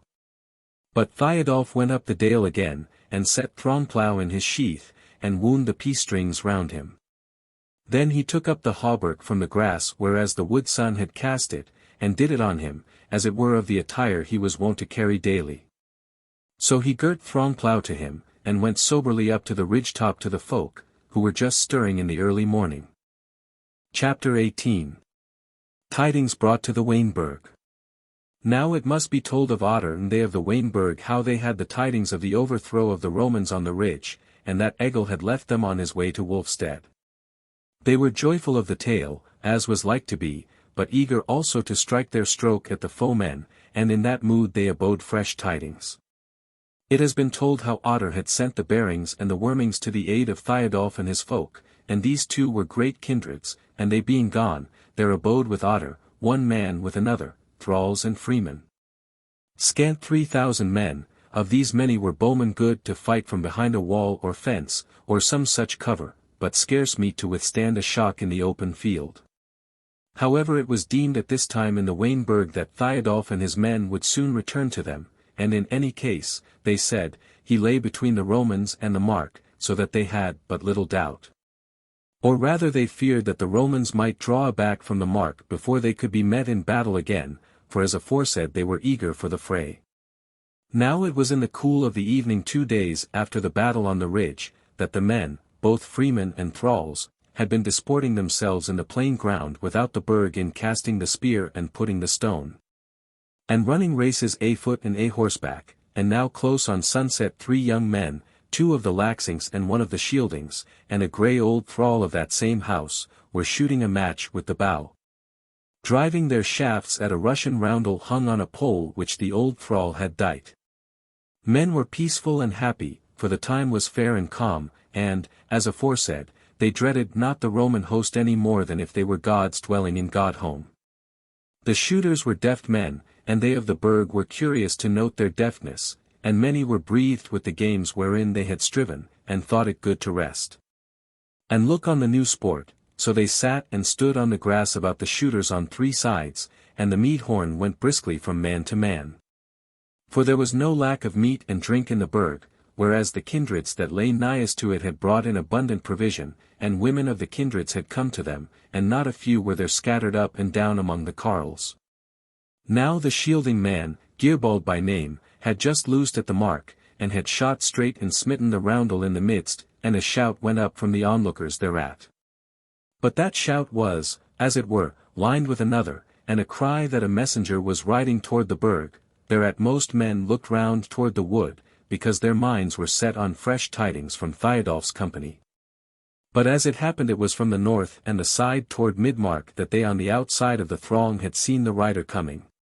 And presently the word went from man to man that so it was, and that the new comer was a young man on a grey horse, and would speedily be amongst them.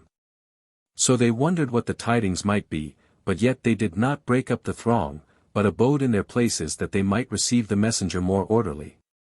And as the rider drew near, those who were nighest to him perceived that it was a woman. So men made way before the grey horse, and its rider, and the horse was much spent and travel-worn.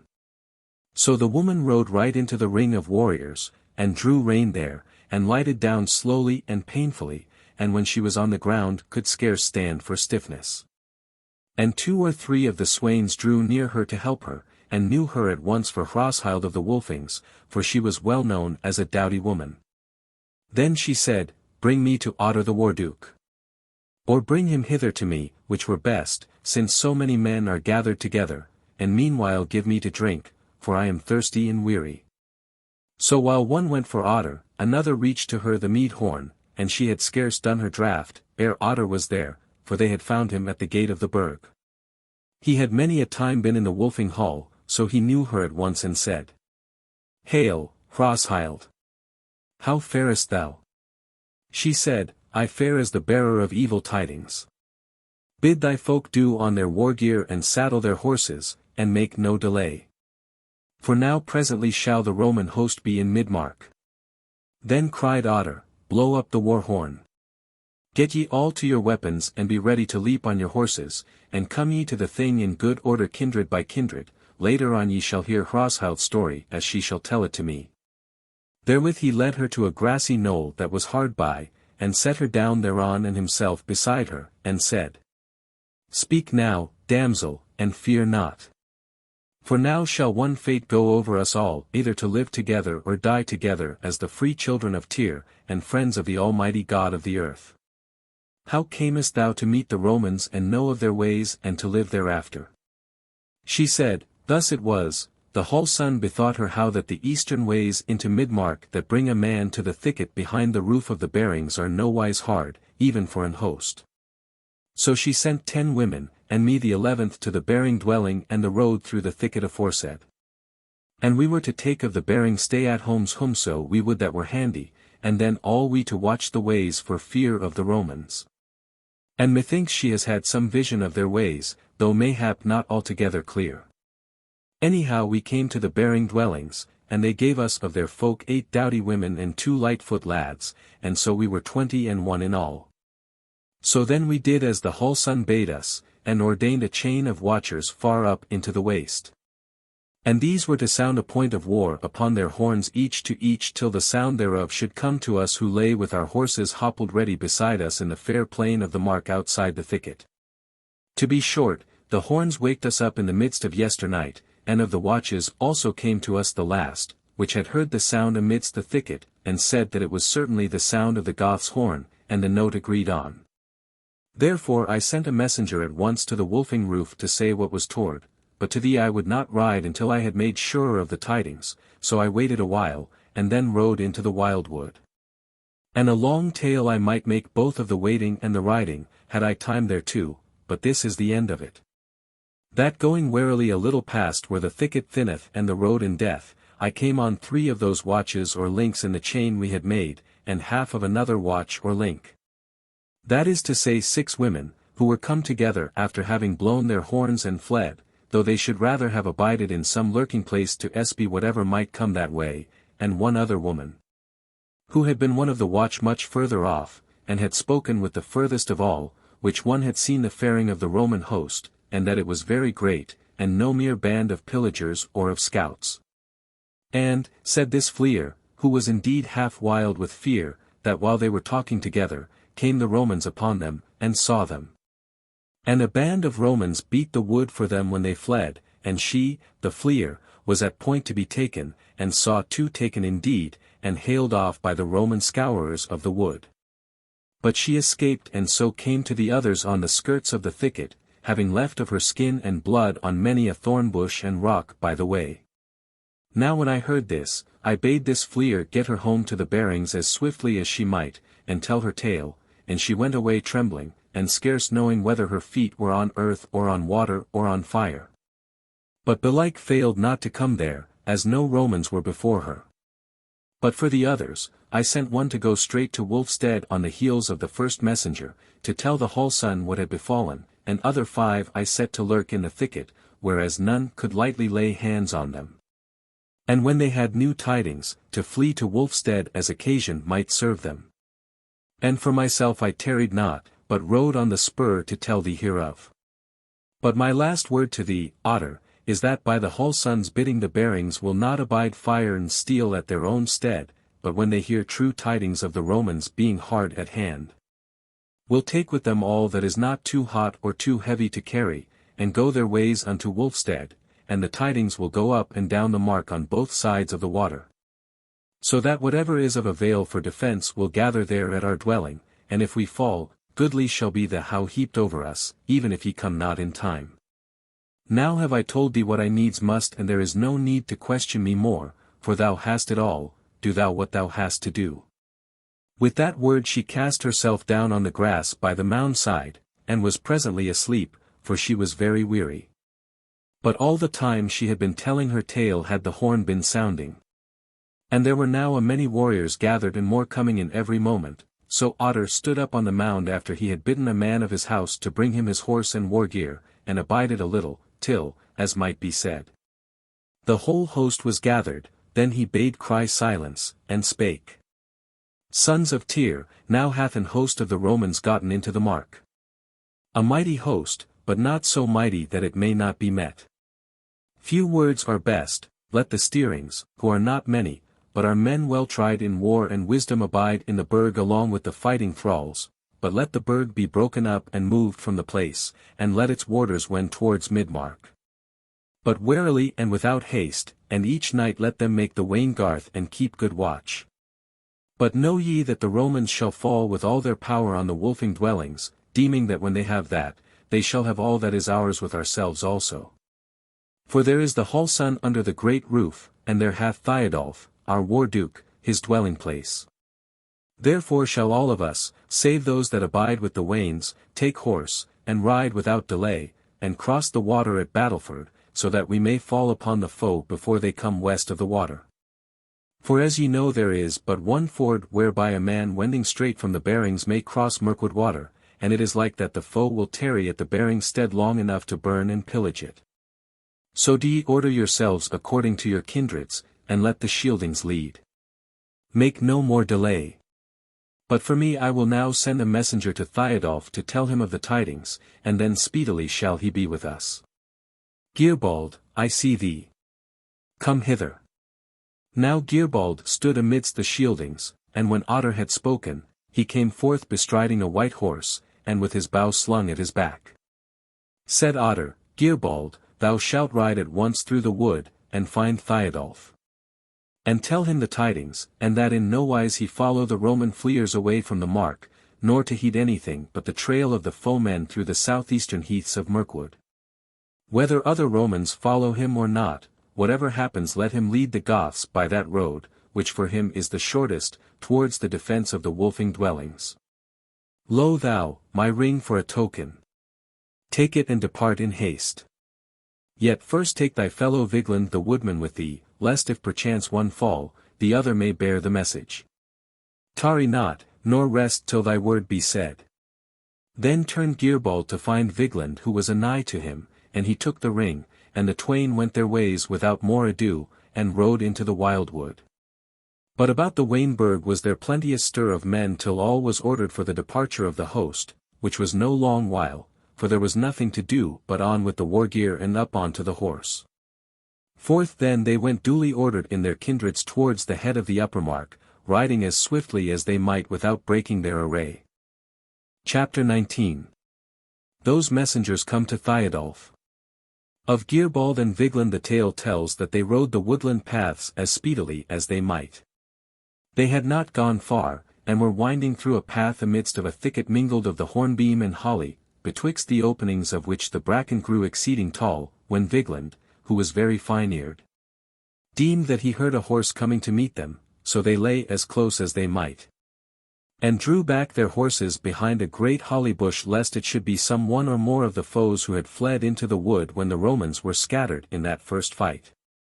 But as the sound drew nearer, and it was clearly the footsteps of a great horse, they deemed it would be some messenger from Thiodolf, as indeed it turned out, for as the newcomer fared on, somewhat unwarily, they saw a bright helm after the fashion of the Goths amidst of the trees, and then presently they knew by his attire that he was of the Bearings, and so at last they knew him to be Asbiorn of the said house, a doughty man. So they came forth to meet him, and he drew rein when he saw armed men, but presently beholding their faces he knew them and laughed on them, and said, "Hail fellows! What tidings are toward?"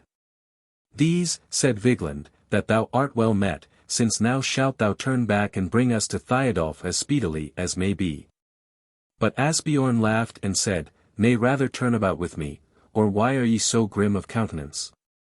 "Our errand is no light one," said Gearbald, "but thou, why art thou so merry?" "I have seen the Romans fall," said he, "and belike shall soon see more of that game, for I am on an errand to Otter from Thiodolf, the war-duke," when he had questioned some of those whom we took on the day of the rage. "Began to have a deeming that the Romans had beguiled us, and will fall on the mark by the way of the southeast heaths, so now is he hastening to fetch a compass and follow that road either to overtake them or prevent them. And he biddeth Otter tarry not, but ride hard along the water to meet them if he may, or ever they have set their hands to the dwellings of my house. And belike when I have done mine errand to Otter I shall ride with him to look on these burners and slayers once more, therefore am I merry. Now for your tidings, fellows." Said Gearbald, "Our tidings are that both our errands are prevented, and come to naught, for Otter hath not tarried, but hath ridden with all his folk toward the stead of thine house. So shalt thou indeed see these burners and slayers if thou ridest hard, since we have tidings that the Romans will by now be in Midmark. And as for our errand, it is to bid Thiodolf do even as he hath done. Hereby may we see how good a pair of war-dukes we have gotten, since each think of the same wisdom. Now take we counsel together as to what we shall do, whether we shall go back to Otter with thee, or thou go back to Thiodolf with us. Or else each go the road ordained for us." Said Asbiorn, "To Otter will I ride as I was bidden, that I may look on the burning of our roof, and avenge me of the Romans afterwards. And I bid you, fellows, ride with me, since fewer men there are with Otter, and he must be the first to bide the brunt of battle." "Nay," said Gearbald, "as for me ye must even lose a man's aid. For to Thiodolf was I sent, and to Thiodolf will I go, and bethink thee if this be not best, since Thiodolf hath but a deeming of the ways of the Romans and we wot surely of them. Our coming shall make him the speedier, and the less like to turn back if any alien band shall follow after him. What sayest thou, Vigland?" Said Vigland, "Even as thou, Gearbald, but for myself I deem I may well turn back with Asbiorn. For I would serve the house in battle as soon as may be, and maybe we shall slaughter these kites of the cities, so that Thiodolf shall have no work to do when he cometh." Said Asbiorn, "Gearbald, knowest thou right well the ways through the wood and on the other side thereof, to the place where Thiodolf abideth? For ye see that night is at hand." "Nay, not over well," said Gearbald. Said Asbiorn, "Then I rede thee take Vigland with thee, for he knoweth them yard by yard, and where they be hard and where they be soft. Moreover it were best indeed that ye meet Thiodolf betimes. For I deem not but that he wendeth leisurely, though always warily, because he deemeth not that otter will ride before tomorrow morning. Hearken, Vigland. Thiodolf will rest tonight on the other side of the water, nigh to where the hills break off into the sheer cliffs that are called the Kite's Nest, and the water runneth under them. Coming from the east, and before him leath the easy ground of the eastern heaths where he is minded to wend tomorrow betimes in the morning, and if ye do your best ye shall be there before he is upon the road. And sure it is that your tidings shall hasten him. Thou sayest sooth, saith Gearbald, tarry we no longer, here sunder our ways, farewell. Farewell, said he, and thou, Vigland, take this word in parting, that belike thou shalt yet see the Romans, and strike a stroke, and maybe be smitten. For indeed they be most mighty warriors. Then made they no delay but rode their ways either side. And Gearbald and Vigland rode over rough and smooth all night, and were out of the thick wood by day dawn, and whereas they rode hard, and Vigland knew the ways well, they came to Mirkwood water before the day was old. And saw that the host was stirring, but not yet on the way. And or ever they came to the water's edge, they were met by Wolfkettle of the Wolfings, and Hierandi of the Elkings, and 3 others who were but just come from the place where the hurt men lay down in a dale near the great ridge. There had Wolfkettle and Hierandi been tending Tody of the Beamings, their fellow in arms, who had been sorely hurt in the battle, but was doing well, and was like to live. So when they saw the messengers, they came up to them and hailed them, and asked them if the tidings were good or evil. That is as it may be, said Gearbald, but they are short to tell. The Romans are in Midmark, and Otter rideth on the spur to meet them, and sendeth us to bid Thiodolf wend the heaths to fall in on them also. Nor may we tarry 1 minute ere we have seen Thiodolf. Said Wolfkettle, we will lead you to him. He is on the east side of the water, with all his host, and they are hard on departing. So they went down the ford, which was not very deep, and Wolfkettle rode the ford behind Gearbald, and another man behind Vigland. But Hierandi went afoot with the others beside the horses, for he was a very tall man. But as they rode amidst the clear water Wolfkettle lifted up his voice and sang. White horse, with what are ye laden as ye wade the shallows warm? But with tidings of the battle, and the fear of the fateful storm. What lowereth now behind us, what pileth clouds before? On either hand what gathereth save the stormy tide of war? Now grows midsummer murky, and fallow falls the morn. And dusketh the moon's sister, and the trees look overworn. God's ash tree shakes and shivers, and the sheer cliff standeth white. As the bones of the giant's father when the gods first fared to fight. And indeed the morning had grown murky and grey and threatening, and from far away the thunder growled, and the face of the Kite's Nest showed pale and awful against a dark steely cloud. And a few drops of rain pattered into the smooth water before them from a rag of the cloud flock right overhead. They were in mid-stream now, for the water was wide there. On the eastern bank were the warriors gathering, for they had beheld the faring of those men, and the voice of Wolfkettle came to them across the water, so they deemed that great tidings were toward.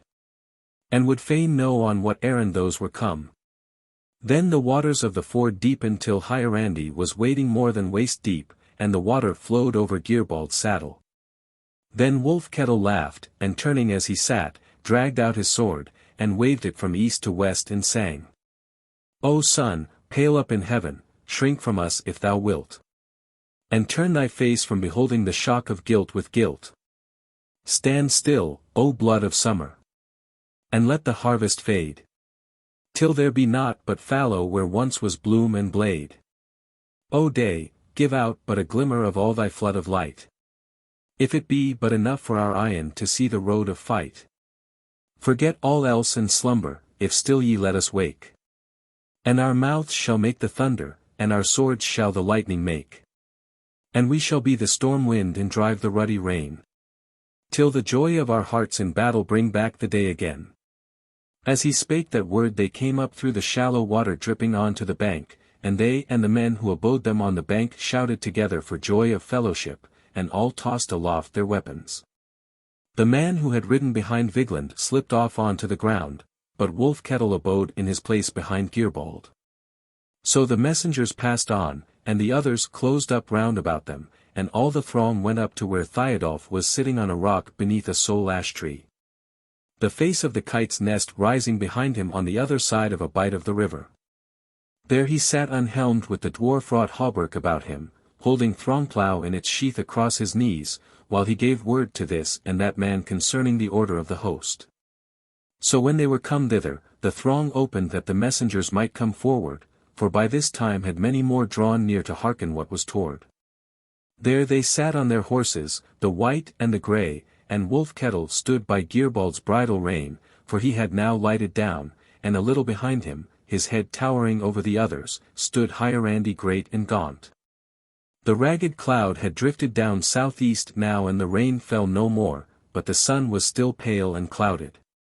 Then Thiodolf looked gravely on them, and spake. What do ye sons of the war-shield? What tale is there to tell? Is the kindred fallen tangled in the grasp of the fallow hell? Crows the red cock over the homesteads, have we met the foe too late? For meseems your brows are heavy with the shadowing o'er of fate. But Gearbald answered. Still cold with dew in the morning the shielding roof-ridge stands. Nor yet hath grey hell bounden the shielding warrior's hands. But lo, the swords, O War-Duke, how thick in the wind they shake. Because we bear the message that the battle road ye take. Nor tarry for the thunder or the coming on of rain. Or the windy cloudy night-tide, lest your battle be but vain. And this is the word that Otter Yesteren hath set in my mouth. Seek thou the trail of the aliens of the cities of the south. And thou shalt find it leading o'er the heaths to the beechen wood. And thence to the stony places where the foxes find their food. And thence to the tangled thicket where the folkway cleaves it through. To the eastern edge of Midmark where the bearings deal and do. Then said Thiodolf in a cold voice, What then hath befallen Otter? Said Gearbald. When last I looked upon Otter, all armed he rode the plain. With his whole host clattering round him like the rush of the summer rain. To the right or the left they looked not but they rode through the dusk and the dark. Beholding not before them but the dream of the foes in the mark. So he went. But his word fled from him and on my horse it rode. And again it saith, O War-Duke seek thou the bear's abode. And tarry never a moment for aught that seems of worth. For there shall ye find the sword edge and the flame of the foes of the earth. Tarry not, Thiodolf, nor turn aback though a new foe followeth on thine heels. No need to question me more. I have no more to tell, save that a woman brought these tidings to us, whom the Halson had sent with others to watch the ways, and some of them had seen the Romans, who are a great host and no band stealing forth to lift the herds. Now all those round about him heard his words, for he spake with a loud voice, and they knew what the bidding of the War-Duke would be. So they loitered not, but each man went about his business of looking to his war gear and gathering to the appointed place of his kindred. And even while Gearbald had been speaking, had Hierandi brought up the man who bore the great horn, who when Thiodolf leapt to his feet to find him, was close at hand. So he bade him blow the war-blast, and all men knew the meaning of that voice of the horn, and every man armed him in haste, and they who had horses, and these were but the bearings and the warnings, saddled them, and mounted. And from mouth to mouth went the word that the Romans were gotten into Midmark, and were burning the bearing abodes. So speedily was the whole host ready for the way, the Wolfings at the head of all. Then came forth Thiodolf from the midst of his kindred, and they raised him upon a great war-shield upheld by many men, and he stood thereon and spake. O sons of Tyr, ye have vanquished, and sore hath been your pain. But he that smiteth in battle must ever smite again. And thus with you at Fareth, and the day abideth yet. When ye shall hold the aliens as the fishes in the net. On the ridge ye slew a many. But there came a many more. From their strongholds by the water to their new-built garth of war. And all these have been led by dastards o'er the way our feet must tread. Through the eastern heaths and the beech wood to the door of the bearing stead. Now e'en yesterday I deemed it, but I durst not haste away. Ere the word was borne to Otter and 'tis he bids haste today. So now by day and by night tide it behoveth us to wend. And wind the reel of battle and weave its web to end. Had ye deemed my eyes foreseeing, I would tell you of my sight. How I see the folk delivered and the aliens turn to flight. While my own feet wend them onwards to the ancient father's home. But belike these are but the visions that to many a man shall come. When he goeth adown to the battle, and before him riseth high the wall of valiant foemen to hide all things anigh. But indeed I know full surely that no work that we may win tomorrow or the next day shall quench the Markmen's kin. On many a day hereafter shall their warriors carry shield. On many a day their maidens shall drive the kine afield. On many a day their reapers bear sickle in the wheat. When the golden wind-wrought ripple stirs round the feast hall's feet. Lo, now is the day's work easy, to live and overcome. Or to die and yet to conquer on the threshold of the home. And therewith he gat him down and went afoot to the head of the wolfing band, a great shout going with him, which was mingled with the voice of the war-horn that bade away. So fell the whole host into due array, and they were somewhat over 3,000 warriors, all good and tried men and meet to face the uttermost of battle in the open field. So they went their ways with all the speed that footmen may, and in fair order, and the sky cleared above their heads, but the distant thunder still growled about the world. Gearbald and Vigland joined themselves to the Wolfings and went afoot along with Wolf Kettle, but Hierandi went with his kindred who were second in the array. Chapter 20. Otter and his folk come into Midmark. Otter and his folk rode their ways along Mirkwood water, and made no stay, except now and again to breathe their horses, till they came to Battleford in the early morning. There they baited their horses, for the grass was good in the meadow, and the water easy to come at. So after they had rested there a short hour, and had eaten what was easy for them to get, they crossed the ford, and wended along Mirkwood water between the wood and the river, but went slower than before lest they should weary their horses. So that it was high noon before they had come out of the woodland way into Midmark.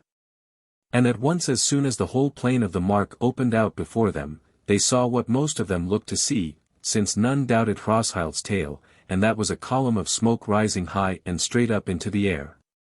For the afternoon was hot and windless. Great wrath rose in their hearts thereat, and many a strong man trembled for anger, though none for fear, as Otter raised his right hand and stretched it out towards that token of wrack and ruin. Yet they made no stay, nor did they quicken their pace much, because they knew that they should come to Bareham before nightfall, and they would not meet the Romans wayworn and haggard. But they rode on steadily, a terrible company of wrathful men. They passed by the dwellings of the kindreds, though save for the Galtings the houses on the east side of the water between the Barings and the Wildwood road were but small. For the thicket came somewhat near to the water and pinched the meadows. But the Galtings were great hunters and trackers of the Wildwood, and they of the Jettings, the Airings and the Withings, which were smaller houses. Lived somewhat on the take of fish from Mirkwood water, as did the Laxings also of the Nether-mark, for thereabout were there goodly pools and eddies, and sun-warmed shallows therewithal for the spawning of the trouts. As there were eyots in the water, most of which tailed off into a gravelly shallow at their lower ends. Now as the riders of the Goths came over against the dwellings of the Withings, they saw people, mostly women, driving up the beasts from the meadow towards the garth. But upon the tofts about their dwellings were gathered many folk, who had their eyes turned toward the token of ravage that hung in the sky above the fair plain. But when these beheld the riding of the host, they tossed up their arms to them and whatever they bore in them, and the sound of their shrill cry, for they were all women and young lads, came down the wind to the ears of the riders. But down by the river on a swell of the ground were some swains and a few thralls, and among them some men armed and a horseback, and these, when they perceived the host coming on turned and rode to meet them. And as they drew near they shouted as men overjoyed to meet their kindred, and indeed the fighting men of their own house were riding in the host. And the armed men were 3 old men, and one very old with marvellous long white hair, and 4 long lads of some 15 winters, and 4 stout carles of the thralls bearing bows and bucklers, and these rode behind the swains. So they found their own kindred and rode amongst them. But when they were all jingling and clashing on together, the dust arising from the sun-dried turf, the earth shaking with the thunder of the horse hoofs. Then the heart of the long hoary one stirred within him as he bethought him of the days of his youth, and to his old nostrils came the smell of the horses and the savour of the sweat of warriors riding close together knee to knee adown the meadow. So he lifted up his voice and sang. Rideth lovely along. The strong by the strong. Soft under his breath. Singeeth sword in the sheath. And shield babbleth oft. Unto helm crest aloft. How soon shall their words rise mid wrath of the battle? Into wrangle unheeded of clanging and rattle. And no man shall note then the gold on the sword. When the runes have no meaning, the mouth cry no word. When all mingled together, the war sea of men shall toss up the steel spray round 80. Now as maids burn the weed betwixt acre and mead, so the bearing's roof burneth little aloof, and red gloweth the hall betwixt wall and fair wall, where often the mead sea we sipped in old days, when our feet were weary with wending the ways, when the love of the lovely at even was born, and our hands felt fair hands as they fell on the horn. There round about standeth the ring of the foe, tossing babes on their spears like the weeds o'er the low. Ride, ride then, nor spare the red steeds as ye fare. Yet if daylight shall fail, by the firelight of bale, shall we see the bleared eyes of the war-learned, the wise. In the acre of battle the work is to win. Let us live by the labour, sheaf-smiting therein.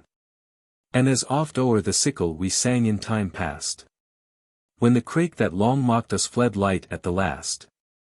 So sing o'er the sword, and the sword-hardened hand, bearing down to the reaping the wrath of the land. So he sang. And a great shout went up from his kindred and those around him, and it was taken up all along the host, though many knew not why they shouted, and the whole host quickened its pace, and went a great trot over the smooth meadow. So in no long while were they come over against the stead of the Airings, and thereabouts were no beasts afield, and no women, for all the neat were driven into the garth of the house. But all they who were not war-fit were standing without doors looking down the mark towards the reek of the bearing dwellings, and these also sent a cry of welcome toward the host of their kindred. But along the river bank came to meet the host an armed band of 2 old men, 2 youths who were their sons, and 12 thralls who were armed with long spears. And all these were a horseback, so they fell in with their kindred and the host made no stay for them, but pressed on overrunning the meadow.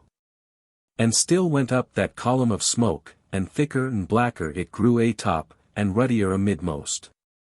So came they by the abode of the jettings, and there also the neat and sheep were close in the homegarth, but armed men were lying or standing about the river bank, talking or singing merrily none otherwise than though deep peace were on the land. And when they saw the faring of the host they sprang to their feet with a shout and gat to their horses at once. They were more than the other bands had been, for the jettings were a greater house. They were 7 old men, and 10 swains, and 10 thralls bearing long spears like to those of the Airings. And no sooner had they fallen in with their kindred, than the men of the host espied a greater company yet coming to meet them, and these were of the folk of the Galtings. And amongst them were 10 warriors in their prime, because they had but of late come back from the hunting in the wood and had been belated from the muster of the kindreds, and with them were 8 old men and 15 lads, and 18 thralls. And the swains and thralls all bore bows besides the swords that they were girt withal, and not all of them had horses, but they who had none rode behind the others, so they joined themselves to the host, shouting aloud. And they had with them a great horn that they blew on till they had taken their place in the array, and whereas their kindred was with Thiodolf, they followed along with the hinder men of the shieldings. So now all the host went on together, and when they had passed the Galting abodes, there was nothing between them and Bareham, nor need they look for any further help of men. There were no beasts afield nor any to herd them. And the stay-at-homes were within doors dighting them for departure into the wild wood if need should be. But a little while after they had passed these dwellings came into the host 2 swains of about 20 winters, and a doughty maid, their sister, and they bare no weapons save short spears and knives. They were wet and dripping with the water, for they had just swum Mirkwood water. They were of the Wolfing house, and had been shepherding a few sheep on the west side of the water, when they saw the host faring to battle, and might not refrain them, but swam their horses across the swift deeps to join their kindred to live and die with them. The tale tells that they three fought in the battles that followed after, and were not slain there, though they entered them unarmed, but lived long years afterwards. Of them need no more be said.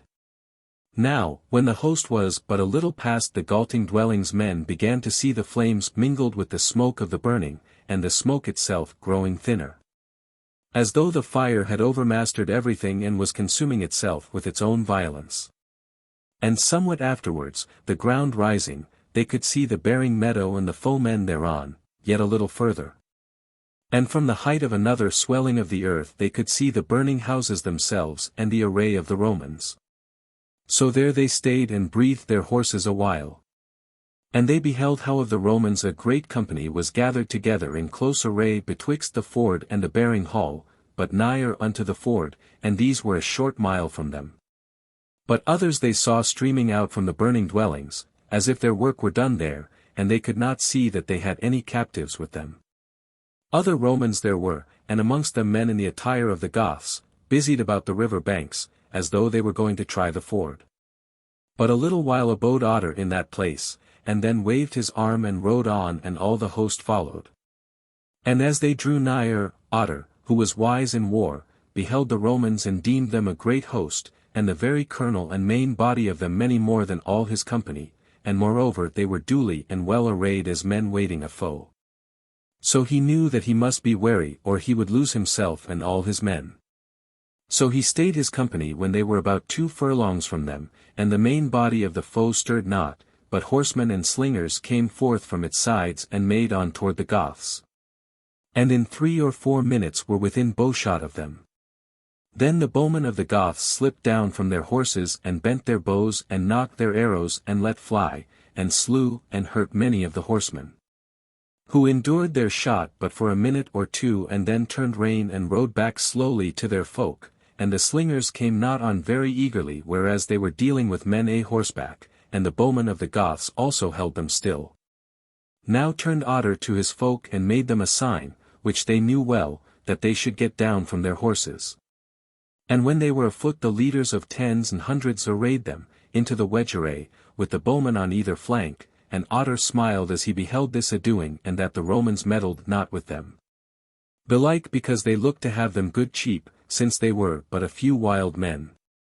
But when they were all arrayed he sat still on his horse and spake to them short and sharply, saying, Men of the Goths, will ye mount your horses again and ride into the wood and let it cover you, or will ye fight these Romans? They answered him with a great shout and the clashing of their weapons on their shields. That is well, quoth Otter, since we have come so far. For I perceive that the foe will come to meet us, so that we must either abide their shock or turn our backs. Yet must we fight wisely or we are undone, and Thiodolf in risk of undoing. This have we to do if we may, to thrust in between them and the ford, and if we may do that, there let us fight it out, till we fall one over another. But if we may not do it, then will we not throw our lives away but do the foemen what hurt we may without mingling ourselves amongst them, and so abide the coming of Thiodolf. For if we get not betwixt them and the ford we may in no case hinder them from crossing. And all this I tell you that ye may follow me wisely, and refrain your wrath that ye may live yet to give it the rein when the time comes. So he spake and got down from his horse and drew his sword and went to the head of the wedge array and began slowly to lead forth. But the thralls and swains had heed of the horses, and they drew aback with them towards the wood which was but a little way from them. But for Otter he led his men down towards the ford, and when the Romans saw that, their main body began to move forward, faring slantwise, as a crab, down toward the ford. Then Otter hastened somewhat, as he well might, since his men were well learned in war and did not break their array. But now by this time were those burners of the Romans come up with the main battle, and the Roman captain sent them at once against the Goths, and they advanced boldly enough. A great cloud of men in loose array who fell to with arrows and slings on the wedge array and slew and hurt many, yet did not Otter stay his folk. But it was ill going for them, for their unshielded sides were turned to the Romans, nor durst Otter scatter his bowmen out from the wedge array, lest the Romans, who were more than they, should enter in amongst them.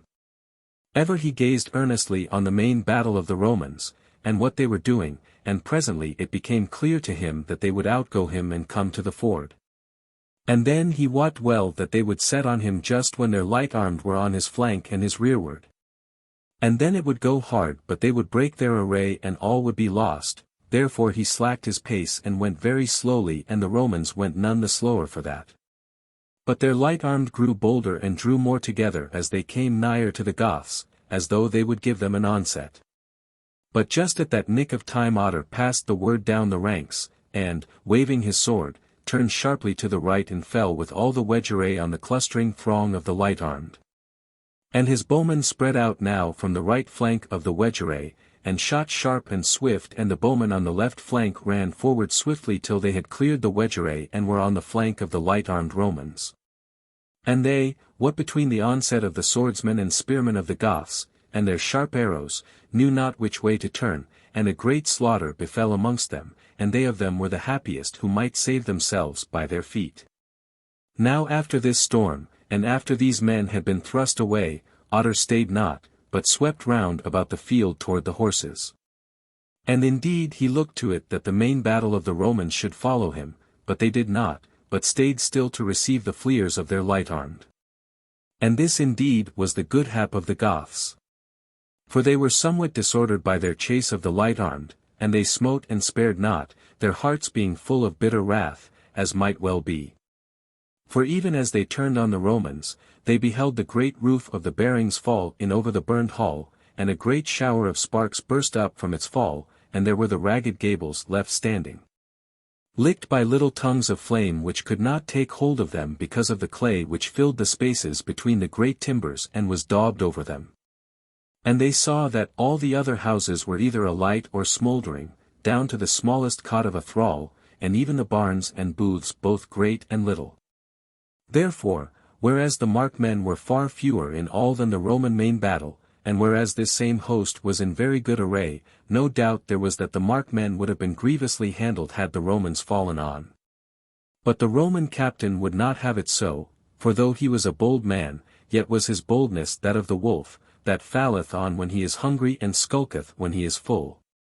He was both young and very rich, and a mighty man among his townsmen, and well had he learned that ginger is hot in the mouth, and though he had come forth to the war for the increasing of his fame, he had no will to die among the Markmen, either for the sake of the city of Rome, or of any folk whatsoever, but was liefer to live for his own sake.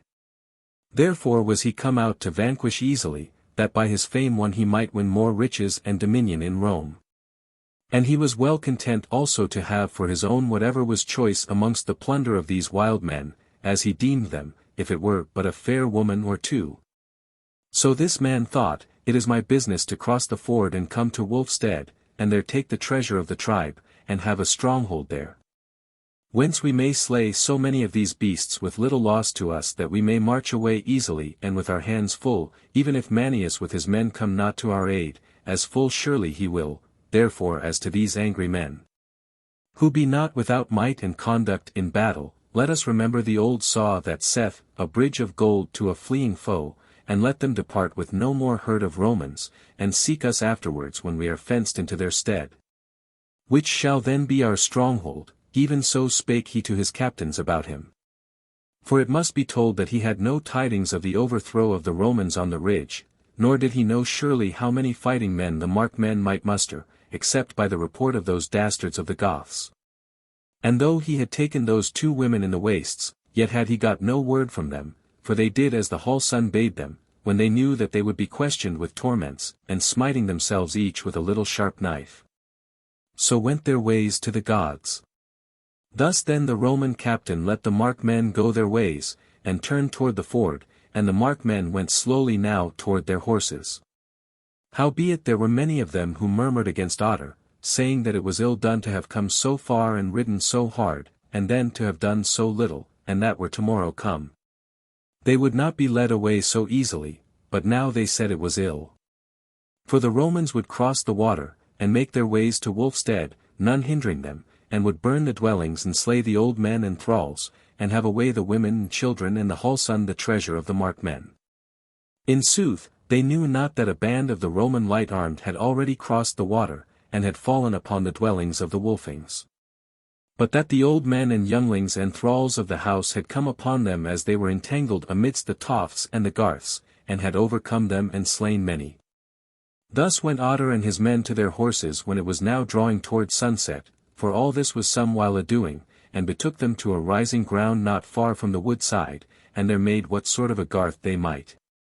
With their horses and the limbs of trees and long-shafted spears. And they set a watch and abode in the garth right warily, and lighted no fires when night fell, but ate what meat they had with them, which was but little, and so sleeping and watching abode the morning. But the main body of the Romans did not cross the ford that night, for they feared lest they might go astray therein, for it was an ill ford to those that knew not the water, so they abode on the bank nigh to the water's edge, with the mind to cross as soon as it was fairly daylight.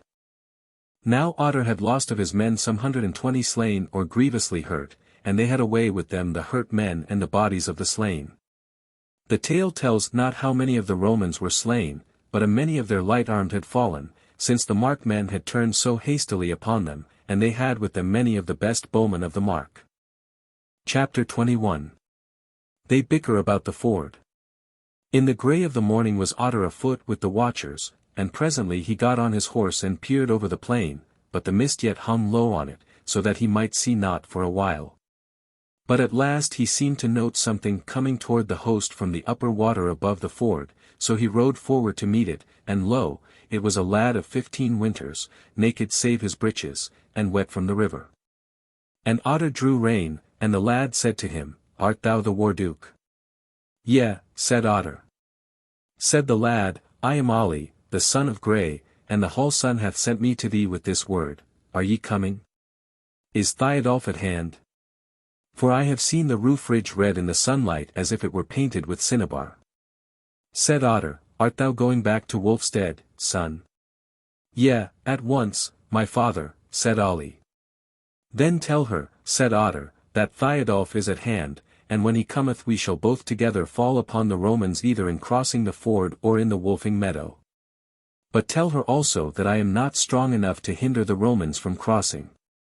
Father, said Ollie, the wholeson saith, Thou art wise in war, now tell us, shall we hold the hall against the Romans that ye may find us there? For we have discomfited their vanguard already, and we have folk who can fight, but belike the main battle of the Romans shall get the upper hand of us ere ye come to our helping, belike it were better to leave the hall, and let the wood cover us. Now is this well asked, said Otter. Get thee back, my son, and bid the wholeson trust not to warding of the hall, for the Romans are a mighty host, and this day, even when Thiodolf cometh hither, shall be hard for the Goth folk. Let her hasten lest these thieves come upon her hastily. Let her take the wholeson her namesake, and the old men and children and the women, and let those fighting folk she hath be a guard to all this in the wood. And hearken moreover, it will, maybe, be 6 hours ere Thiodolf cometh. Tell her I will cast the dice for life or death, and stir up these Romans now at once, that they may have other things to think of than burning old men and women and children in their dwellings, thus may she reach the wood unhindered. Hast thou all this in thine head? Then go thy ways. But the lad lingered, and he reddened and looked on the ground, and then he said, My father, I swam the deeps, and when I reached this bank, I crept along by the mist and the reeds toward where the Romans are, and I came near to them, and noted what they were doing. And I tell thee that they are already stirring to take the water at the ford. Now then do what thou wilt. Therewith he turned about, and went his way at once, running like a colt which has never felt halter or bit. But Otter rode back hastily and roused certain men in whom he trusted, and bid them rouse the captains and all the host, and bid men get to horse speedily and with as little noise as might be. So did they, and there was little delay, for men were sleeping with one eye open, as folk say, and many were already astir. So in a little while they were all in the saddle, and the mist yet stretched low over the meadow. For the morning was cool and without wind. Then Otter bade the word be carried down the ranks that they should ride as quietly as may be and fare through the mist to do the Romans some hurt, but in no wise to get entangled in their ranks. And all men to heed well the signal of turning and drawing aback. And therewith they rode off down the meadow led by men who could have led them through the dark night. But for the Romans, they were indeed getting ready to cross the ford when the mist should have risen. And on the bank it was thinning already, melting away, for a little air of wind was beginning to breathe from the northeast, and the sunrise, which was just at hand. And the bank, moreover, was stonier and higher than the meadow's face, which fell away from it as a shallow dish from its rim, thereon yet lay the mist like a white wall. So the Romans and their friends the dastards of the Goths had well nigh got all ready, and had driven stakes into the water from bank to mark out the safe ford. And some of their light-armed and most of their Goths were by now in the water or up on the Wolfing meadow with the more part of their baggage and wains. And the rest of the host was drawn up in good order, band by band, waiting the word to take the water, and the captain was standing nigh to the river bank beside their god the chief banner of the host. Of a sudden one of the dastards of the Goths who was close to the captain cried out that he heard horse coming, but because he spake in the Gothic tongue, few heeded. But even therewith an old leader of 100 cried out the same tidings in the Roman tongue, and all men fell to handling their weapons. But before they could face duly toward the meadow, came rushing from out of the mist a storm of shafts that smote many men, and therewithal burst forth the sound of the Markmen's war horn. Like the roaring of 100 bulls mingled with the thunder of horses at the gallop. And then dark over the wall of mist showed the crests of the riders of the mark, though scarce were their horses seen till their whole war rank came dark and glittering into the space of the rising ground where the mist was but a haze now. And now at last smitten athwart by the low sun just arisen. Therewith came another storm of shafts, wherein javelins and spears cast by the hand were mingled with the arrows, but the Roman ranks had faced the meadow and the storm which it yielded, swiftly and steadily. And they stood fast and threw their spears, albeit not with such good aim as might have been, because of their haste, so that few were slain by them. And the Roman captain still loath to fight with the Goths in earnest for no reward, and still more and more believing that this was the only band of them that he had to look to, bade those who were nighest the ford not to tarry for the onset of a few wild riders, but to go their ways into the water. Else by a sudden onrush might the Romans have entangled Otter's band in their ranks, and so destroyed all. As it was the horsemen fell not on the Roman ranks full in face, but passing like a storm athwart the ranks to the right, fell on there where they were in thinnest array, for they were gathered to the ford as aforesaid. And slew some and drave some into the deeps and troubled the whole Roman host. So now the Roman captain was forced to take new order, and gather all his men together, and array his men for a hard fight, and by now the mist was rolling off from the face of the whole meadow and the sun was bright and hot. His men serried their ranks, and the front rank cast their spears, and slew both men and horses of the Goths as those rode along their front casting their javelins, and shooting here and there from behind their horses if occasion served. Or making a shift to send an arrow even as they sat a horseback. Then the second rank of the Romans would take the place of the first, and cast in their turn, and they who had taken the water turned back and took their place behind the others, and many of the light-armed came with them. And all the mass of them flowed forward together, looking as if it might never be broken. But Otter would not abide the shock, since he had lost men and horses, and had no mind to be caught in the sweep of their net. So he made the sign, and his company drew off to right and left, yet keeping within bowshot, so that the bowmen still loosed at the Romans. But they for their part might not follow afoot men on untired horses, and their own horse was on the west side with the baggage, and had it been there would have been but of little avail, as the Roman captain knew. So they stood a while making grim countenance, and then slowly drew back to the ford under cover of their light-armed who shot at the Goths as they rode forward, but abode not their shock. But Otter and his folk followed after the Romans again, and again did them some hurt, and at last drew so nigh, that once more the Romans stormed forth, and once more smote a stroke in the air. Nor even so would the Markmen cease to meddle with them, though never would Otter suffer his men to be mingled with them. At the last the Romans, seeing that Otter would not walk into the open trap, and growing weary of this bickering, began to take the water little by little, while a strong company kept face to the Markmen. And now Otter saw that they would not be hindered any longer, and he had lost many men, and even now feared lest he should be caught in the trap, and so lose all. And on the other hand it was high noon by now, so that he had given respite to the stay-at-homes of the Wolfings, so that they might get them into the wood. So he drew out of bowshot and bade his men breathe their horses and rest themselves and eat something. And they did so gladly, since they saw that they might not fall upon the Romans to live and die for it until Thiodolf was come, or until they knew that he was not coming. But the Romans crossed the ford in good earnest and were soon all gathered together on the western bank, making them ready for the march to Wulfstead. And it must be told that the Roman captain was the more deliberate about this because after the overthrow of his light arm there the morning before, he thought that the roof was held by warriors of the kindreds, and not by a few old men, and women, and lads. Therefore he had no fear of their escaping him. Moreover it was this imagination of his, to wit that a strong band of warriors was holding Wulfstead, that made him deem there were no more worth thinking about of the warriors of the Mark save Otter's company and the men in the hall of the Wolfings. Chapter 22. Otter falls on against his will. It was with the same imagination working in him belike that the Roman captain set none to guard the ford on the westward side of Mirkwood water. The Romans tarried there but a little hour, and then went their ways. But Otter sent a man on a swift horse to watch them, and when they were clean gone for half an hour, he bade his folk to horse, and they departed, all save a handful of the swains and elders, who were left to tell the tidings to Thiodolf when he should come into Midmark.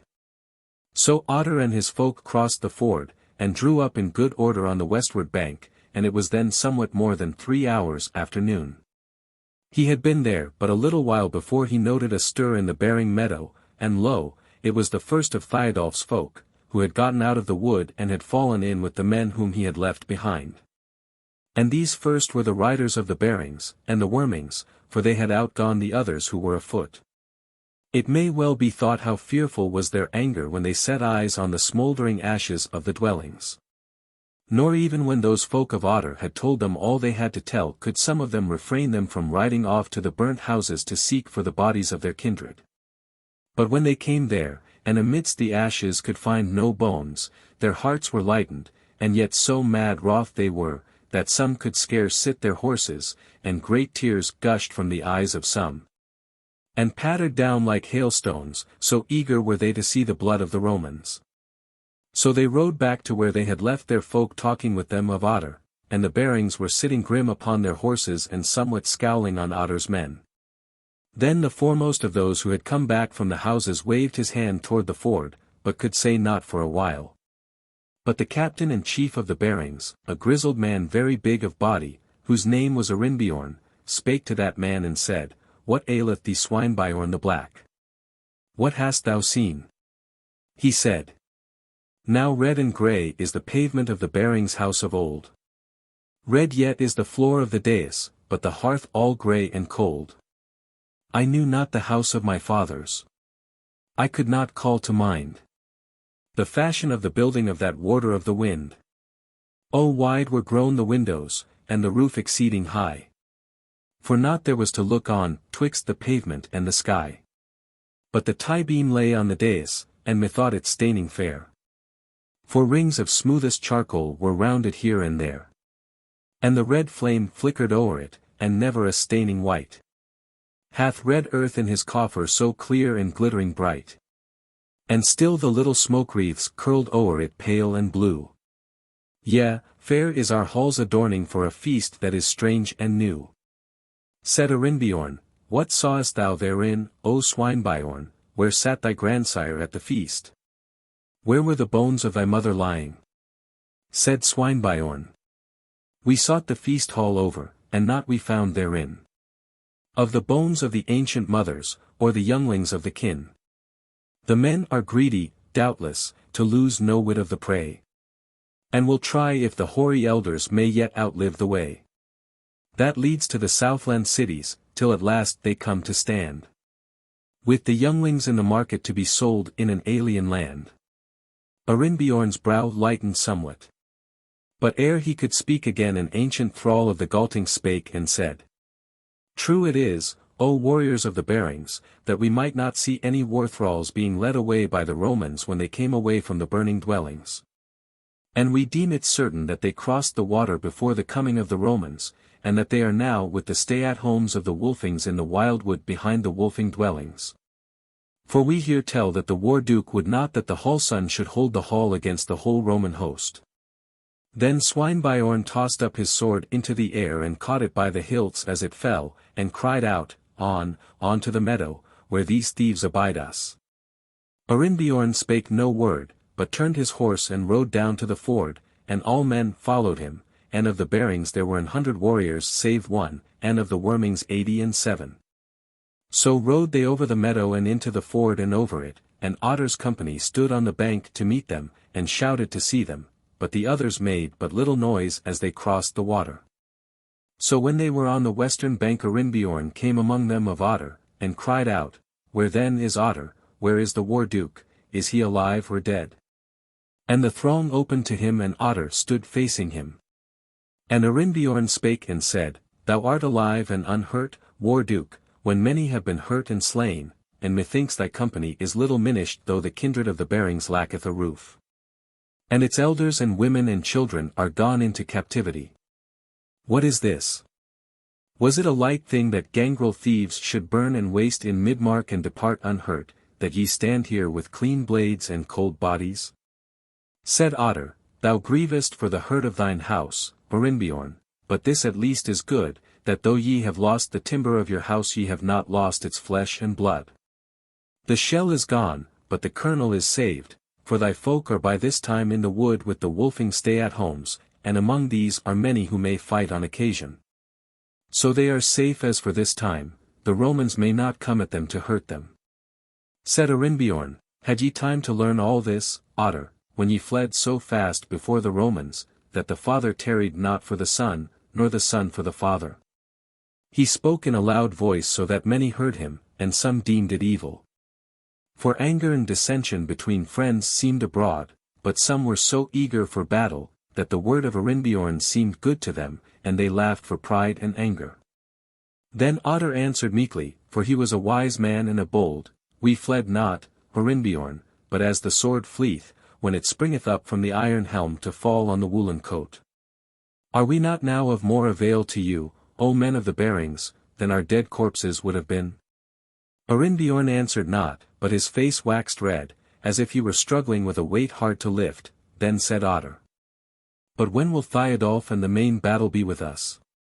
Arinbjorn answered calmly, Maybe in a little hour from now, or somewhat more. Said Otter, My rede is that we abide him here, and when we are all met and well ordered together, fall on the Romans at once, for then shall we be more than they. Whereas now we are far fewer, and moreover we shall have to set on them in their ground of vantage. Arinbjorn answered nothing. But an old man of the Bearings, one Thorbjorn, came up and spake. Warriors, here are we talking and taking counsel, though this is no hallowed thing to bid us what we shall do, and what we shall forbear. And to talk thus is less like warriors than old women wrangling over the why and wherefore of a broken crock. Let the war-duke rule here, as is but meet and right. Yet if I might speak and not break the peace of the Goths, then would I say this, that it might be better for us to fall on these Romans at once before they have cast up a dike about them, as Fox telleth is their wont. And that even in an hour they may do much. As he spake there was a murmur of assent about him, but Otter spake sharply, for he was grieved. Thorbjorn, thou art old, and shouldest not be void of prudence. Now it had been better for thee to have been in the wood today to order the women and the swains according to thine ancient wisdom than to egg on my young warriors to fare unwarily. Here will I abide Thiodolf. Then Thorbjorn reddened and was wroth, but Arinbjorn spake. What is this to do? Let the war-duke rule as is but right, but I am now become a man of Thiodolf's company, and he bade me haste on before to help all I might. Do thou as thou wilt, Otter, for Thiodolf shall be here in an hour's space, and if much diking shall be done in an hour, yet little slaying, forsooth, shall be done, and that especially if the foe is all armed and slayeth women and children. Yea, if the bearing women be all slain, yet shall not Tyr make us new ones out of the stones of the waste to wed with the Galtings and the fish-eating houses. This is easy to be done forsooth. Yea, easier than fighting the Romans and overcoming them. And he was very wrath, and turned away, and again there was a murmur and a hum about him. But while these had been speaking aloud, Swinebjorn had been talking softly to some of the younger men, and now he shook his naked sword in the air and spake aloud and sang. Ye tarry, bears of battle. Ye linger, sons of the worm. Ye crouch adown, O kindreds, from the gathering of the storm. Ye say, it shall soon pass over and we shall fare afield. And reap the wheat with the warsword and winnow in the shield. But where shall be the corner wherein ye then shall abide? And where shall be the woodland where the whelps of the bears shall hide? When, twixt the snowy mountains and the edges of the sea, these men have swept the wild wood and the fields where men may be.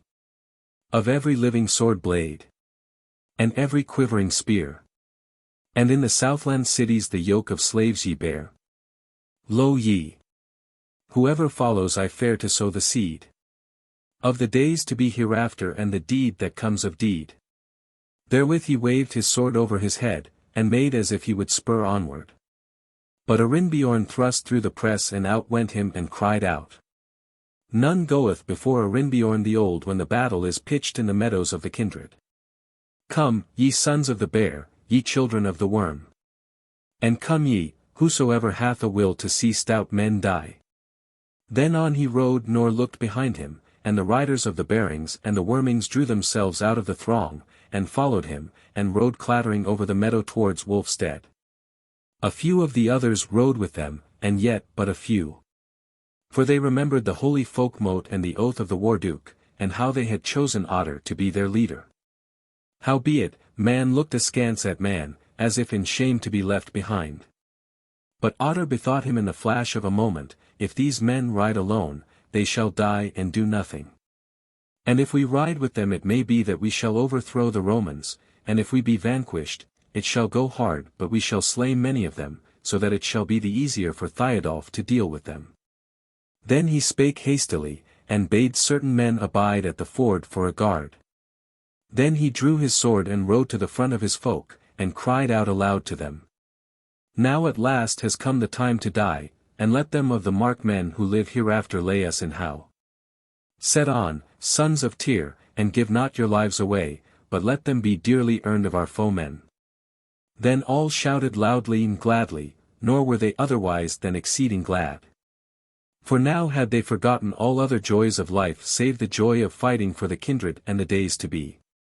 So Otter led them forth, and when he heard the whole company clattering and thundering on the earth behind him and felt their might enter into him, his brow cleared, and the anxious lines in the face of the old man smoothed themselves out.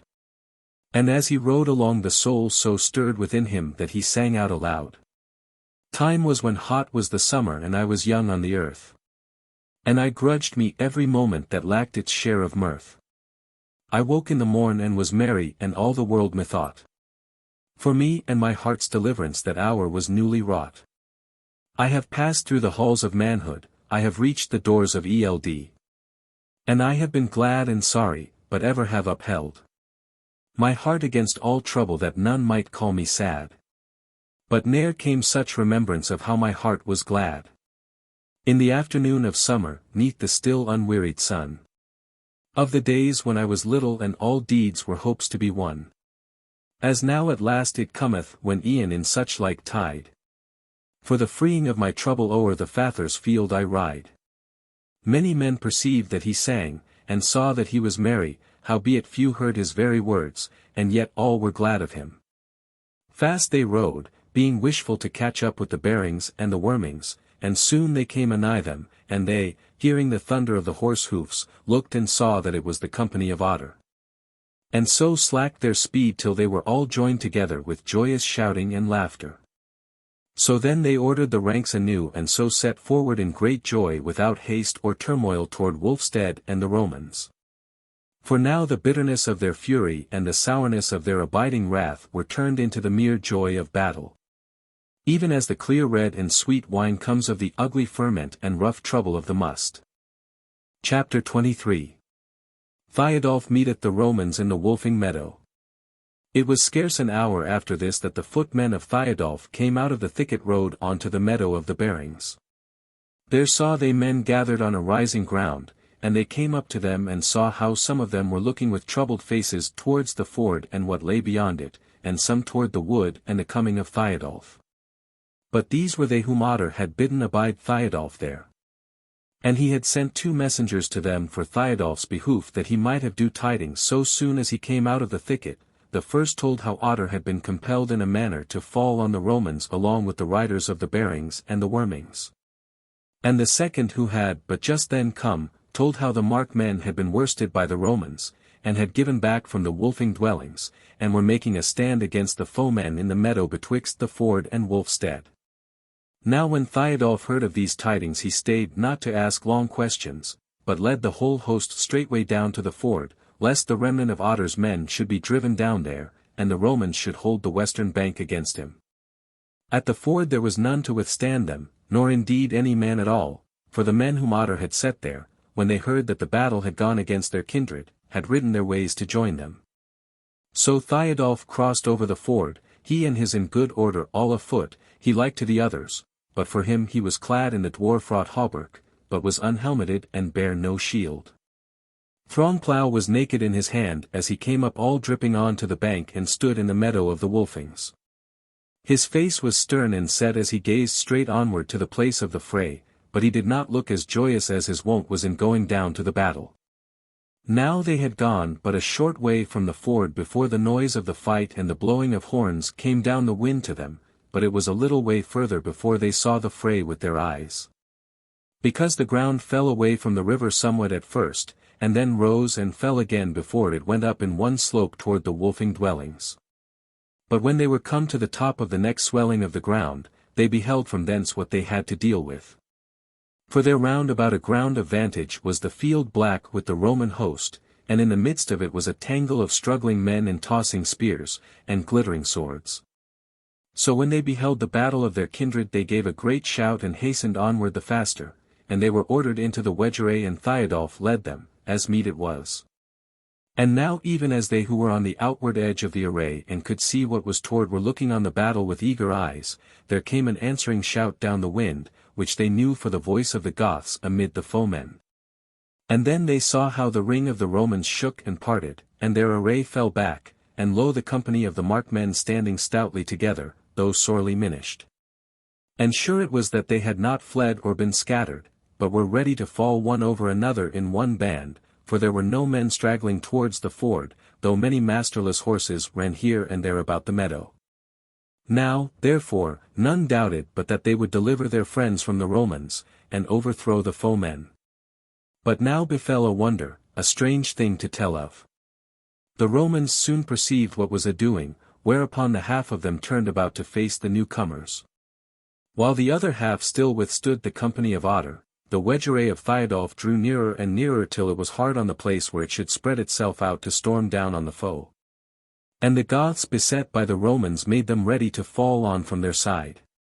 There was Thiodolf leading his host, and all men looking for the token and sign to fall on. But even as he lifted up Throngplough to give that sign, a cloud came over his eyes and he saw not of all that was before him, and he staggered back as one who hath gotten a deadly stroke, and so fell swooning to the earth. Though none had smitten him. Then stayed was the wedgeray even at the very point of onset, and the hearts of the Goths sank, for they deemed that their leader was slain, and those who were nearest to him raised him up and bore him hastily aback out of the battle. And the Romans also had beheld him fall, and they also deemed him dead or sore hurt, and shouted for joy and loitered not, but stormed forth on the wedgeray like valiant men. For it must be told that they, who erst outnumbered the company of Otter, were now much outnumbered, but they deemed it might well be that they could dismay the Goths since they had been stayed by the fall of their leader. And Otter's company were wearied with sore fighting against a great host. Nevertheless these last, who had not seen the fall of Thiodolf, for the Romans were thick between him and them, fell on with such exceeding fury that they drove the Romans who faced them back on those who had set on the wedgeray. which also stood fast undismayed. For he who stood next to Thiodolf, a man big of body, and stout of heart, hight Thorolf, hove up a great axe and cried out aloud. Here is the next man to Thiodolf. Here is one who will not fall till some one thrusts him over, here is Thorolf of the Wolfings. Stand fast and shield you, and smite, though Thiodolf be gone untimely to the gods. So none gave back a foot, and fierce was the fight about the wedgeray. And the men of Otter, but there was no Otter there, and many another man was gone, and Arinbjorn the old led them, these stormed on so fiercely that they cleft their way through all and joined themselves to their kindred. And the battle was renewed in the Wolfing meadow. But the Romans had this gain, that Thiodolf's men had let go their occasion for falling on the Romans with their lines spread out so that every man might use his weapons. Yet were the Goths strong both in valiancy and in numbers, nor might the Romans break into their array, and as aforesaid the Romans were the fewer. For it was less than half of their host that had pursued the Goths when they had been thrust back from their fierce onset, nor did more than the half seem needed. So many of them had fallen along with Otter the Warduke and Swinebjorn of the Barings, that they seemed to the Romans but a feeble band easy to overcome. So fought they in the Wolfing meadow in the 5th hour after high noon, and neither yielded to the other, but while these things were doing. Men laid Thiodolf adown aloof from the battle under a dotted oak half a furlong from where the fight was doing, round whose bole clung flocks of wool from the sheep that drew around it in the hot summer tide and rubbed themselves against it. And the ground was trodden bare of grass round the bole, and close to the trunk was worn into a kind of trench. There then they laid Thiodolf, and they wondered that no blood came from him, and that there was no sign of a shot weapon in his body. But as for him, when he fell, all memory of the battle and what had gone before it faded from his mind. And he passed into sweet and pleasant dreams wherein he was a lad again in the days before he had fought with the 3 Hun kings in the hazelled field.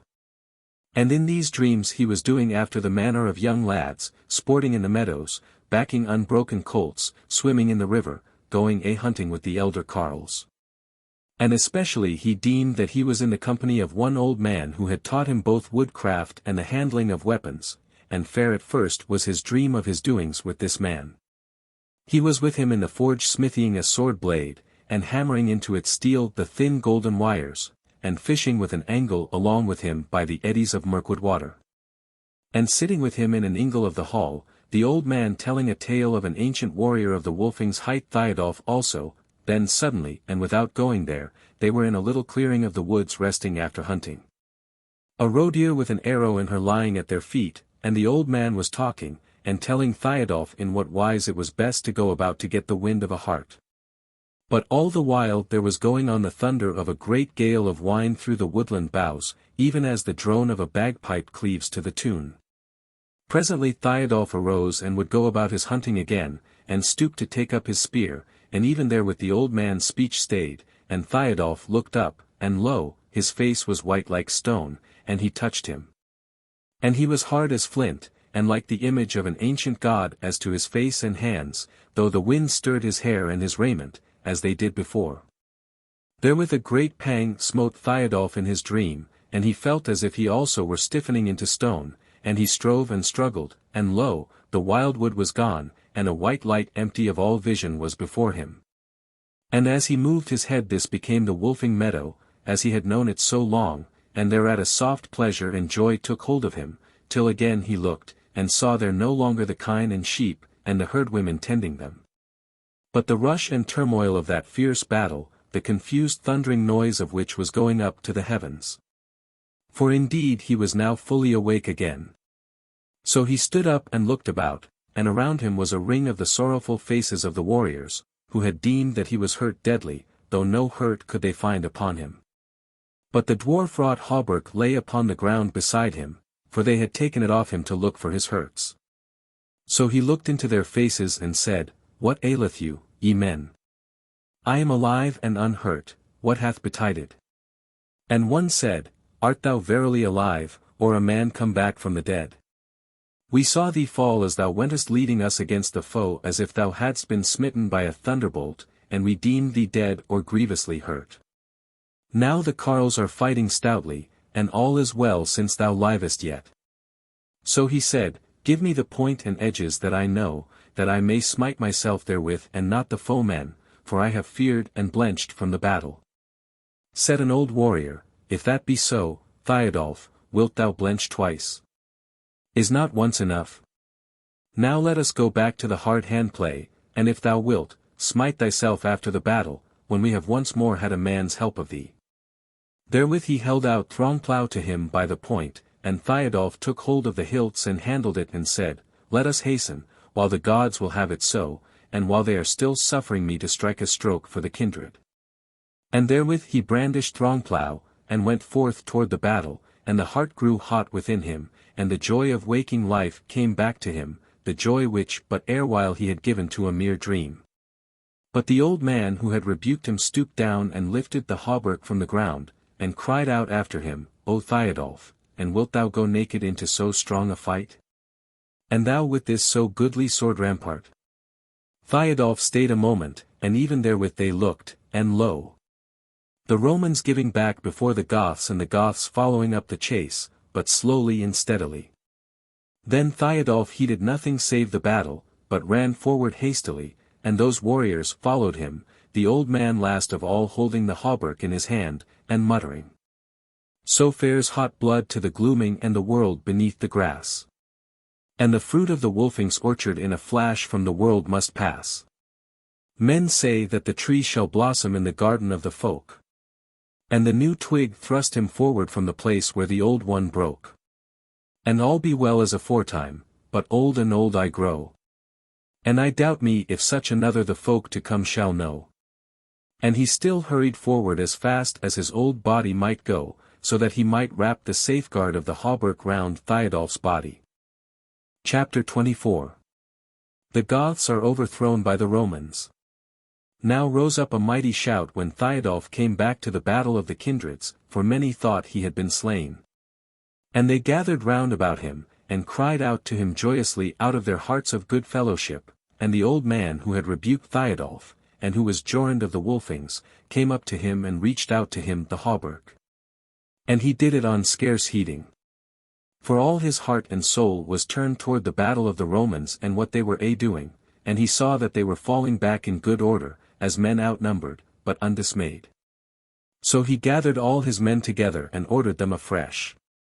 For they were somewhat disarrayed with the fray and the chase, and now he no longer ordered them in the wedge array, but in a line here 3 deep, here 5 deep, or more, for the foes were hard at hand, and outnumbered, and so far overcome, that he and all men deemed it a little matter to give these their last overthrow, and then onward to Wulfstead to storm on what was left there and purge the house of the foemen. Howbeit Thiodolf bethought him that succor might come to the Romans from their main battle, as they needed not many men there, since there was naught to fear behind them, but the thought was dim within him. For once more since he had gotten the hauberk on him the earth was wavering and dreamlike, he looked about him, and nowise was he as in past days of battle when he saw naught but the foe before him, and hoped for nothing save the victory. But now indeed the wood sun seemed to him to be beside him, and not against his will, as one besetting and hindering him, but as though his own longing had drawn her thither and would not let her depart. And whiles it seemed to him that her beauty was clearer to be seen than the bodies of the warriors round about him. For the rest he seemed to be in a dream indeed, and, as men do in dreams, to be for ever striving to be doing something of more moment than anything which he did, but which he must ever leave undone. And as the dream gathered and thickened about him the foe before him changed to his eyes, and seemed no longer the stern brown-skinned smooth-faced men under their crested iron helms with their iron-covered shields before them, but rather big-headed men, small of stature, long-bearded, swart, crooked of body, exceeding foul of aspect. And he looked on and did nothing for a while, and his head whirled as though he had been grievously smitten. Thus tarried the kindreds a while, and they were bewildered and their hearts fell because Thiodolf did not fly on the foemen like a falcon on the quarry, as his wont was. But as for the Romans, they had now stayed, and were facing their foes again, and that on a vantage ground, since the field sloped up toward the Wolfing dwelling, and they gathered heart when they saw that the Goths tarried and forbore them. But the sun was sinking, and the evening was hard at hand. So at last Thiodolf led forward with Throngplow held aloft in his right hand, but his left hand he held out by his side, as though he were leading someone along. And as he went, he muttered, "When will these accursed sons of the nether earth leave the way clear to us, that we may be alone and take pleasure each in each amidst of the flowers and the sun?" Now as the two hosts drew near to one another, again came the sound of trumpets afar off, and men knew that this would be succor coming to the Romans from their main battle, and the Romans thereon shouted for joy. And the host of the kindreds might no longer forbear, but rushed on fiercely against them. And for Thiodolf it was now come to this, that so entangled was he in his dream that he rather went with his men than led them. Yet had he Throngplow in his right hand, and he muttered in his beard as he went, "Smite before. Smite behind. And smite on the right hand. But never on the left." Thus then they met, and as before, neither might the Goths sweep the Romans away, nor the Romans break the Goths into flight. Yet were many of the kindred anxious and troubled, since they knew that aid was coming to the Romans, and they heard the trumpets sounding nearer and more joyous. And at last, as the men of the kindreds were growing wearied with fighting, they heard those horns as it were in their very ears, and the thunder of the tramp of footmen, and they knew that a fresh host of men was upon them. Then those they had been fighting with opened before them, falling aside to the right and the left, and the fresh men passing between them, fell on the Goths like the waters of a river when a sluice gate is opened. They came on in very good order, never breaking their ranks, but swift withal, smiting and pushing before them, and so brake through the array of the Goth folk, and drave them this way and that way down the slopes. Yet still fought the warriors of the kindred most valiantly, making stand and facing the foe again and again in knots of 100 or 20, or maybe 10. And though many a man was slain, yet scarce any one before he had slain or hurt a Roman. And some there were, and they the oldest, who fought as if they and the few about them were all the host that was left to the folk, and heeded not that others were driven back, or that the Romans gathered about them, cutting them off from all succor and aid, but went on smiting till they were felled with many strokes. Howbeit the array of the Goths was broken and many were slain, and perforce they must give back, and it seemed as if they would be driven into the river and all be lost. But for Thiodolf, this befell him, that at first, when those fresh men fell on, he seemed, as it were, to wake unto himself again, and he cried aloud the cry of the wolf and thrust into the thickest of the fray, and slew many and was heard of none. And for a moment of time there was an empty space round about him, such fear he cast even into the valiant hearts of the foemen. But those who had time to see him as they stood by him noted that he was as pale as a dead man, and his eyes set and staring. And so of a sudden, while he stood thus threatening the ring of doubtful foemen, the weakness took him again, Throngplow tumbled from his hand, and he fell to earth as one dead. Then of those who saw him some deemed that he had been striving against some secret hurt till he could do no more, and some that there was a curse abroad that had fallen upon him and upon all the kindreds of the mark. Some thought him dead and some swooning. But, dead or alive, the warriors would not leave their war-duke among the foemen, so they lifted him, and gathered about him a goodly band that held its own against all comers, and fought through the turmoil stoutly and steadily. And others gathered to them, till they began to be something like a host again, and the Romans might not break them into knots of desperate men any more. Thus they fought their way, Orinbjorn of the Bearings leading them now, with a mind to make a stand for life or death on some vantage ground. And so, often turning upon the Romans, they came in array ever growing more solid to the rising ground looking one way over the ford and the other to the slopes where the battle had just been. There they faced the foe as men who may be slain, but will be driven no further. And what bowmen they had got spread out from their flanks and shot on the Romans, who had with them no light-armed, or slingers, or bowmen, for they had left them at Wolfstead. So the Romans stood a while, and gave breathing space to the Markmen, which indeed was the saving of them, for if they had fallen on hotly and held to it steadily, it is like that they would have passed over all the bodies of the Markmen, for these had lost their leader, either slain, as some thought, or, as others thought, banned from leadership by the gods. And their host was heavy-hearted. And though it is like that they would have stood there till each had fallen over other, yet was their hope grown dim, and the whole folk brought to a perilous and fearful pass, for if these were slain or scattered there were no more but they. And not between fire and the sword and the people of the mark. But once again the faint-heart folly of the Roman captain saved his foes, for whereas he once thought that the whole power of the Markmen lay in otter in his company, and deemed them too little to meddle with. So now he ran his head into the other hedge, and deemed that Thiodolf's company was but a part of the succor that was at hand for the Goths, and that they were overbig for him to meddle with. True it is also that now dark night was coming on, and the land was unknown to the Romans, who moreover trusted not wholly to the dastards of the Goths who were their guides and scouts, furthermore the wood was at hand. And they knew not what it held. And with all this and above it all, it is to be said that over them also had fallen a dread of some doom anear, for those habitations amidst of the wild woods were terrible to them as they were dear to the Goths. And the gods of their foemen seemed to be lying in wait to fall upon them, even if they should slay every man of the kindreds. So now having driven back the Goths to that height over the ford, which indeed was no stronghold, no mountain, scarce a hill even, not but a gentle swelling of the earth, they forbore them.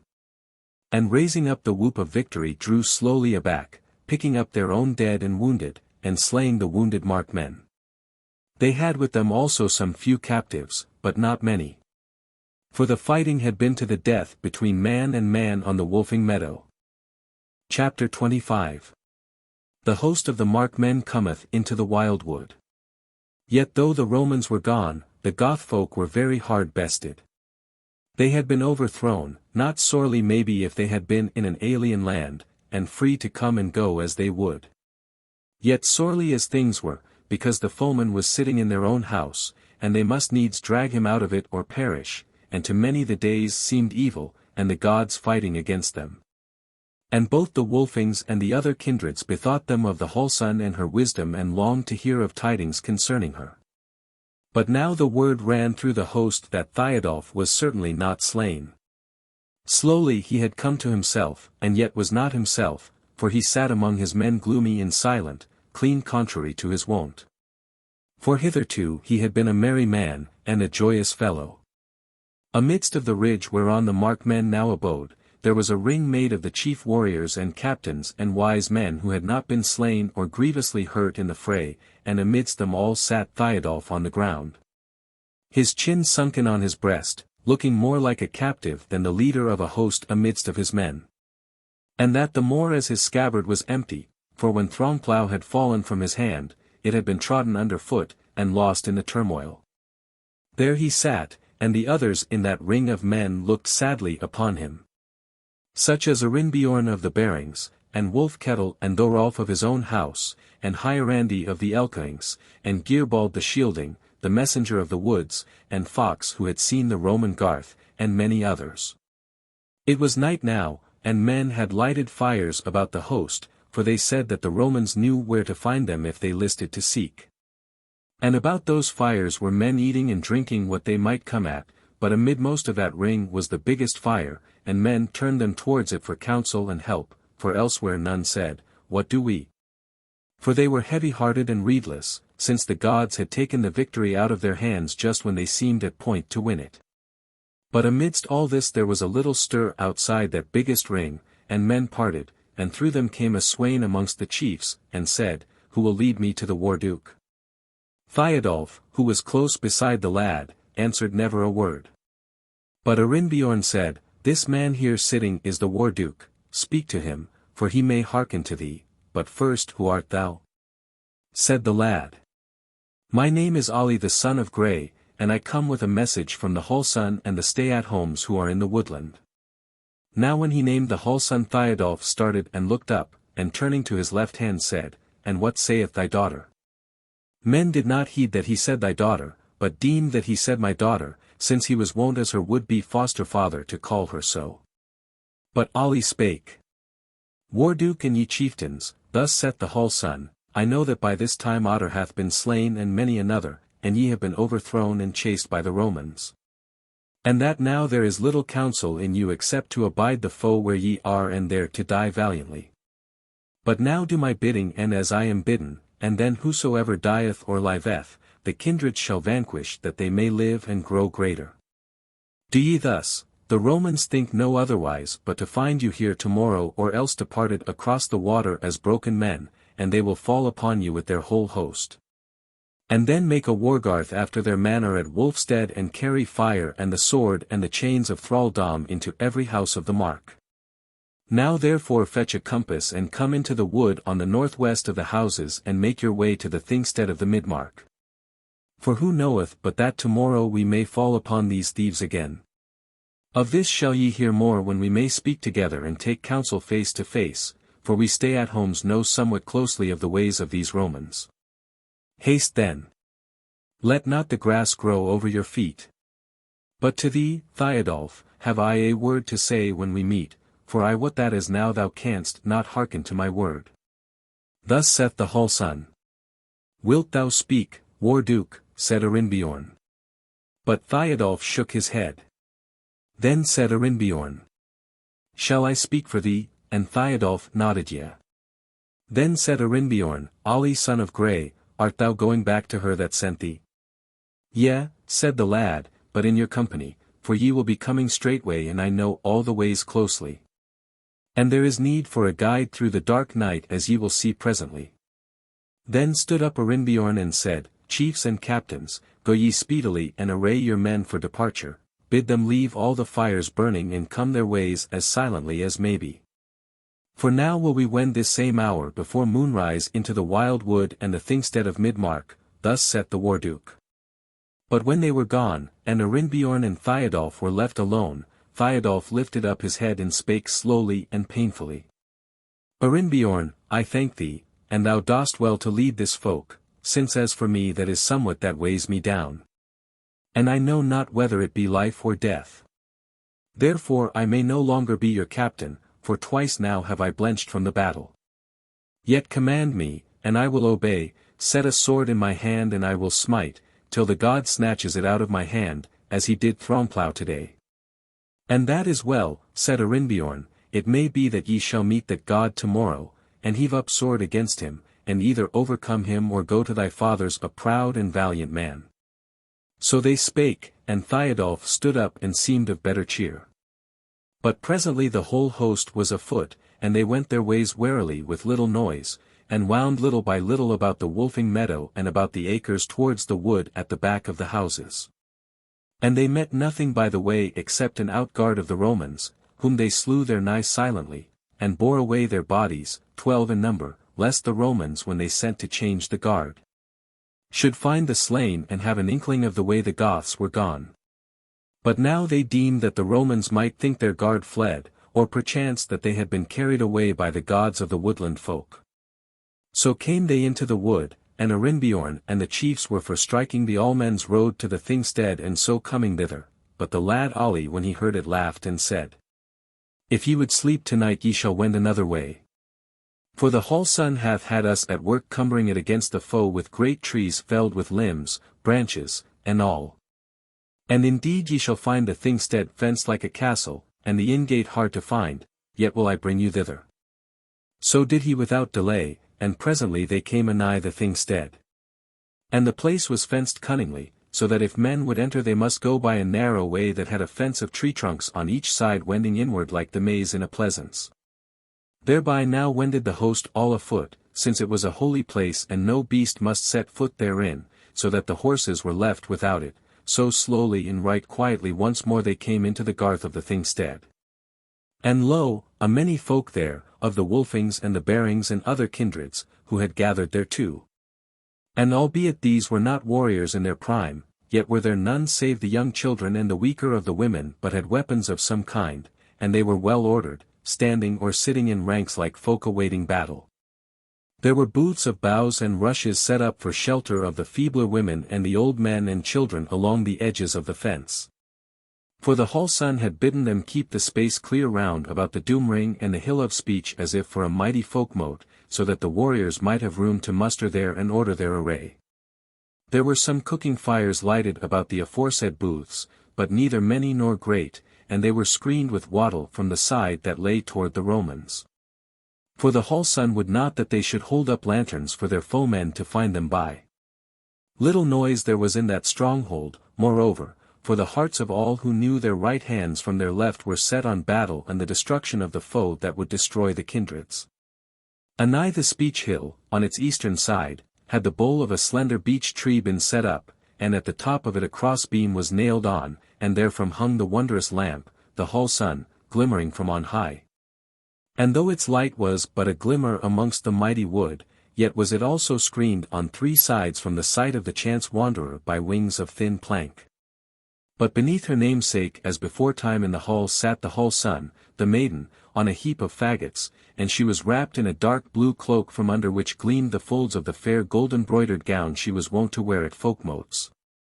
And her right hand rested on a naked sword that lay across her knees, beside her sat the old man sorely, the wise in war. And about her were slim lads and sturdy maidens and old carles of the thralls or freedmen ready to bear the commands that came from her mouth. For she and Sorley were the captains of the stay-at-homes. Now came Thiodolf and Arinbjorn and other leaders into the ring of men before her, and she greeted them kindly and said, "Hail, sons of Tyr! Now that I behold you again it seemeth to me as if all were already won, the time of waiting hath been weary, and we have borne the burden of fear every day from morn till even, and in the waking hour we presently remembered it. But now ye are come, even if this thingstead were lighted by the flames of the wolfing roof instead of by these moonbeams. Even if we had to begin again and seek new dwellings, and another water and other meadows, yet great should grow the kindreds of the men who have dwelt in the mark. And naught should overshadow them, and though the beasts and the Romans were dwelling in their old places, yet should these kindreds make new clearings in the wild wood. And they with their deeds should cause other waters to be famous, that as yet have known no deeds of man, and they should compel the earth to bear increase round about their dwelling places for the welfare of the kindreds. O sons of Tyr, friendly are your faces, and undismayed, and the terror of the nations has not made you afraid any more than with the onrush of the bisons that feed adown the grass hills. Happy is the eve, O children of the Goths, yet shall tomorrow morn be happier." Many heard what she spake, and a murmur of joy ran through the ranks of men, for they deemed her words to forecast victory. And now amidst her speaking, the moon, which had arisen on mid-mark, when the host first entered into the wood, had overtopped the tall trees that stood like a green wall round about the thingstead, and shone down on that assembly. And flashed coldly back from the arms of the warriors. And the hall sun cast off her dark blue cloak and stood up in her golden-broidered raiment, which flashed back the grey light like as it had been an icicle hanging from the roof of some hall in the midnight of Yule, when the feast is high within. And without the world is silent with the night of the 10 weeks' frost. Then she spake again, "O War-Duke, thy mouth is silent, speak to this warrior of the bearings that he bid the host what to do, for wise are ye both, and dear are the minutes of this night and should not be wasted. Since they bring about the salvation of the Wolfings, and the vengeance of the bearings, and the hope renewed of all the kindreds." Then Thiodolf abode a while with his head downcast.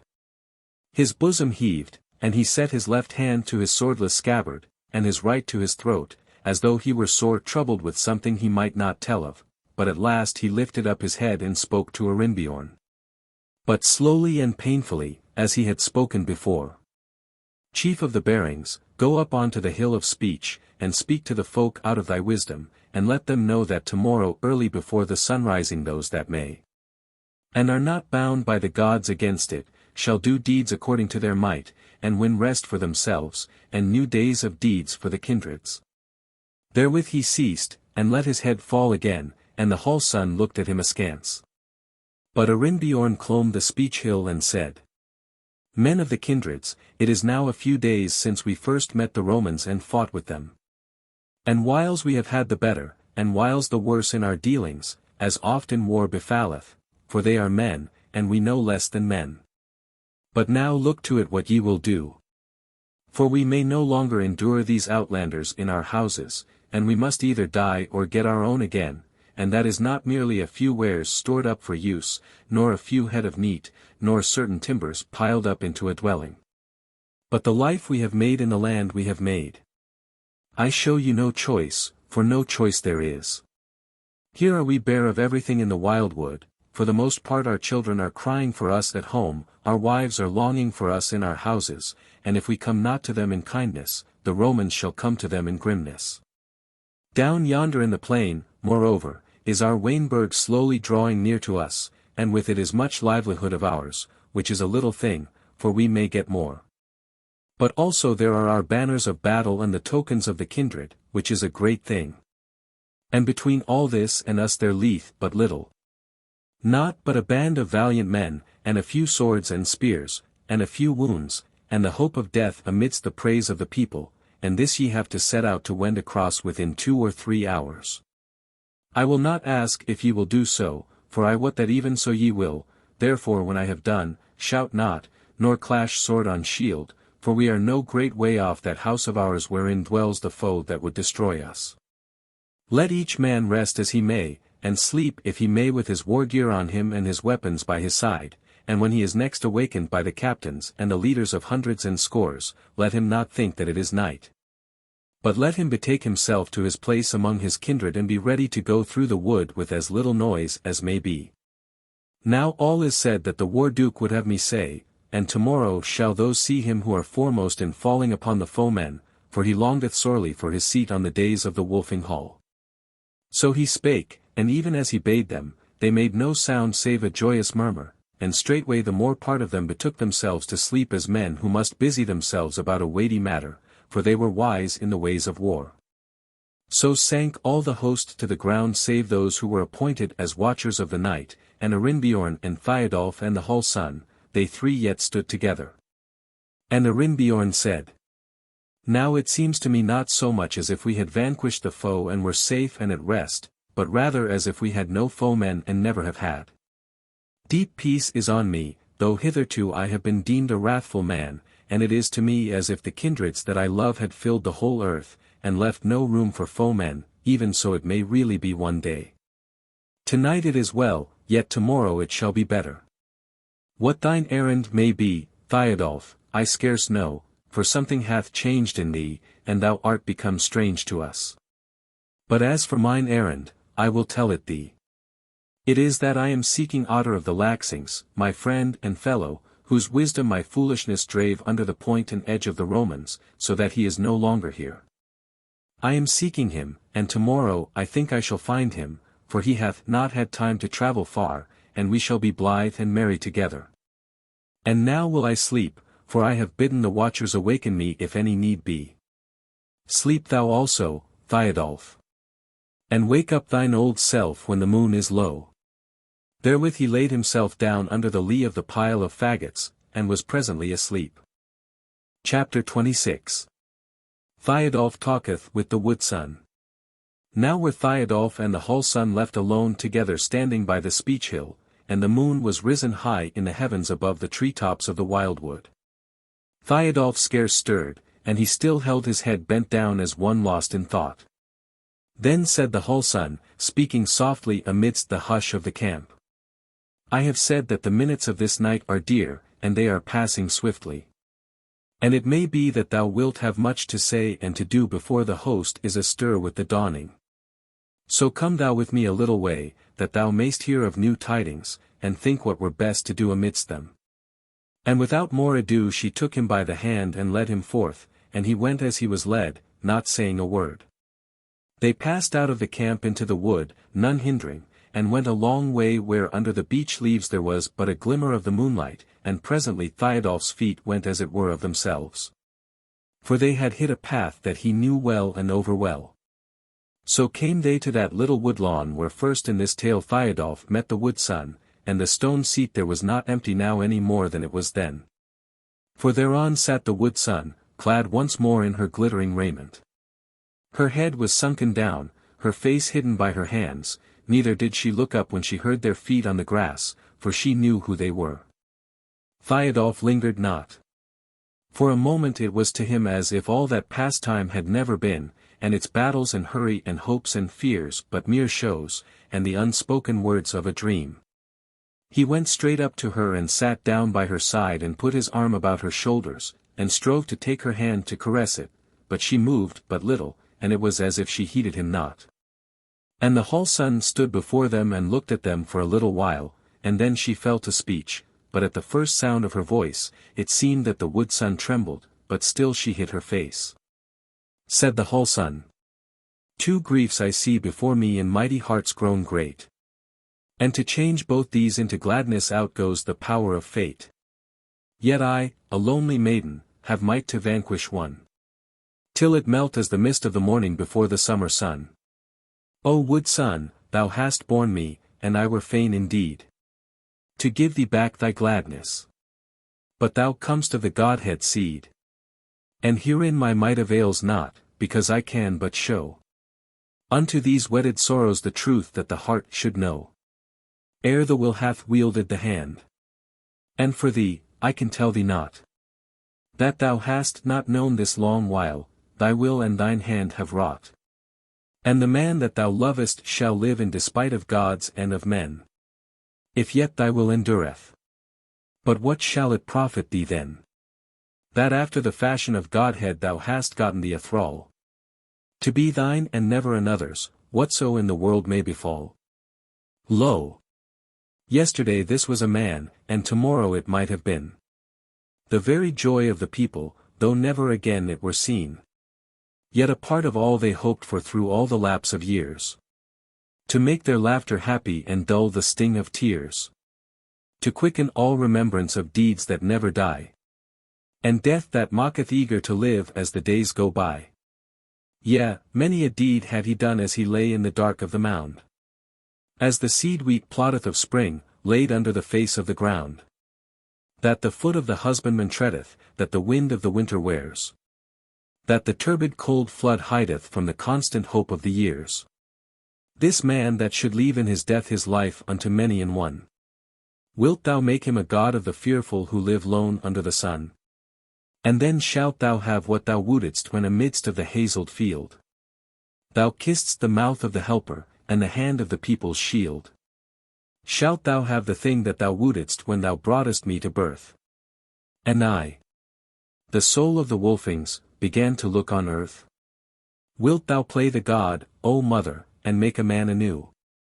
A joyless thing and a fearful? Then I betwixt you two, twixt your longing and your sorrow will cast the sundering word, and tell out all the story of that rampart of the sword. I shall bid my mighty father make choice of death in life, or life in death victorious and the crowned end of strife. Ere she had ended, the wood sun let her hands fall down, and showed her face, which for all its unpaled beauty looked wearied and anxious. And she took Thiodolf's hand in hers, while she looked with eyes of love upon the whole sun, and Thiodolf laid his cheek to her cheek, and though he smiled not, yet he seemed as one who is happy. At last the wood sun spoke and said, Thou sayest sooth, O daughter, I am no god of might. Yet I am of their race, and I think with their thoughts and see with their sight. And the threat of the doom did I know of, and yet spared not to lie. For I thought that the fate foreboded might touch and pass us by, as the sword that heweth the war-helm and cleaveth a cantle away. And the cunning smith shall mend it and it goeth again to the fray. If my hand might have held for a moment, yea, even against his will, the life of my beloved. But weird is the master still. And this man's love of my body and his love of the ancient kin were matters o'er mighty to deal with and the game withal to win. Woe's me for the waning of all things, and my hope that needs must fade, as the fruitless sun of summer on the waste where naught is made. And now farewell, O daughter, thou mayst not see the kiss of the hapless and the death-doomed when I have told of this. Yet once again shalt thou see him, though I no more again. Fair with the joy that hopeth and dieth not in vain. Then came the whole sun close to her, and knelt down by her, and laid her head upon her knees and wept for love of her mother, who kissed her oft and caressed her. And Thiodolf's hand strayed, as it were, onto his daughter's head, and he looked kindly on her, though scarce now as if he knew her. Then she arose when she had kissed her mother once more, and went her ways from that wood-lawn into the woods again, and so to the Folk-Mote of her people. But when those twain were all alone again, the wood sun spoke, O Thiodolf, canst thou hear me and understand? Yea, he said, when thou speakest of certain matters, as of our love together, and of our daughter that came of our love. Thiodolf, she said, how long shall our love last? As long as our life, he said. And if thou deest today, where then shall our love be, said the wood son. He said, I must now say, I wot not. Though time was I had said, it shall abide with the soul of the wolfing kindred. She said, and when that soul dieth, and the kindred is no more. Time agone, quoth he, I had said, it shall abide with the kindreds of the earth. But now again I say, I wot not. Will the earth hide it, said she, when thou deest and art born to mound?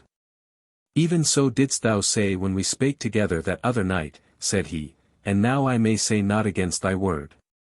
Art thou happy, O folk-wolf, she said. Why dost thou ask me, said he, I know not, we were sundered and I longed for thee, thou art here, it is enough. And the people of thy kindred, she said, dost thou not long for them? He said.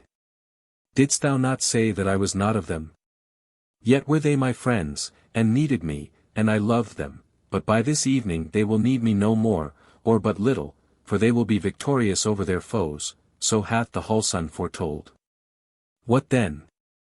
Shall I take all from thee to give little to them? Thou art wise, she said, wilt thou go to battle today? So it seemeth, said he. She said, and wilt thou bear the dwarf-wrought hauberk? For if thou dost, thou wilt live, and if thou dost not, thou wilt die. I will bear it, said he, that I may live to love thee. Thinkest thou that any evil goes with it, said she. There came into his face a flash of his ancient boldness as he answered, so it seemed to me yesterday, when I fought clad in it the first time, and I fell unsmitten on the meadow, and was shamed, and would have slain myself but for thee. And yet it is not so that any evil goes with it, for thou thyself didst say that past night that there was no evil weird in it. She said, how then if I lied that night? Said he. It is the wont of the gods to lie, and be unashamed, and menfolk must bear with it. Ah! How wise thou art, she said. And was silent for a while, and drew away from him a little, and clasped her hands together and wrung them for grief and anger. Then she grew calm again, and said, wouldest thou die at my bidding? Yea, said he, not because thou art of the gods, but because thou hast become a woman to me, and I love thee. Then was she silent some while, and at last she said, Thiodolf, wilt thou do off the hauberk if I bid thee? Yea, said he, and let us depart from the Wolfings, and their strife, for they need us not. She was silent once more for a longer while still, and at last she said in a cold voice, Thiodolf, I bid thee arise, and put off the hauberk from thee. He looked at her wondering, not at her words, but at the voice wherewith she spake them, but he arose from the stone nevertheless, and stood stark in the moonlight. He set his hand to the collar of the war coat, and undid its clasps, which were of gold and blue stones, and presently he did the coat from off him and let it slide to the ground where it lay in a little grey heap that looked but a handful. Then he sat down on the stone again, and took her hand and kissed her and caressed her fondly, and she him again, and they spake no word for a while, but at the last he spake in measure and rhyme in a low voice, but so sweet and clear that it might have been heard far in the hush of the last hour of the night. Dear now are this dawn-dusk's moments as is the last of the light, when the foeman's ranks are wavering, and the victory feareth night. And of all the time I have loved thee of these am I most fain, when I know not what shall betide me, nor what shall be my gain. But dear as they are waning, and at last the time is come, when no more shall I behold thee till I wend to Odin's home. Now is the time so little that once hath been so long, that I fain would ask thee pardon wherein I have done thee wrong, that thy longing might be softer, and thy love more sweet to have. But in nothing have I wronged thee, there is naught that I may crave. Strange too. As the minutes fail me, so do my speech words fail. Yet strong is the joy within me for this hour that crowns the tale. Therewith he clipped her and caressed her, and she spake nothing for a while, and he said, Thy face is fair and bright, art thou not joyous of these minutes? She said, Thy words are sweet, but they pierce my heart like a sharp knife. For they tell me of thy death and the ending of our love. Said he, I tell thee nothing, beloved, that thou hast not known, is it not for this that we have met here once more? She answered after a while, yet mightest thou have lived. He laughed, but not scornfully or bitterly, and said, So thought I in time past, but hearken, beloved. If I fall today, shall there not yet be a minute after the stroke hath fallen on me, wherein I shall know that the day is won and see the foemen fleeing, and wherein I shall once again deem I shall never die, whatever may betide afterwards? And though the sword leath deep in my breast? And shall I not see then and know that our love hath no end? Bitter grief was in her face as she heard him. But she spake and said, Lo here the hauberk which thou hast done off thee, that thy breast might be the nearer to mine. Wilt thou not wear it in the fight for my sake? He knit his brows somewhat, and said, Nay, it may not be, true it is that thou saidst that no evil weird went with it, but hearken. Yesterday I bore it in the fight, and ere I mingled with the foe, before I might give the token of onset, a cloud came before my eyes and thick darkness wrapped me around, and I fell to the earth unsmitten. And so was I borne out of the fight, and evil dreams beset me of evil things, and the dwarfs that hate mankind. Then I came to myself, and the hauberk was off me, and I rose up and beheld the battle, that the kindreds were pressing on the foe, and I thought not then of any pastime, but of the minutes that were passing. And I ran into the fight straightway, but one followed me with that hauberk, and I did it on, thinking of naught but the battle. Fierce then was the fray, yet I faltered in it. Till the fresh men of the Romans came in upon us and broke up our array. Then my heart almost broke within me, and I faltered no more, but rushed on as of old, and smote great strokes all round about, no hurt I got, but once more came that ugly mist over my eyes, and again I fell unsmitten. And they bore me out of battle, then the men of our folk gave back and were overcome. And when I awoke from my evil dreams, we had gotten away from the fight and the wolfing dwellings, and were on the mounds above the ford cowering down like beaten men. There then I sat shamed among the men who had chosen me for their best man at the holy thing, and lo I was their worst. Then befell that which never till then had befallen me, that life seemed empty and worthless and I longed to die and be done with it, and but for the thought of thy love I had slain myself then and there. Thereafter I went with the host to the assembly of the stay-at-homes and fleers, and sat before the whole son our daughter, and said the words which were put into my mouth. But now must I tell thee a hard and evil thing. That I loved them not, and was not of them, and outside myself there was nothing, within me was the world and not without me. Nay, as for thee, I was not sundered from thee, but thou wert a part of me. Whereas for the others, yea, even for our daughter, thine and mine, they were but images and shows of men, and I longed to depart from them, and to see thy body and to feel thine heart beating. And by then so evil was I grown that my very shame had fallen from me, and my will to die, nay, I longed to live, thou and I, and death seemed hateful to me, and the deeds before death vain and foolish. Where then was my glory and my happy life, and the hope of the days fresh born every day, though never dying? Where then was life, and Thiodolf that once had lived? But now all is changed once more. I loved thee never so well as now, and great is my grief that we must sunder, and the pain of farewell wrings my heart.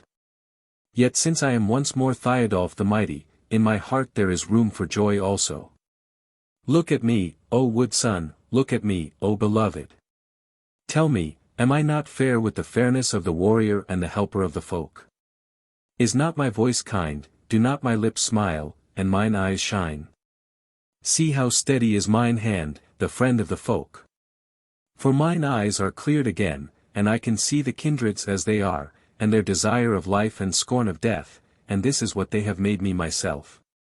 Now therefore shall they and I together earn the merry days to come, the winter hunting and the spring sowing, the summer hay-sell, the ingathering of harvest, the happy rest of midwinter, and Yuletide with the memory of the fathers.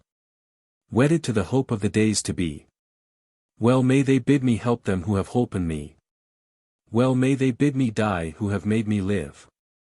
For whereas thou sayest that I am not of their blood, nor of their adoption, once more I heed it not. For I have lived with them, and eaten and drunken with them, and toiled with them, and led them in battle and the place of wounds and slaughter, they are mine and I am theirs, and through them am I of the whole earth, and all the kindreds of it. Yea, even of the foemen, whom this day the edges in mine hand shall smite. Therefore I will bear the hauberk no more in battle, and belike my body but once more, so shall I have lived and death shall not have undone me. Lo thou, is not this the Thiodolf whom thou hast loved? No changeling of the gods, but the man in whom men have trusted, the friend of earth, the giver of life, the vanquisher of death. And he cast himself upon her, and strained her to his bosom and kissed her, and caressed her, and awoke the bitter-sweet joy within her, as he cried out. Oh remember this, and this, when at last I am gone from thee. But when they sundered her face was bright, but the tears were on it, and she said, O Thiodolf, thou wert fain hadst thou done a wrong to me so that I might forgive thee, now wilt thou forgive me the wrong I have done thee?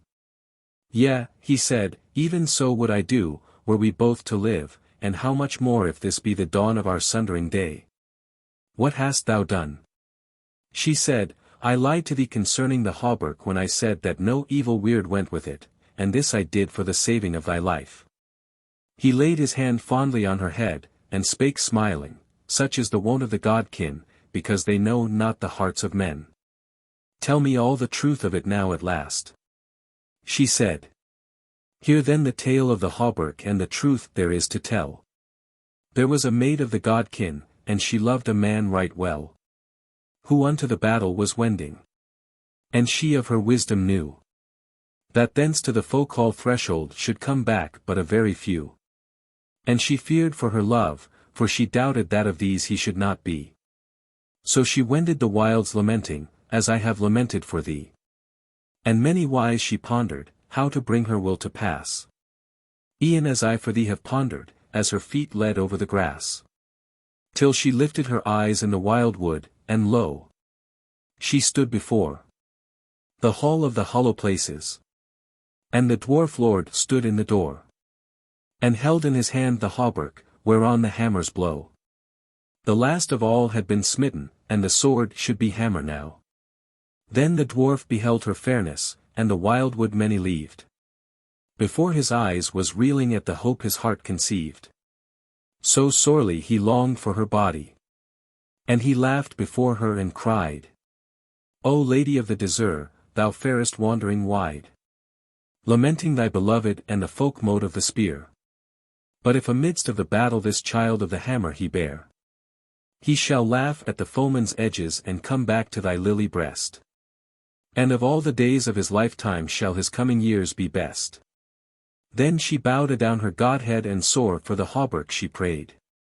But his greedy eyes devoured her as he stood in the door and said, Come lie in mine arms. Come hither, and we twain the night to wake.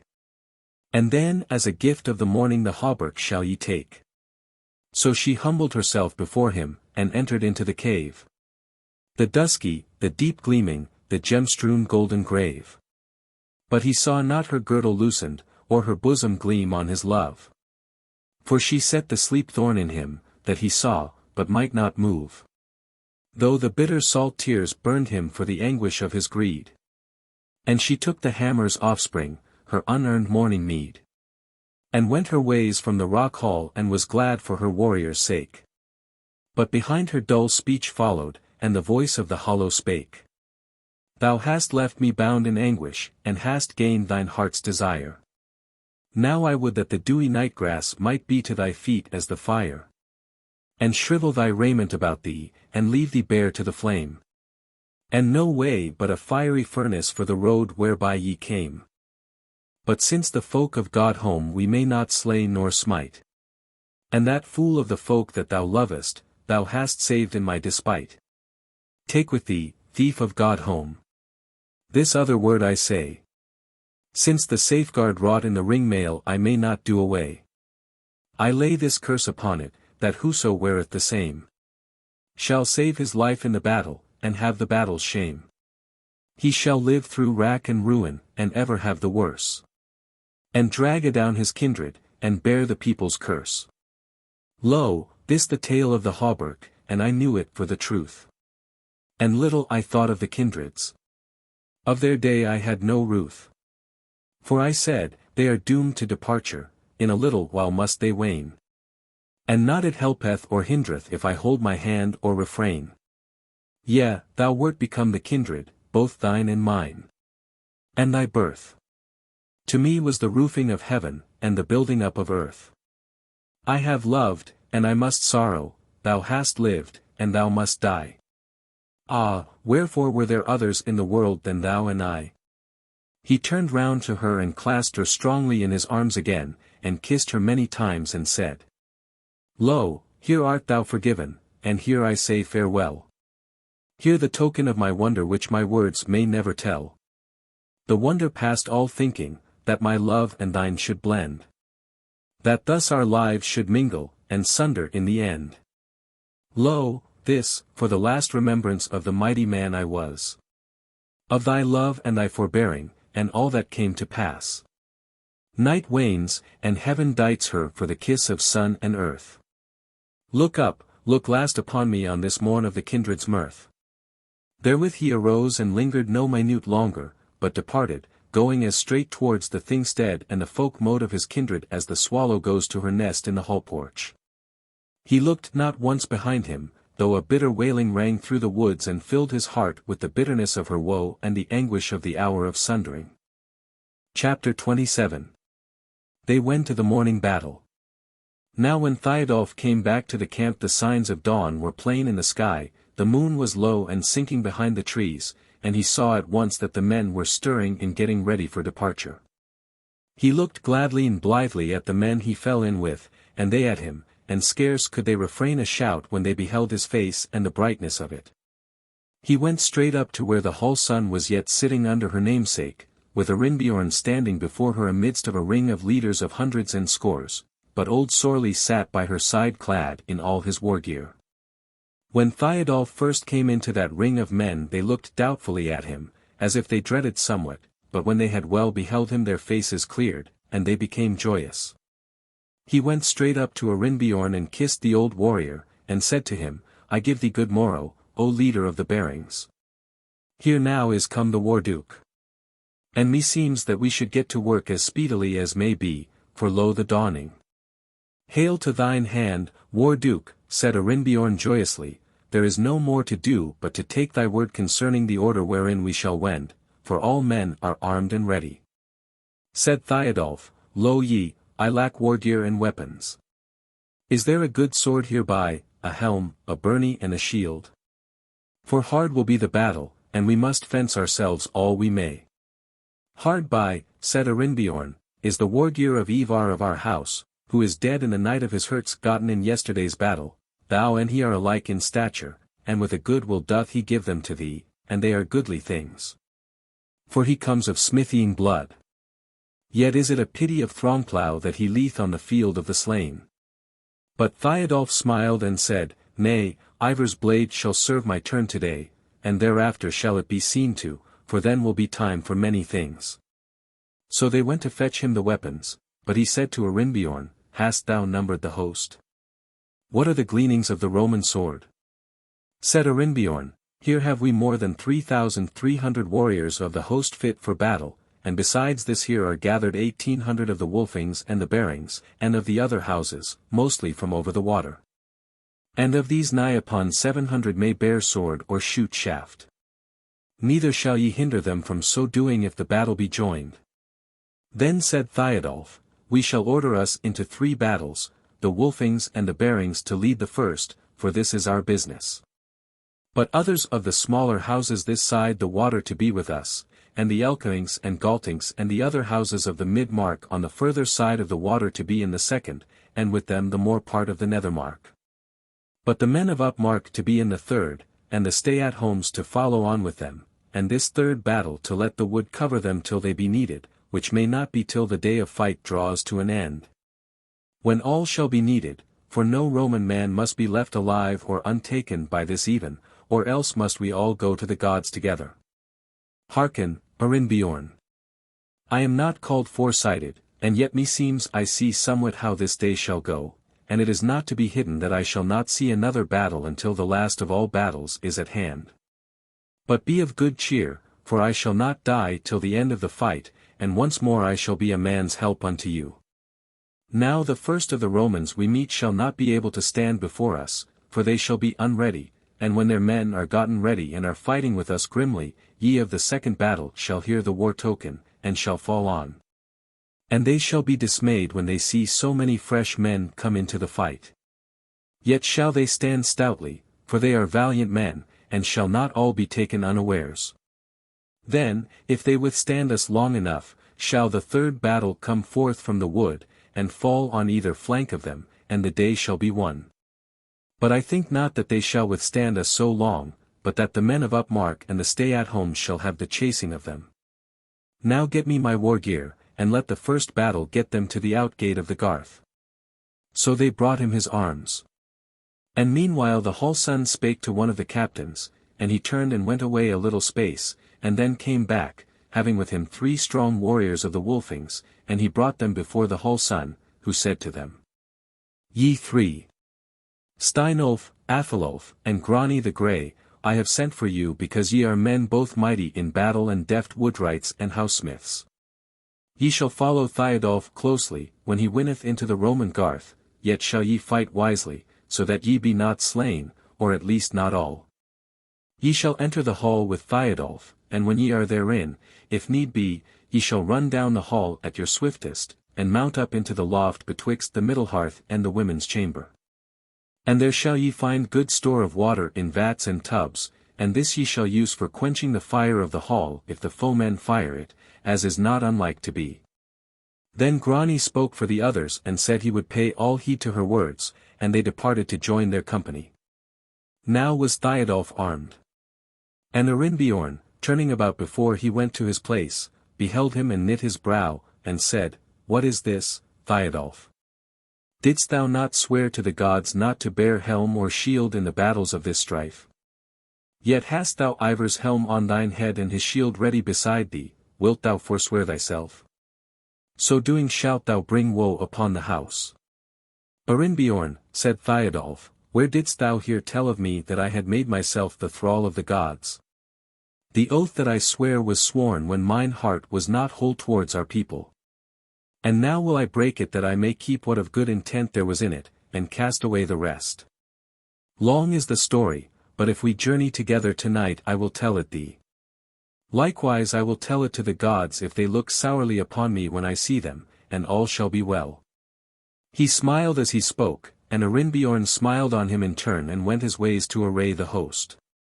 But when he was gone Thiodolf was alone in that place with the Hallson, and he turned to her, and kissed her, and caressed her fondly, and spake and said, So fare we, O my daughter, to the sundering of the ways.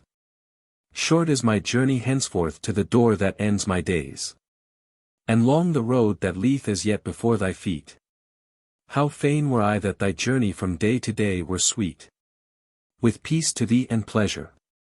That a noble warrior's hand in its early days might lead thee adown the flowery land. And thy children in its noontide cling round about thy gown. And the wise that thy womb has carried when the sun is going down. Be thy happy fellow-farers to tell the tale of earth.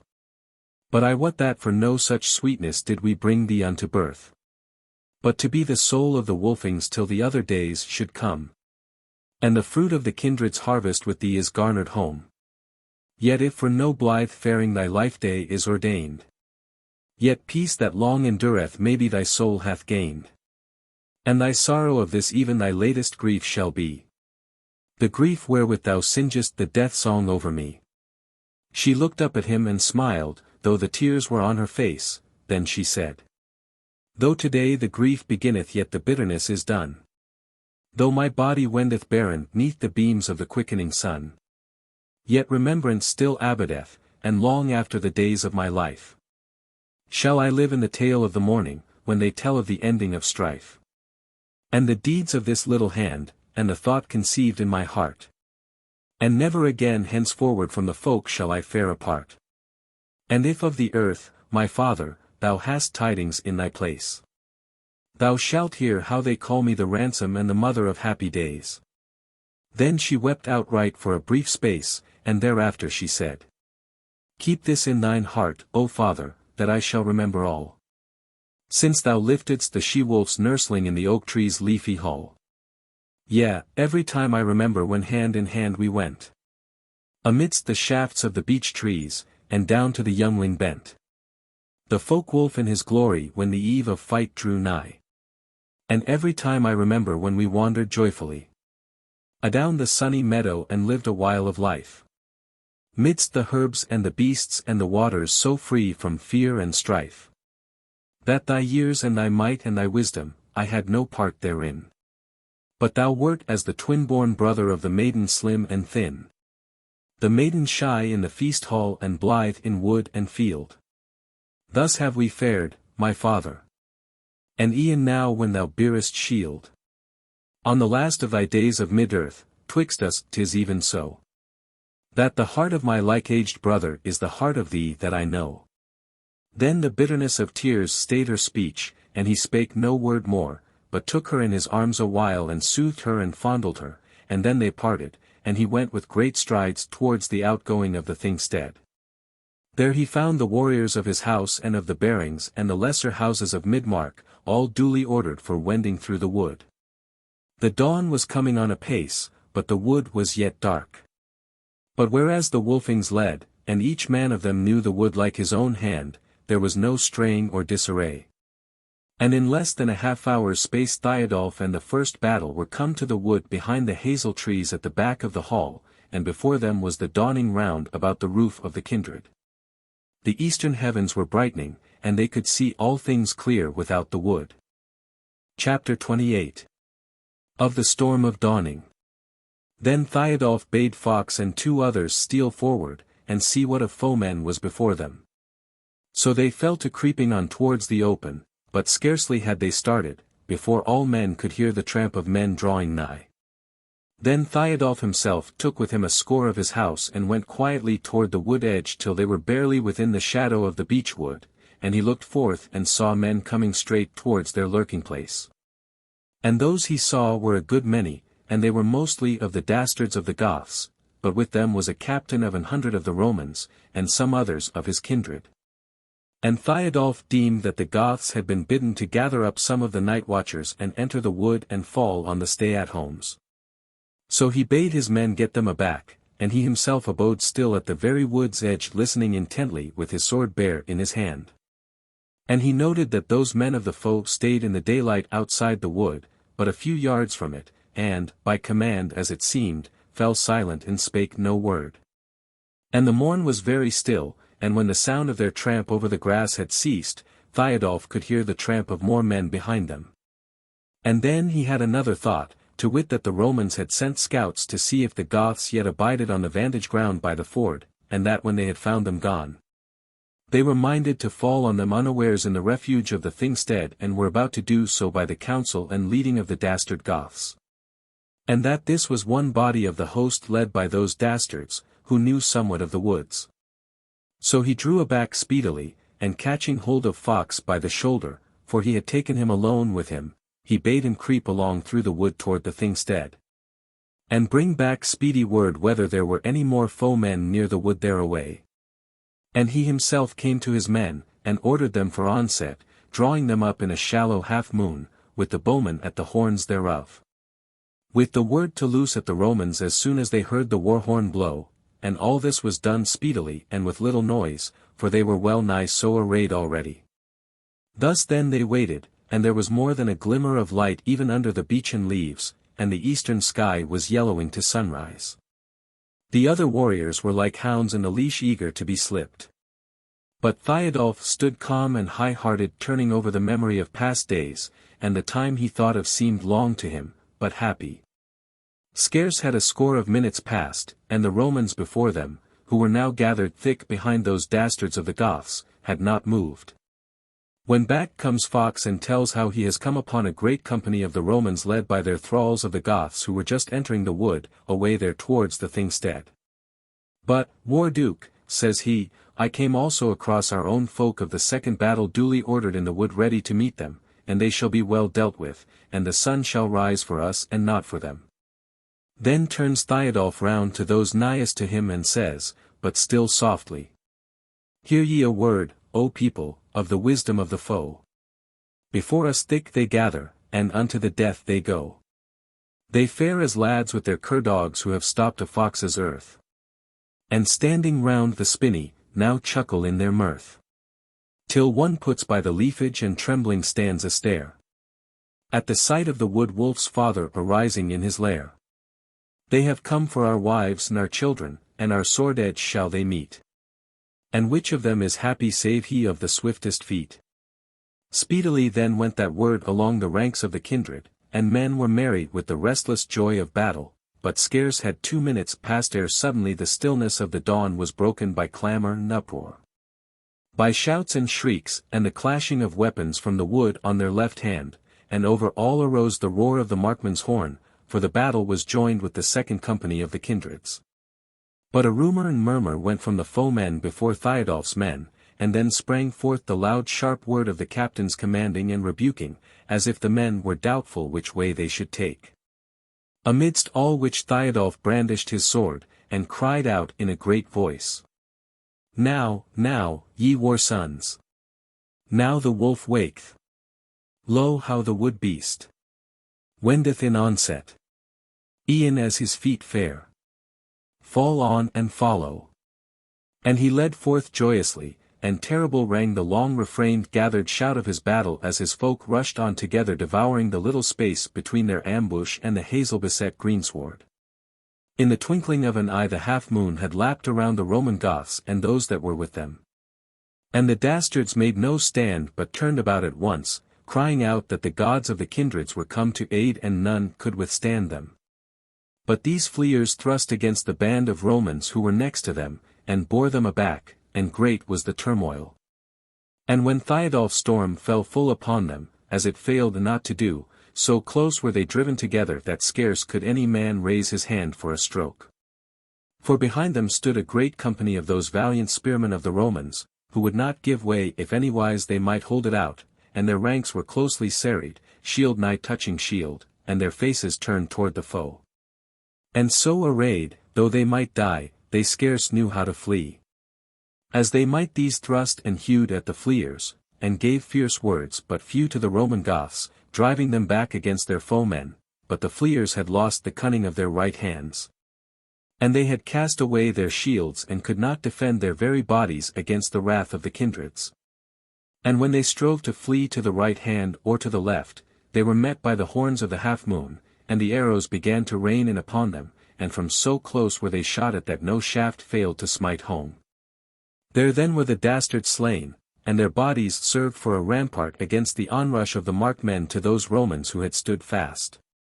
To them were gathering more and more every minute, and they faced the Goths steadily with their hard brown visages and gleaming eyes above their iron-plated shields, not casting their spears, but standing closely together, silent, but fierce. The light was spread now over all the earth. The eastern heavens were grown golden red, flecked here and there with little crimson clouds. This battle was fallen near silent, but to the north was great uproar of shouts and cries, and the roaring of the war horns. And the shrill blasts of the brazen trumpets. Now Thiodolf, as his wont was when he saw that all was going well, had refrained himself of hand-strokes, but was here and there and everywhere giving heart to his folk, and keeping them in due order, and close array. Lest the Romans should yet come among them.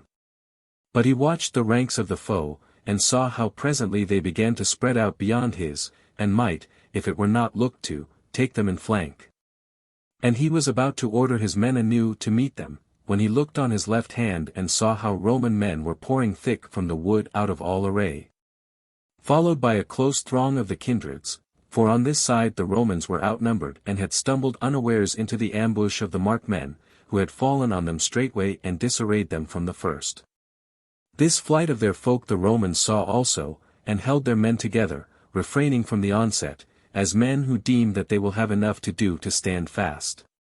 But the second battle of the Markmen, who were of the Nether-mark, mingled with the Mid-mark, fought wisely, for they swept those fleers from before them, slaying many and driving the rest scattering, yet held the chase for no long way.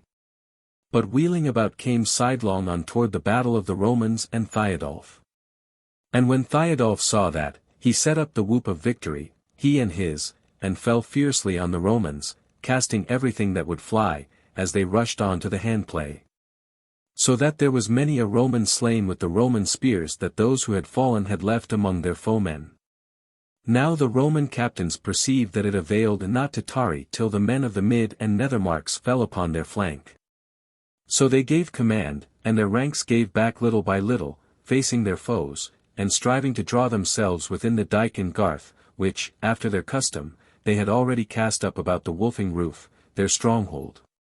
Now as fierce as was the onset of the Markmen, the main body of the Romans could not be hindered from doing this much before the men of the second battle were upon them.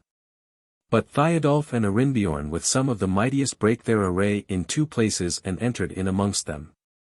And wrath so seized upon the soul of Arinbiorn for the slaying of Otter, and his own fault towards him, that he cast away his shield, and heeding no strokes, first brake his sword in the press, and then, getting hold of a great axe, smote at all before him as though none smote at him in turn.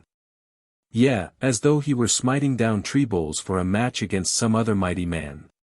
And all the while amidst the hurry, strokes of swords and spears rained on him, some falling flatwise and some glancing sideways, but some true and square, so that his helm was smitten off and his hauberk rent adown. And point and edge reached his living flesh. And he had thrust himself so far amidst the foe that none could follow to shield him, so that at last he fell shattered and rent at the foot of the new clayey wall cast up by the Romans, even as Thiodolf and a band with him came cleaving the press. And the Romans closed the barriers against friend and foe, and cast great beams adown, and masses of iron and lead and copper taken from the smithying booths of the Wolfings, to stay them if it were but a little. Then Thiodolf bestrode the fallen warrior, and men of his house were close behind him, for wisely had he fought, cleaving the press like a wedge, helping his friends that they might help him, so that they all went forward together. But when he saw Arinbiorn fall he cried out, "Woe's me, Arinbiorn! That thou wouldest not wait for me, for the day is young yet, and over young." There then they cleared the space outside the gate, and lifted up the bearing warrior, and bare him back from the rampart. For so fierce had been the fight and so eager the storm of those that had followed after him that they must needs order their battle afresh. Since Thiodolf's wedge which he had driven into the Roman host was but of a few and the foe had been many and the rampart and the shot weapons were close anigh. Wise therefore it seemed to abide them of the second battle and join with them to swarm over the new-built slippery wall in the teeth of the Roman shot. In this, the first onset of the morning battle, some of the Markmen had fallen, but not many, since but a few had entered outright into the Roman ranks. And when they first rushed on from the wood but 3 of them were slain, and the slaughter was all of the dastards and the Romans, and afterwards not a few of the Romans were slain, what by Arinbiorn, what by the others. For they were fighting fleeing, and before their eyes was the image of the Garth gate which was behind them. And they stumbled against each other as they were driven sideways against the onrush of the Goths, nor were they now standing fair and square to them, and they were hurried and confused with the dread of the onset of them of the 2 marks. As yet Thiodolf had gotten no great hurt, so that when he heard that Arinbiorn's soul had passed away he smiled and said, Yea, Arinbiorn might have abided the end, for ere then shall the battle be hard. So now the Wolfings and the Bearings met joyously the kindreds of the Nether-mark and the others of the second battle, and they sang the song of victory arrayed in good order hard by the Roman rampart, while bowstrings twanged and arrows whistled. And sling-stones hummed from this side and from that. And of their song of victory thus much the tale telleth. Now hearken and hear. Of the day dawn of fear. And how up rose the sun. On the battle begun. All night lay a hiding. Our anger abiding. Dark down in the wood. The sharp seekers of blood. But ere red grew the heaven we bore them all bare. For against us undriven the foemen must fare. They sought and they found us, and sorrowed to find. For the tree boles around us the story shall mind. How fast from the glooming they fled to the light. Yesaying the dooming of Tyr of the fight. Hearken yet and again. How the night gone to wane. And the twilight stole on. Till the world was well won. E'en in such wise was wending. A great host for our ending. On our life days e'en so. Stole the host of the foe. Till the heavens grew lighter, and light grew the world. And the storm of the fighter upon them was hurled. Then some fled the stroke, and some died and some stood. Till the worst of the storm broke right out from the wood. And the war shafts were singing the carol of fear. The tale of the bringing the sharp swords anear. Come gather we now. For the day doth grow. Come, gather, ye bold. Lest the day wax old. Lest not till tomorrow. We slake our sorrow. And heap the ground. With many a mound. Come, war children, gather, and clear we the land. In the tide of war father the deed is to hand. Clad in gear that we gilded they shrink from our sword. In the house that we builded they sit at the board. Come, war children, gather, come swarm o'er the wall. For the feast of war father to sweep out the hall. Now amidst of their singing the sun rose upon the earth, and gleamed in the arms of men, and lit the faces of the singing warriors as they stood turned toward the east. In this first onset of battle but 23 Markmen were slain in all, besides Arinbjorn, for, as aforesaid, they had the foe at a disadvantage. And this onset is called in the tale the Storm of Dawning. Chapter 29. Of Thiodolf's Storm. The Goths tarried not over their victory, they shot with all the bowmen that they had against the Romans on the wall, and therewith arrayed themselves to fall on once more. And Thiodolf, now that the foe were covered by a wall, though it was but a little one, sent a message to the men of the third battle, them of Upmark to wit, to come forward in good array and help to make a ring around the Wolfing stead. Wherein they should now take the Romans as a beast is taken in a trap. Meanwhile, until they came, he sent other men to the wood to bring tree boles to batter the gate, and to make bridges whereby to swarm over the wall, which was but breast high on the Roman side. Though they had worked at it ceaselessly since yesterday morning. In a long half hour, therefore, the horns of the men of Upmark sounded, and they came forth from the wood a very great company, for with them also were the men of the stay-at-homes and the homeless, such of them as were fit to bear arms. Amongst these went the Hull Sun surrounded by a band of the warriors of Upmark, and before her was borne her namesake the lamp as a sign of assured victory.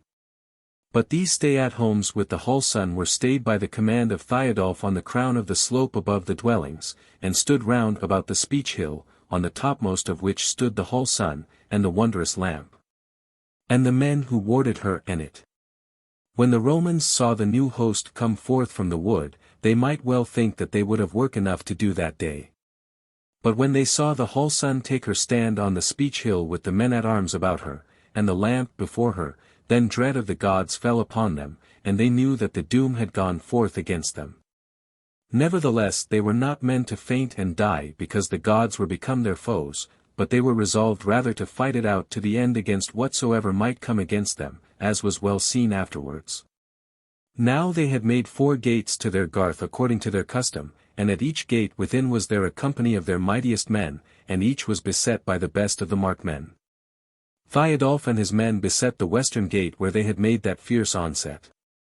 And the northern gate was beset by the Laxings and some of the kindreds of the Nether-mark, and the eastern gate by the rest of the men of Nether-mark. And the southern gate by the kindreds of Upmark.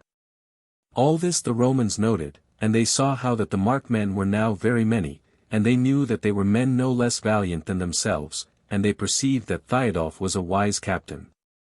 And in less than 2 hours' space from the storm of dawning they saw those men coming from the wood with plenteous store of tree trunks to bridge their ditch and rampart. And they considered how the day was yet very young, so that they might look for no shelter from the night tide. And as for any aid from their own folk at the Wargarth aforesaid, they hoped not for it, nor had they sent any messenger to the captain of the Garth, nor did they know as yet of his overthrow on the ridge. Now therefore there seemed to be but 2 choices before them. Either to abide within the rampart they had cast up, or to break out like valiant men, and either die in the storm, or cleave a way through, whereby they might come to their kindred and their stronghold southeast of the mark. This last way then they chose. Or, to say the truth, it was their chief captain who chose it for them, though they were nothing loath thereto, for this man was a mocker, yet hot-headed, unstable, and not wise in war, and heretofore had his greed minished his courage. Yet now, being driven into a corner, he had courage enough and to spare, but utterly lacked patience. For it had been better for the Romans to have abided 1 or 2 onsets from the Goths, whereby they who should make the onslaught would at the least have lost more men than they on whom they should fall, before they within stormed forth on them. But their pride took away from the Romans their last chance.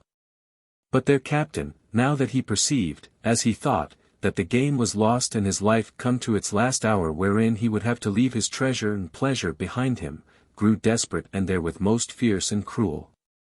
So all the captives whom they had taken, they were but 22, for the wounded men they had slain, he caused to be bound on the chairs of the high seat clad in their war gear with their swords or spears made fast to their right hands, and their shields to their left hands. And he said that the Goths should now hold a thing wherein they should at last take counsel wisely, and abstain from folly. For he caused store of faggots and small wood smeared with grease and oil to be cast into the hall that it might be fired, so that it and the captives should burn up altogether. So, said he, shall we have a fair torch for our funeral fire. For it was the custom of the Romans to burn their dead. Thus, then, he did. And then he caused men to do away the barriers and open all the 4 gates of the new-made garth, after he had manned the wall with the slingers and bowmen, and slain the horses, so that the woodland folk should have no gain of them. Then he arrayed his men at the gates and about them duly and wisely, and bade those valiant footmen fall on the Goths who were getting ready to fall on them, and to do their best. But he himself armed at all points took his stand at the man's door of the hall, and swore by all the gods of his kindred that he would not move a foot's length from thence either for fire or for steel. So fiercely on that fair morning burned the hatred of men about the dwellings of the children of the wolf of the Goths, wherein the children of the wolf of Rome were shut up as in a penfold of slaughter. Meanwhile the hall sun standing on the hill of speech beheld it all, looking down into the garth of war, for the new wall was no hindrance to her sight, because the speech hill was high and but a little way from the great roof. And indeed she was within shot of the Roman bowmen, though they were not very deft in shooting. So now she lifted up her voice and sang so that many heard her. For at this moment of time there was a lull in the clamour of battle both within the garth and without.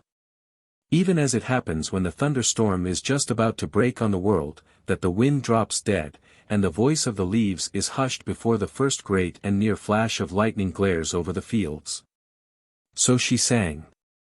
Now the latest hour cometh and the ending of the strife.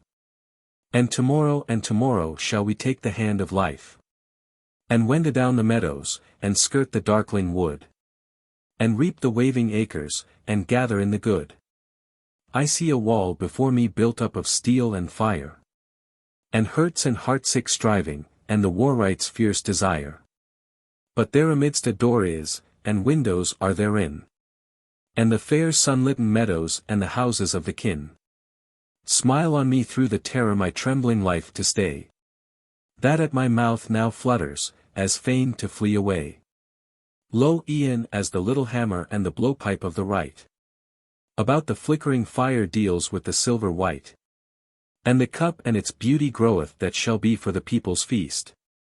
And all men are glad to see it from the greatest to the least. E'en so is the tale now fashioned, that many a time and oft shall be told on the acre's edges, when the summer eve is soft. Shall be hearkened round the hall blaze when the midwinter night the kindred's mirth besetteth, and quickeneth man's delight. And we that have lived in the story shall be born again and again. As men feast on the bread of our earning, and praise the grief-born grain.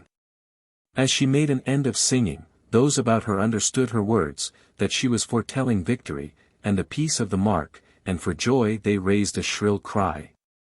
And the warriors who were nighest to her took it up, and it spread through the whole host round about the garth, and went up into the breath of the summer morning and went down the wind along the meadow of the Wolfings.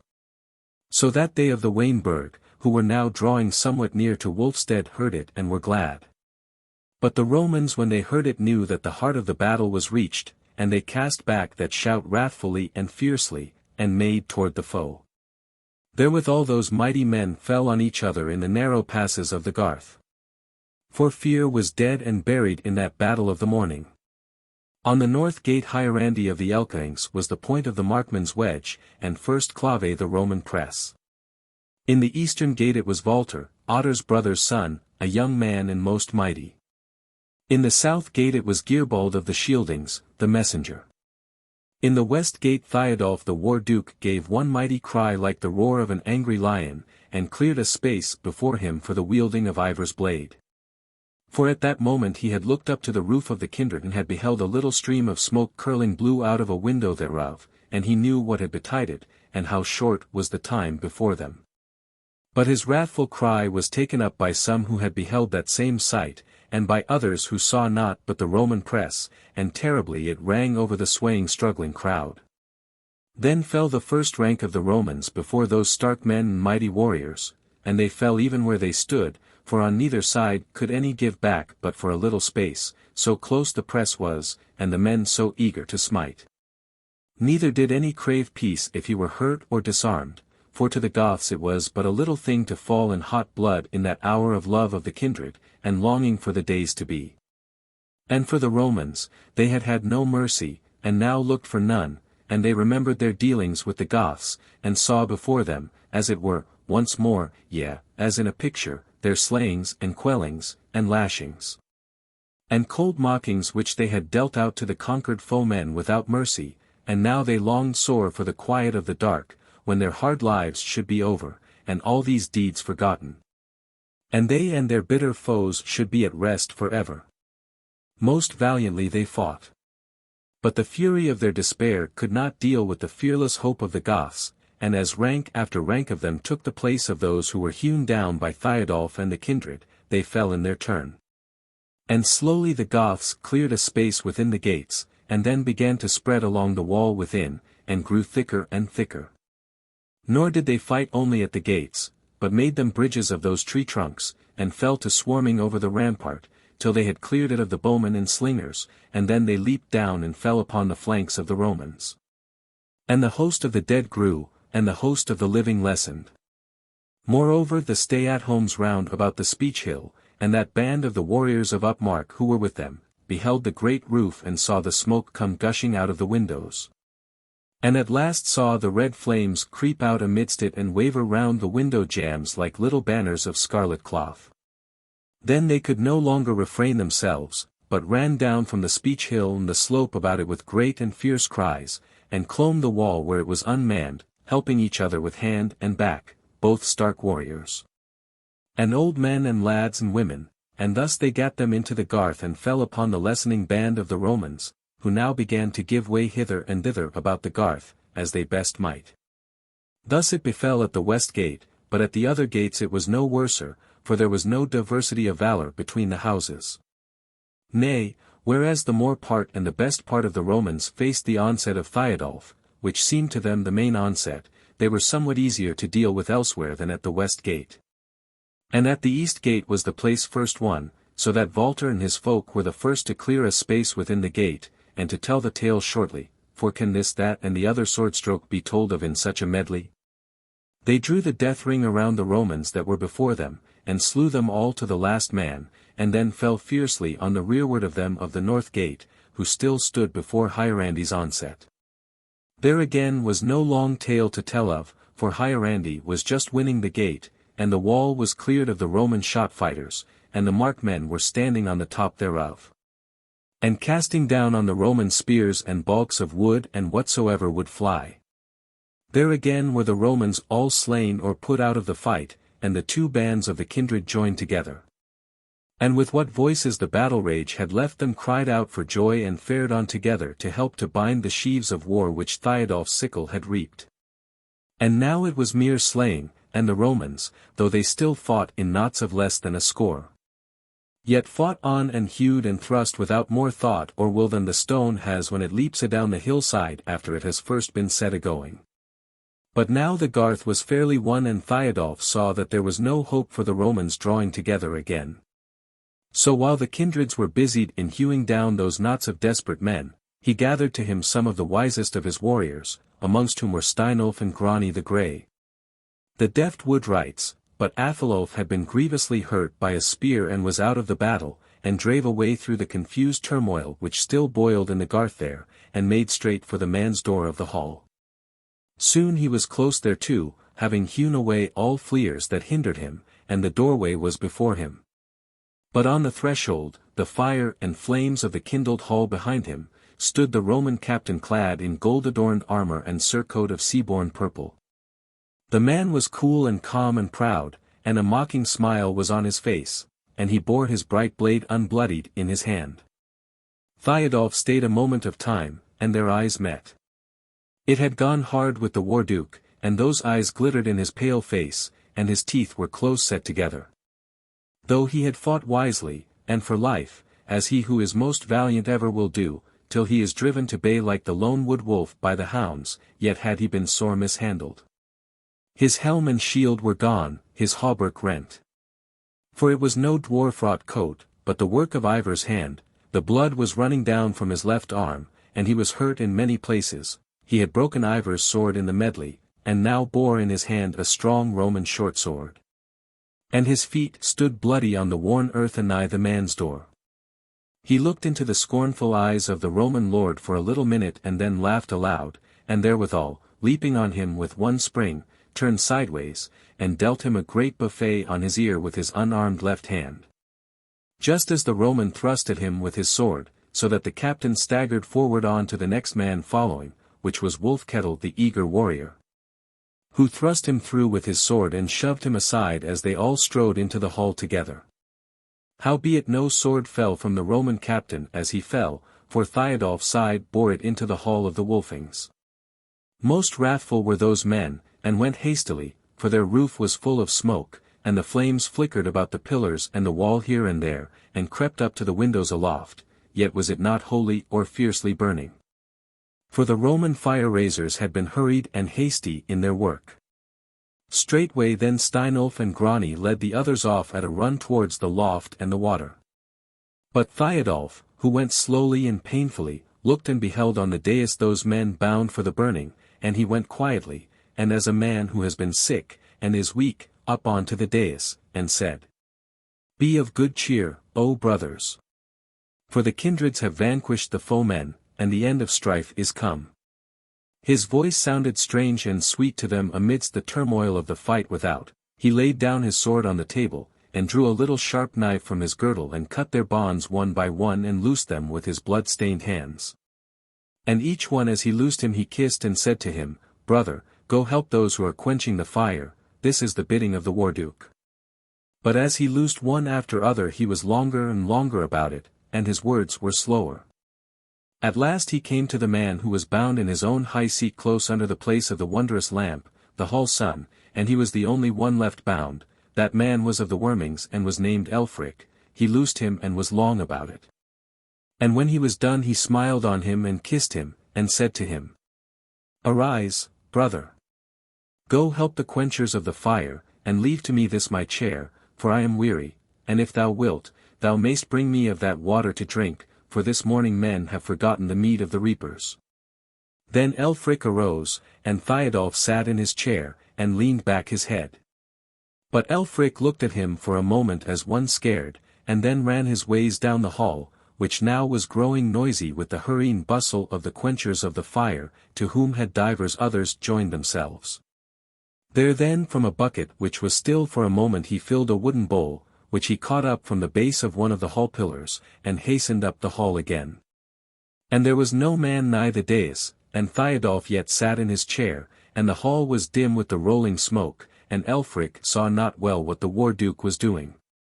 So he hastened on, and when he was close to Thiodolf he trod in something wet, and his heart sank for he knew that it was blood. His foot slipped therewith, and as he put out his hand to save himself the more part of the water was spilled, and mingled with the blood. But he went up to Thiodolf and said to him, Drink, Warduke. Here hath come a mouthful of water. But Thiodolf moved not for his word, and Elfric touched him, and he moved none the more. Then Elfric's heart failed him and he laid his hand on the Warduke's hand, and looked closely into his face, and the hand was cold and the face ashen pale. And Elfric laid his hand on his side, and he felt the short sword of the Roman leader thrust deep therein, besides his many other hurts. So Elfric knew that he was dead, and he cast the bowl to the earth, and lifted up his hands and wailed out aloud, like a woman who hath come suddenly on her dead child, and cried out in a great voice. Hither, hither, O men in this hall! For the Warduke of the Markmen is dead. O ye people, hearken! Thiodolf the mighty, the Wolfing is dead. And he was a young man, and weak with the binding and the waiting for death, and he bowed himself adown and crouched on the ground and wept aloud. But even as he cried that cry, the sunlight outside the man's door was darkened, and the hall sun came over the threshold in her ancient gold-embroidered raiment, holding in her hand her namesake the wondrous lamp. And the spears and the war-gear of warriors gleamed behind her. But the men tarried on the threshold till she turned about and beckoned to them, and then they poured in through the man's door, their war-gear rent and they all befouled and disarrayed with the battle. But with proud and happy faces, as they entered she waved her hand to them to bid them go join the quenchers of the fire. So they went their ways. But she went with unfaltering steps up to the dais, and the place where the chain of the lamp hung down from amidst the smoke cloud wavering a little in the gusts of the hall.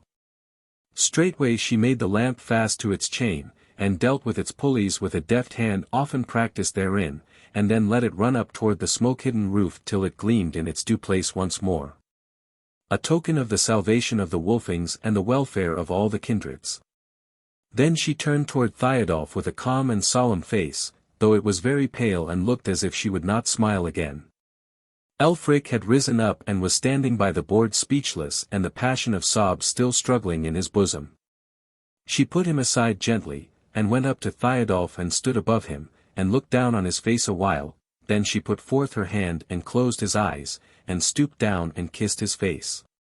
Then she stood up again and faced the hall and looked and saw that many were streaming in, and that though the smoke was still eddying overhead, the fire was well nigh quenched within, and without the sound of battle had sunk and died away. For indeed the Markmen had ended their day's work before noontide that day, and the more part of the Romans were slain, and to the rest they had given peace till the Folk-Mote should give doom concerning them.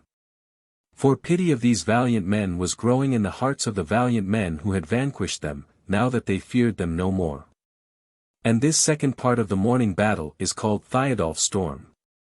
So now when the hall sun looked and beheld that the battle was done and the fire quenched, and when she saw how every man that came into the hall looked up and beheld the wondrous lamp and his face quickened into joy at the sight of it. And how most looked up at the high seat and Thiodolf lying leaned back therein, her heart nigh broke between the thought of her grief and of the grief of the folk that their mighty friend was dead. And the thought of the joy of the days to be and all the glory that his latter days had won.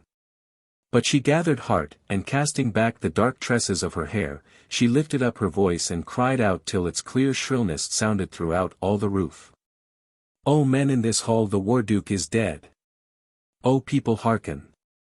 For Thiodolf the mighty hath changed his life. Come hither, O men, come hither, for this is true, that Thiodolf is dead. Chapter 30. Thiodolf is borne out of the hall and Otter is laid beside him. So when they heard her voice they came thither flock-meal, and a great throng mingled of many kindreds was in the hall. But with one consent they made way for the children of the wolf to stand nearest to the dais. So there they stood, the warriors mingled with the women, the swains with the old men, the freemen with the thralls, for now the stay-at-homes of the house were all gotten into the garth.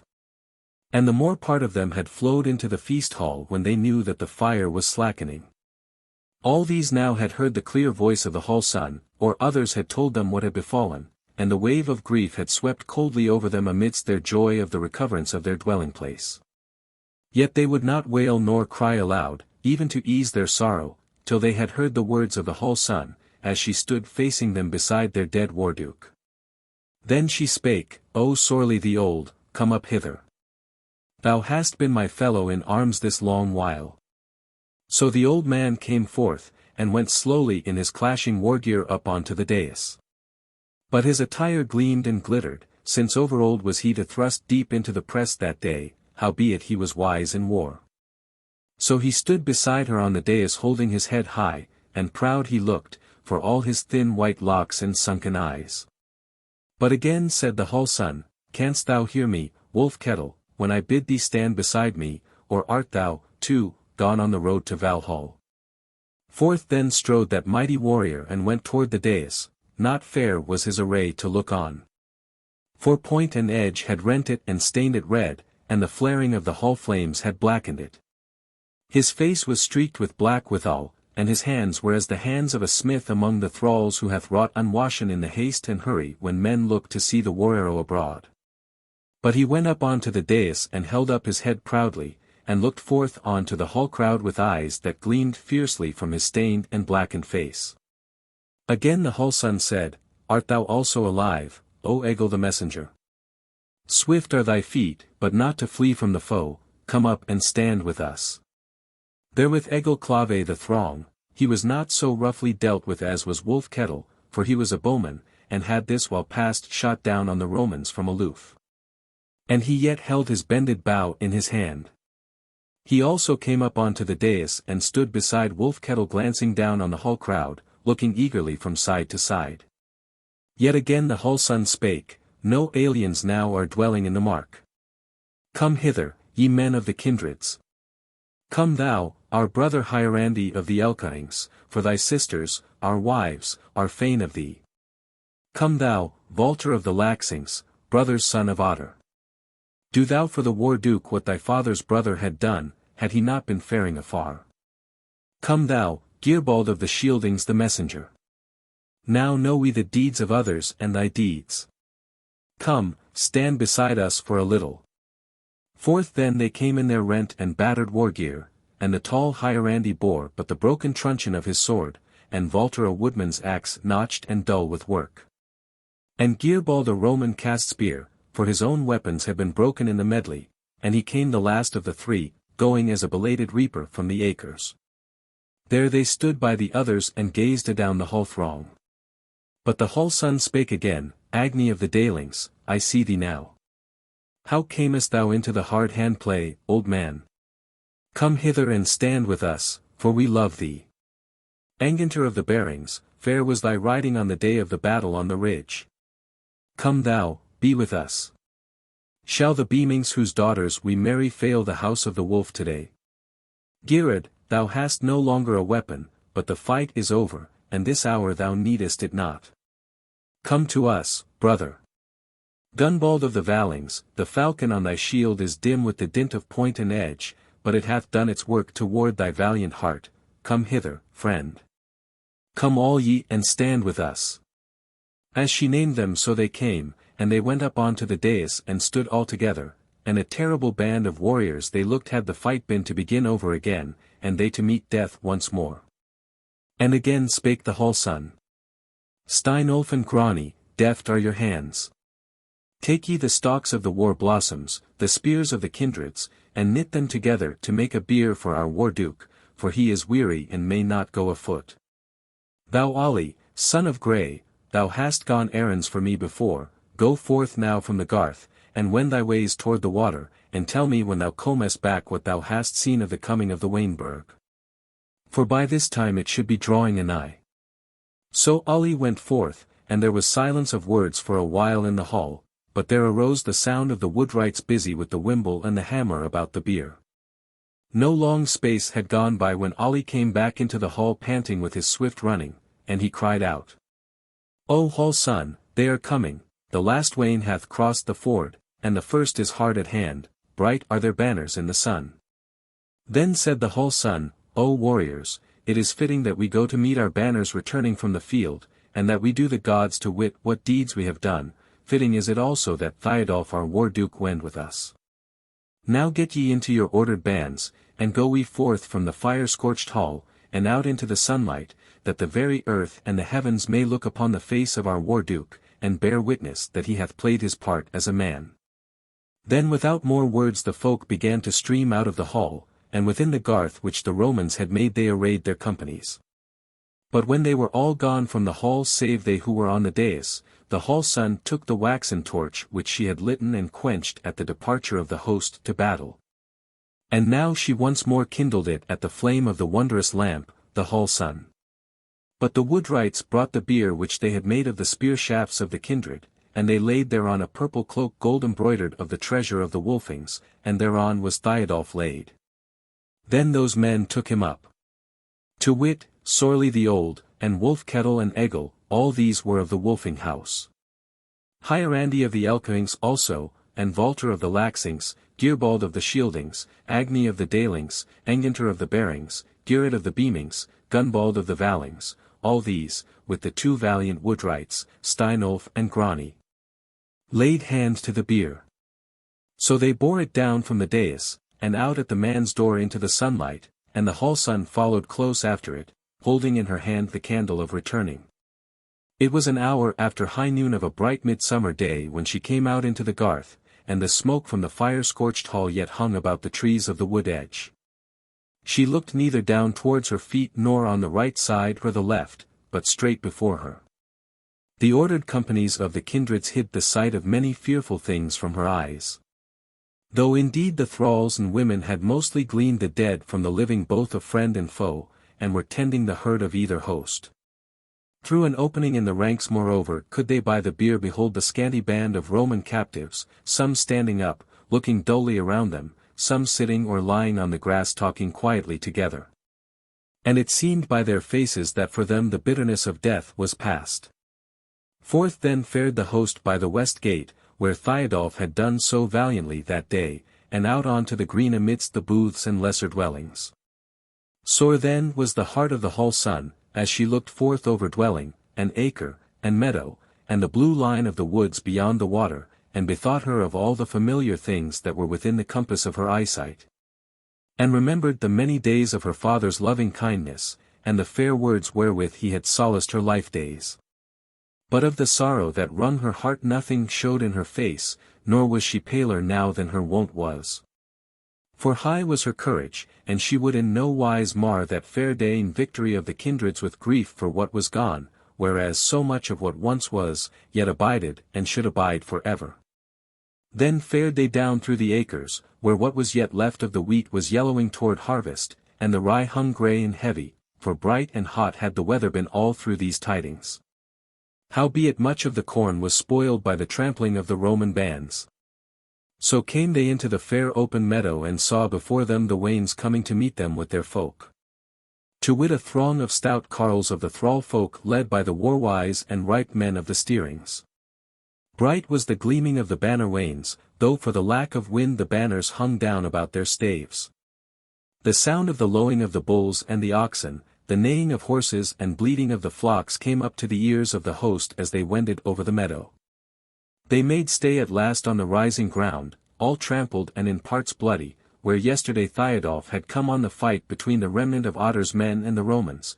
There they opened their ranks, and made a ring round about a space, amidmost of which was a little mound whereon was set the bier of Thiodolf. The wains and their warders came up with them and drew a garth of the wains round about the ring of men with the banners of the kindreds in their due places. There was the wolf and the elk, the falcon, the swan, the boar, the bear, and the green tree, the willow bush, the ged, the waterbank and the wood ouzel, the steer, the mallard and the roe deer, all these were of the mid-mark. But of the upper mark were the horse and the spear, and the shield, and the daybreak, and the dale, and the mountain, and the brook, and the weasel, and the cloud, and the hart. Of the Nether-mark were the salmon, and the lynx, and the ling-worm, the seal, the stone, and the sea-mew, the buck-goat, the apple-tree, the bull, the adder, and the crane. There they stood in the hot sunshine 3 hours after noon. And a little wind came out of the west and raised the pictured cloths upon the banner staves, so that the men could now see the images of the tokens of their houses and the fathers of old time. Now was there silence in the ring of men. But it opened presently and through it came all armed warriors bearing another bier, and lo, Otter upon it, dead in his war gear with many a grievous wound upon his body. For men had found him in an angle of the wall of the great roof, where he had been laid yesterday by the Romans when his company and the bearings with the Wormings made their onset, for the Romans had noted his exceeding valor. And when they had driven off the Goths, some of them brought him dead inside their garth, for they would know the name and dignity of so valorous a man. So now they bore him to the mound where Thiodolf lay and set the bier down beside Thiodolf's, and the two war-dukes of the Markmen lay there together, and when the warriors beheld that sight, they could not forbear, but some groaned aloud. And some wept great tears, and they clashed their swords on their shields, and the sound of their sorrow and their praise went up to the summer heavens. Now the whole sun holding aloft the waxen torch lifted up her voice and said, O warriors of the Wolfings, by the token of the flame that here in my right hand flickers, ye are back at the house of the name. And there yet burneth the whole sun beneath the Wolfing roof. And the flame that the foemen quickened hath died out far aloof. Ye gleanings of the battle, lift up your hearts on high. For the house of the war-wise Wolfings and the folk undoomed to die. But ye kindreds of the Markmen, the Wolfing guests are ye. And tonight we hold the high tide, and great shall the feasting be. For today by the road that we know not a many wend their ways. To the gods and the ancient fathers. And the hope of the latter days. And how shall their feet be cumbered if we tangle them with woe? And the heavy rain of sorrow drift o'er the road they go. They have toiled, and their toil was troublous to make the days to come. Use ye their gifts in gladness, lest they grieve for the ancient home. Now are our maids arraying that fire-scorched hall of ours. With the treasure of the Wolfings and the wealth of summer flowers. And this eve the work before you will be the hall to throng. And purge its walls of sorrow and quench its scathe and wrong. She looked on the dead Thiodolf a moment, and then glanced from him to Otter and spake again. O kindreds, here before you two mighty bodies lie. Henceforth no man shall see them in house and field go by. As we were used to behold them, familiar to us then. As the wind beneath the heavens and the sun that shines on men. Now soon shall there be nothing of their dwelling place to tell. Save the billow of the meadows, the flower-grown grassy swell.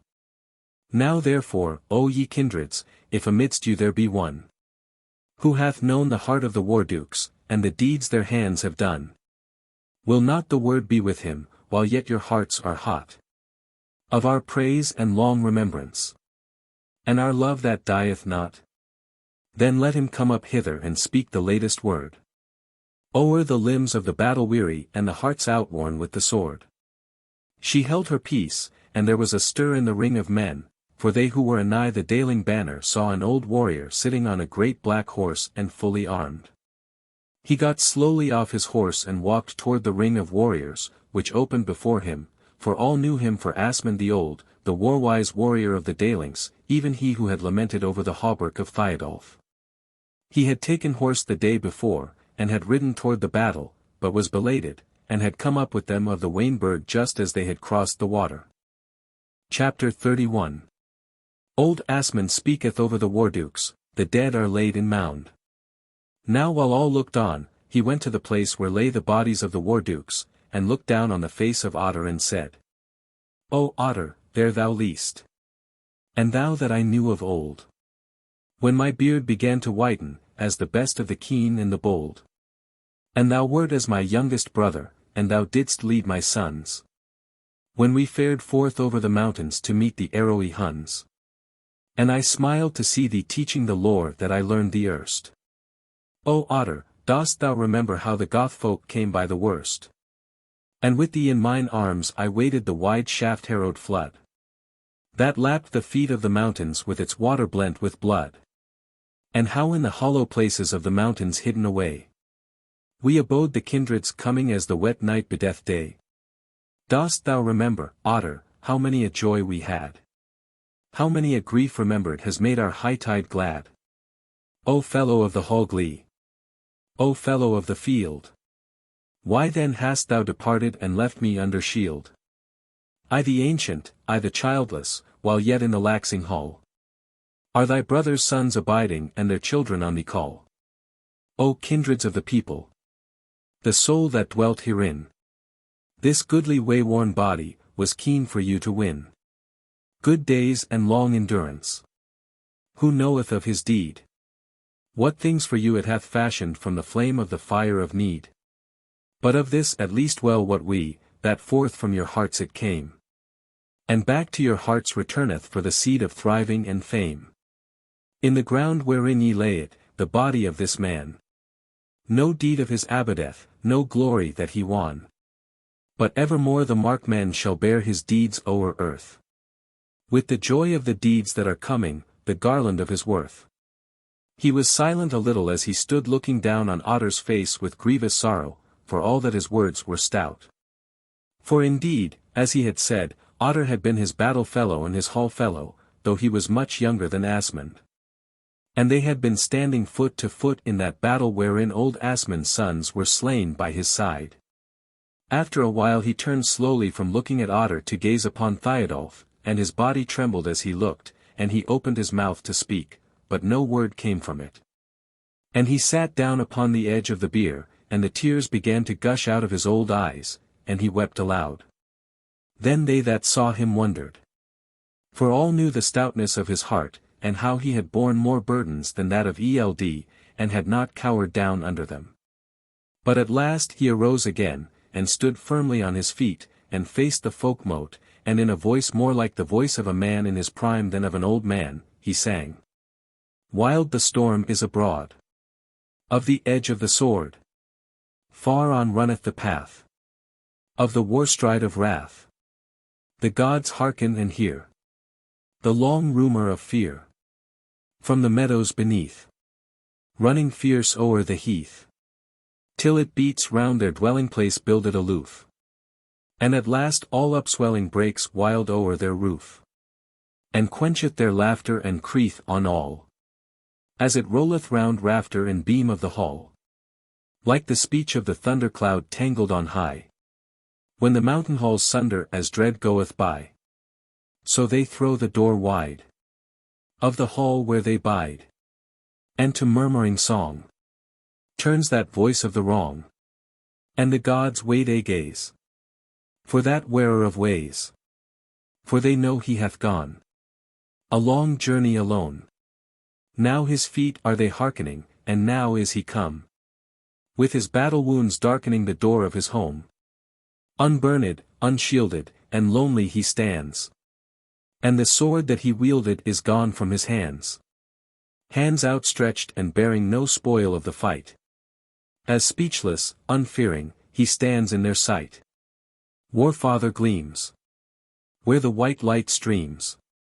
Round kings of old. All red with gold. And the gods of the name. With joy aflame. All the ancient of men. Grown glorious again. Till the slain's father crieth aloud at the last. Here is one that believeth no hope of the past. No weapon, no treasure of earth doth he bear. No gift for the pleasure of God home to share. But life his hand bringeth, well cherished, most sweet. And hark! The hall singeth the folk-wolf to greet. As the rain of May. On earth's happiest day. So the fair flowers fall. On the sun-bright hall. As the gods rise up. With the greeting cup. And the welcoming crowd. Falls to murmur aloud. Then the god of earth speaketh. Sweet-worded he saith. Lo, the sun ever seeketh life fashioned of death. And today as he turneth the wide world about. On Wolfstead he yearneth, for there without doubt. Dwells the death-fashioned story, the flower of all fame. Come hither new glory, come crown of the name. All men's hearts rose high as he sang, and when he had ended arose the clang of sword and shield and went ringing down the meadow, and the mighty shout of the Markmen's joy rent the heavens, for in sooth at that moment they saw Thiodolf. Their champion, sitting among the gods on his golden chair, sweet savours around him, and sweet sound of singing, and he himself bright-faced and merry as no man on earth had seen him, for as joyous a man as he was. But when the sound of their exultation sank down, the hall sun spake again. Now wendeth the sun westward, and weary grows the earth. Of all the long day's doings in sorrow and in mirth. And as the great sun waneth, so doth my candle wane. And its flickering flame desireth to rest and die again. Therefore across the meadows wend we aback once more. To the holy roof of the Wolfings, the shrine of peace and war.